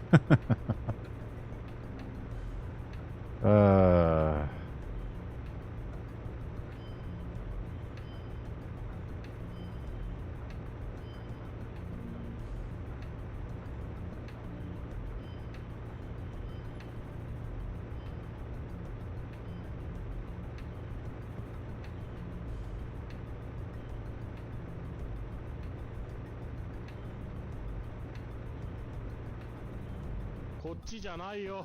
はい、戻って。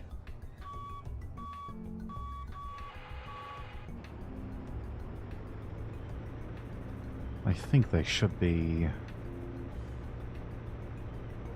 sounding the horn here soon.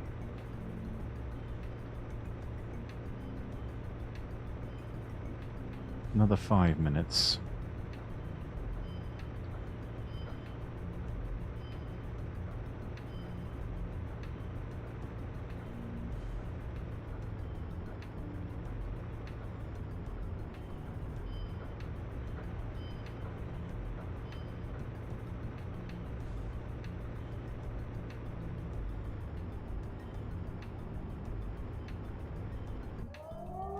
There it is. 今日も終わりか。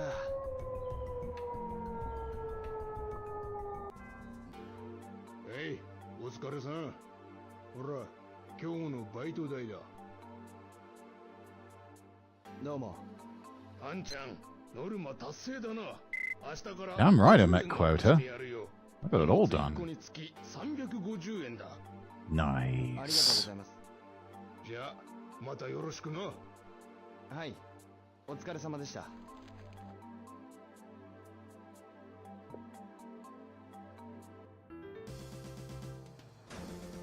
兄貴お勤めご苦労さんっす。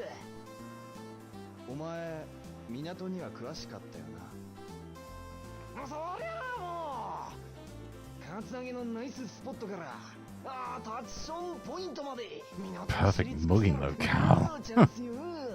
じゃあマットエンジェルスのことは知ってるな。俺ちょっとトイレに。 Oi, oi, oi. Hey, hey, hey, hey.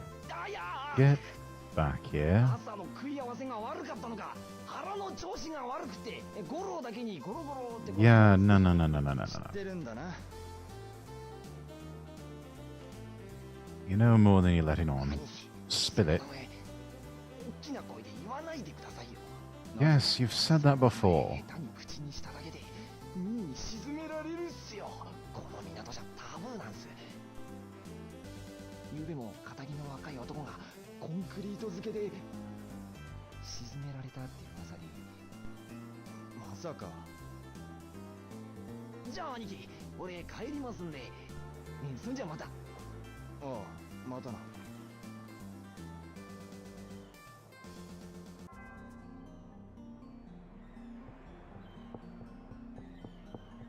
Well, if that's that, then.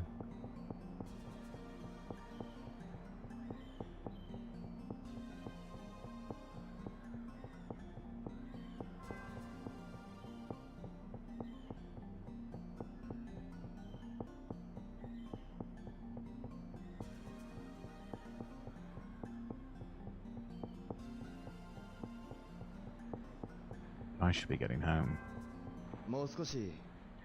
Oh, for God's sake.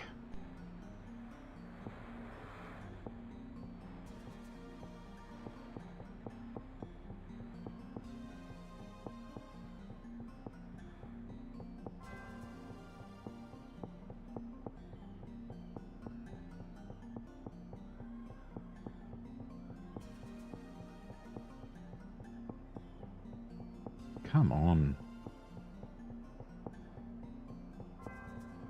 久坂さん、りょうくん。マッドエンジェルスについて何か知りませんか？マッド？私にはわからないけど、それ何かしら？いえ、ご存知ないなら。Yeah, don't trouble yourself, dear. ええ。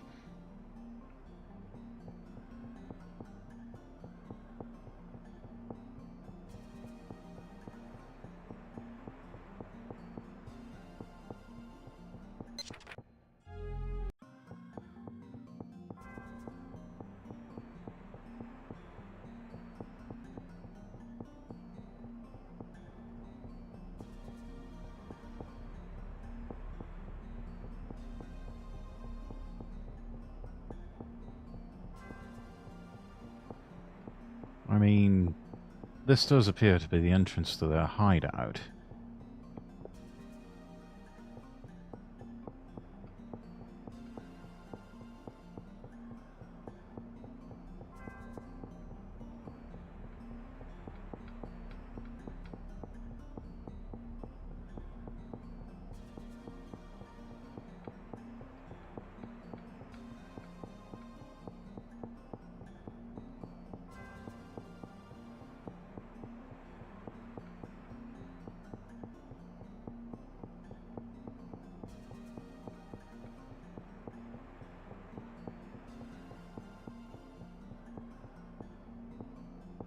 Oh?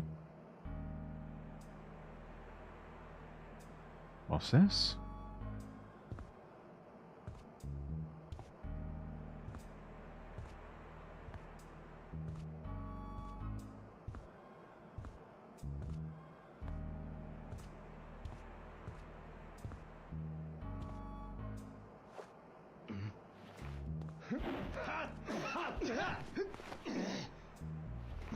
Sure.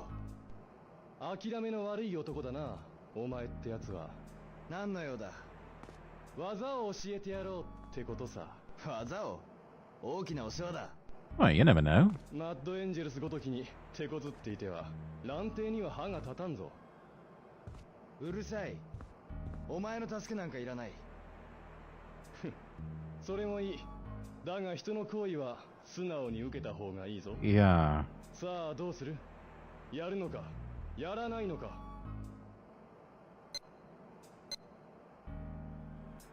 どうしてもと言うなら教わってやってもいいぜ。素直じゃないな。まあいい。まず型を教える。よく見ておけ。後方に一歩重心を移し、下がると同時に蹴りを放つ。これが沿線攻撃だ。Swallow dive. Okay. 最初は体さばきからやってみろ。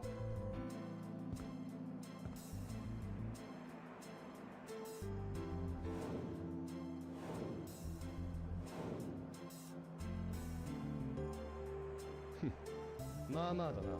とりあえず型は覚えたってところだ。コツは掴んだ。まだ身についたとは言えん。もう少し練習してみたらどうだ。 Alright then. ああ、頼む。見ていてやるからやってみろ。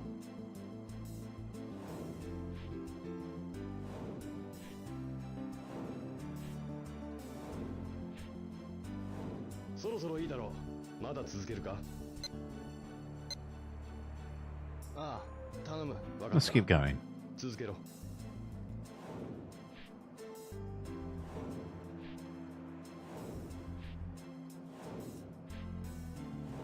そろそろいいだろう。まだ続けるか？ Nah, we're good. いや、もう大丈夫だ。覚えたのは型だけだということを忘れるな。使いこなせるかどうかはあくまでお前の修練。 Yes, of course.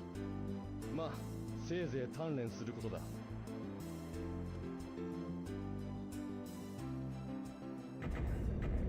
Swallow dive has been mastered.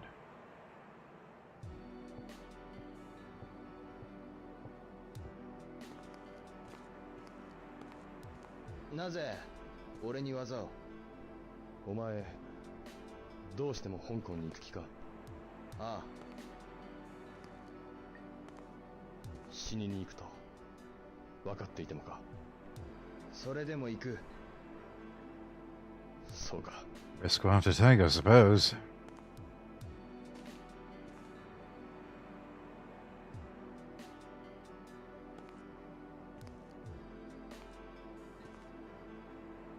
俺がお前だったら同じことをする。 So you understand. それが答えだ。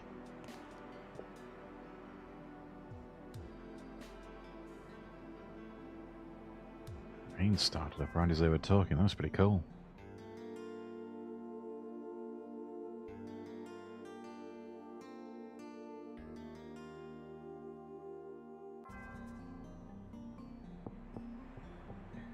All right.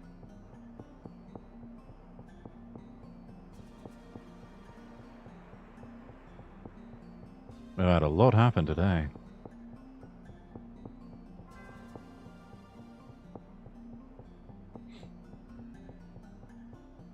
Probably a good time to start heading home. If the game will let me.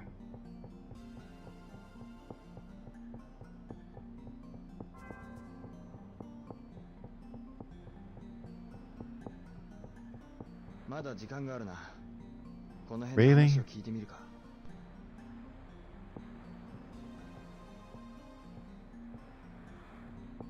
Well, I guess there's more cutscenes.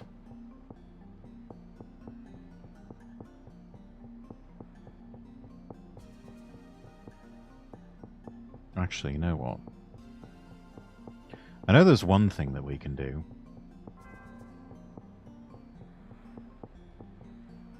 Let's see. I need to pull up.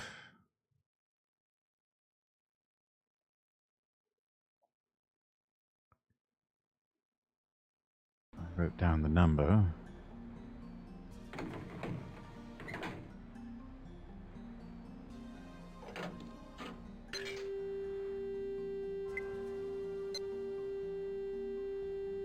Let's see.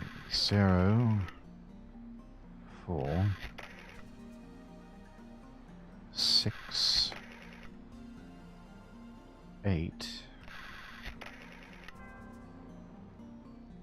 6, 1, 5, 6, 4.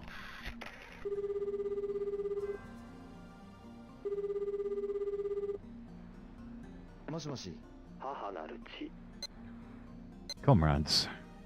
我が友。父なる天。 9 dragons.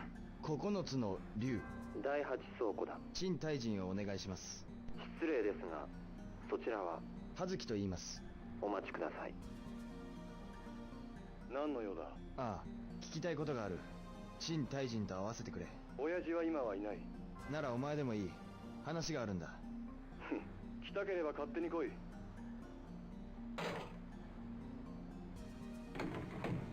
Go on.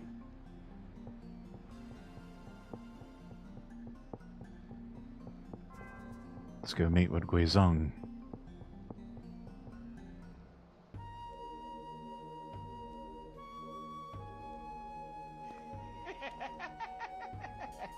待っていたぞえ。じいさん。It's the old man.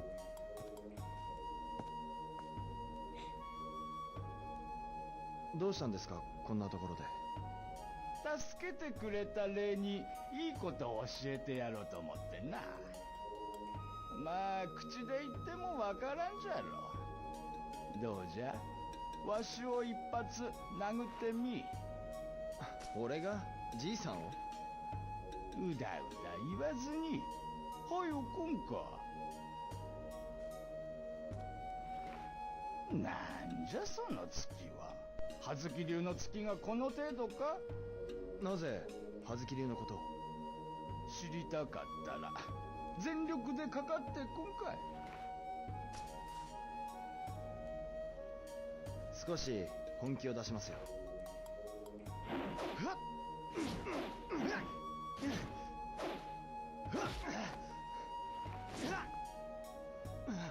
くそ、なぜ俺の月が。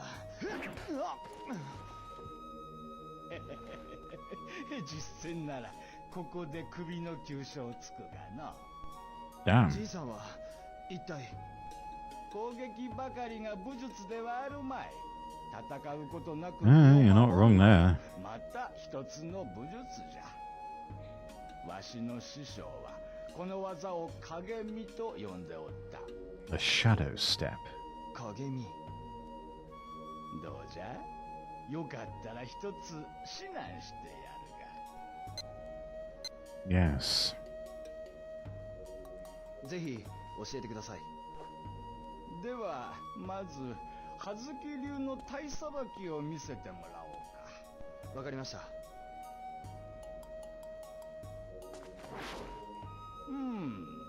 なかなかいい動きだ。次はわしがやるのをよく見ておけ。まず前に一歩踏み込むと同時に酒と投げを一気に行うんじゃ。相手の背後に回った後は首に手刀を打つのもいいじゃろう。まずは体さばきからやってみ。重心を前に移すんじゃ。 One step. 慌てず確実にな。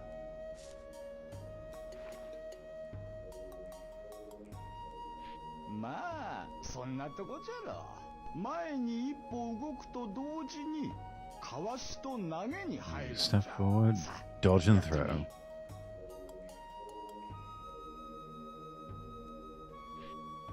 酒を忘れておるぞ。 Ah, okay. 体さばきだけではどうしようもないぞ。酒と同時に投げに入るんじゃ。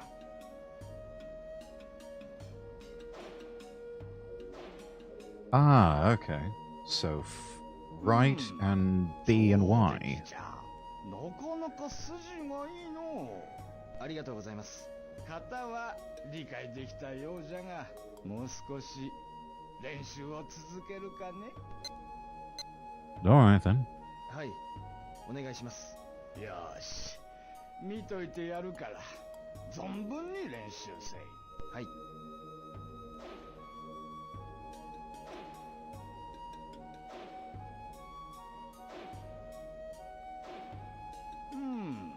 そろそろどうじゃな。まだ続けるかね。 No, it's. I've got somewhere I gotta be. いや、もう大丈夫だと思います。ご指導ありがとうございました。日々怠ることなく精進することじゃ。縁があったらまた会おう。待ってください。なぜ葉月流を知っていたんですか？ That is a good question. 武術家の間で葉月の名は知れておった。宗家である葉月巌もまた一目置かれておったよ。 I see. 若いのになかなかの人物とな。親父が。でもおじいさんはその技をなぜあの時。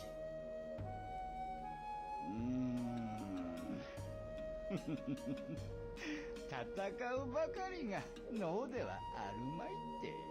逃げるが勝ちと言うじゃろ。Yeah, he's not wrong. 人目につかず練習するなら4番倉庫じゃ。わしもたまに使わせてもらっとるがの。 Warehouse number 4. I think we were just there earlier. 練習を怠らんことじゃ。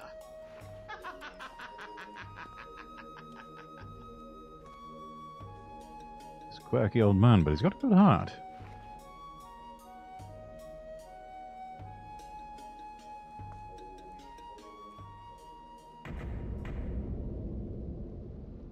Two moves in one day we've mastered here. そろそろ帰るか。 Yeah, but first...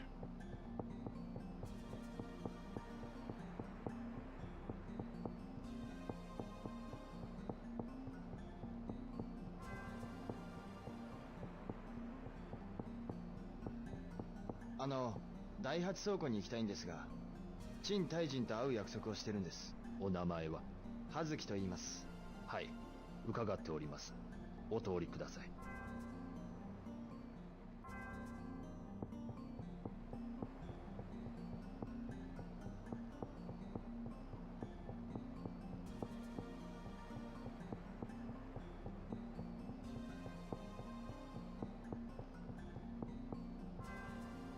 Warehouse number 8.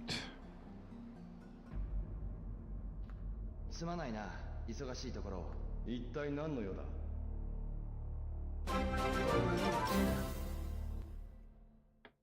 Raiders, welcome in. Zoe, how are you? Good to see you. How was your stream? Stand by for shoutouts. Ah, playing Resident Evil Village. How'd that go?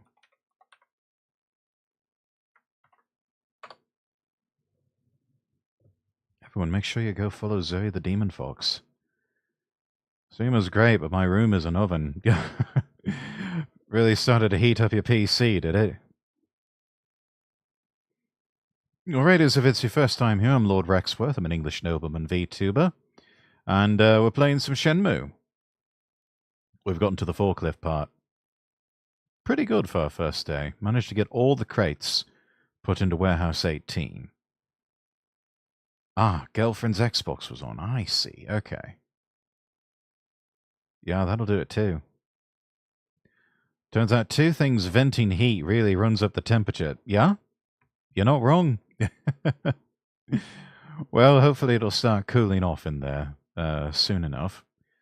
But yeah, Zoe, Raiders, if you need to do some after-stream care, get up and stretch, grab something to eat, something to drink. Totally understand. If you need to raid and run, that's fine too. But yeah, thank you so much. I hope you're doing well, Zoe. Hope you've been doing well. Stab armor.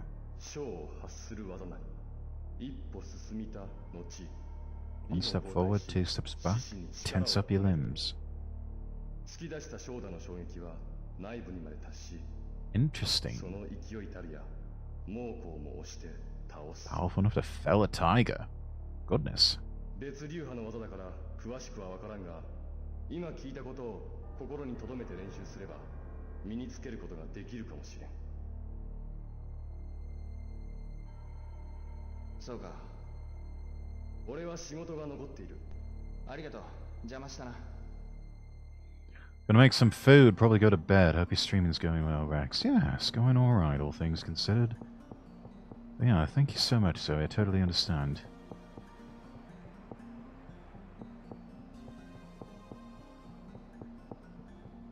Let's see, before it gets too late, we'd best head home.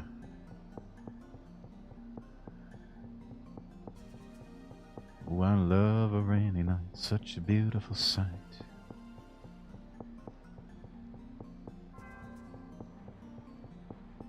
Well, I love a rainy night.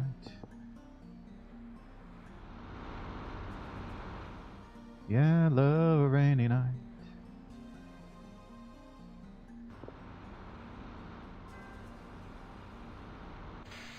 There we are.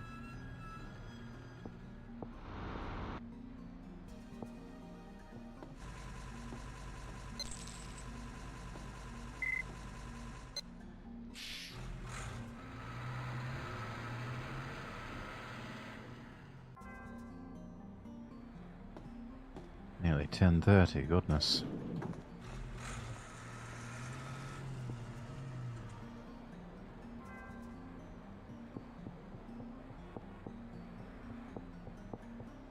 Even Santa's having to dig out the umbrella.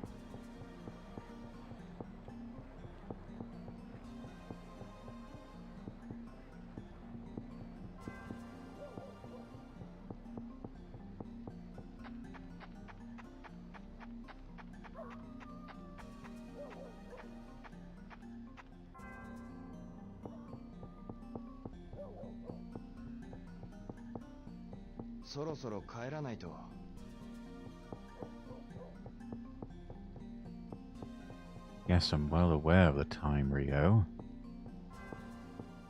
Where do you think I was going?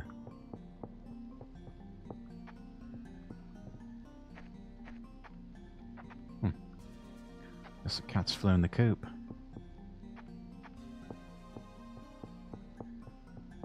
Either that or Megami managed to convince her mum to let them keep her.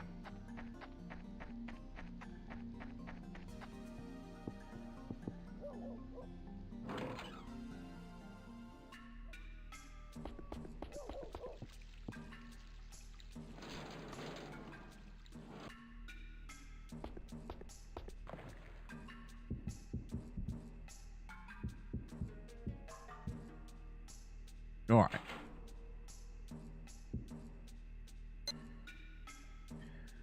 Gosh, I just noticed the time myself.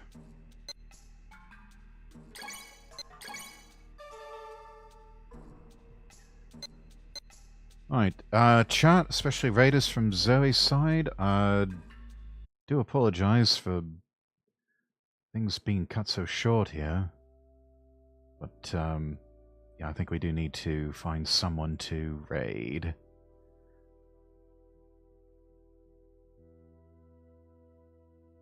Let's see who is online here that we can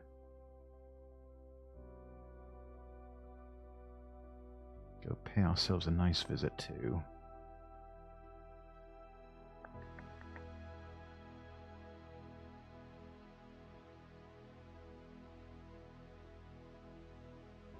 Hang on.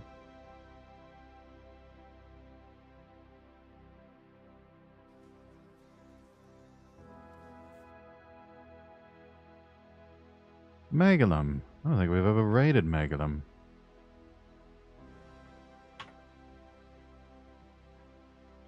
Playing Escape from Tarkov. You know what? That's exactly what we'll do. We'll go say hello to Megalum.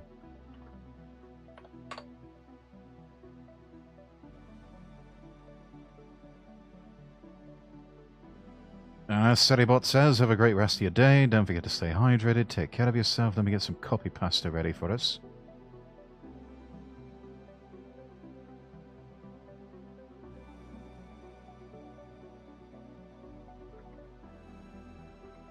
There we go. Most Noble raid, all ready to go. Right. Thank you all so much for joining me tonight. I will see all of you tomorrow for Stardew Valley with Royal Rampage. I'm Lord Rexworth, wishing you all the best, and God bless.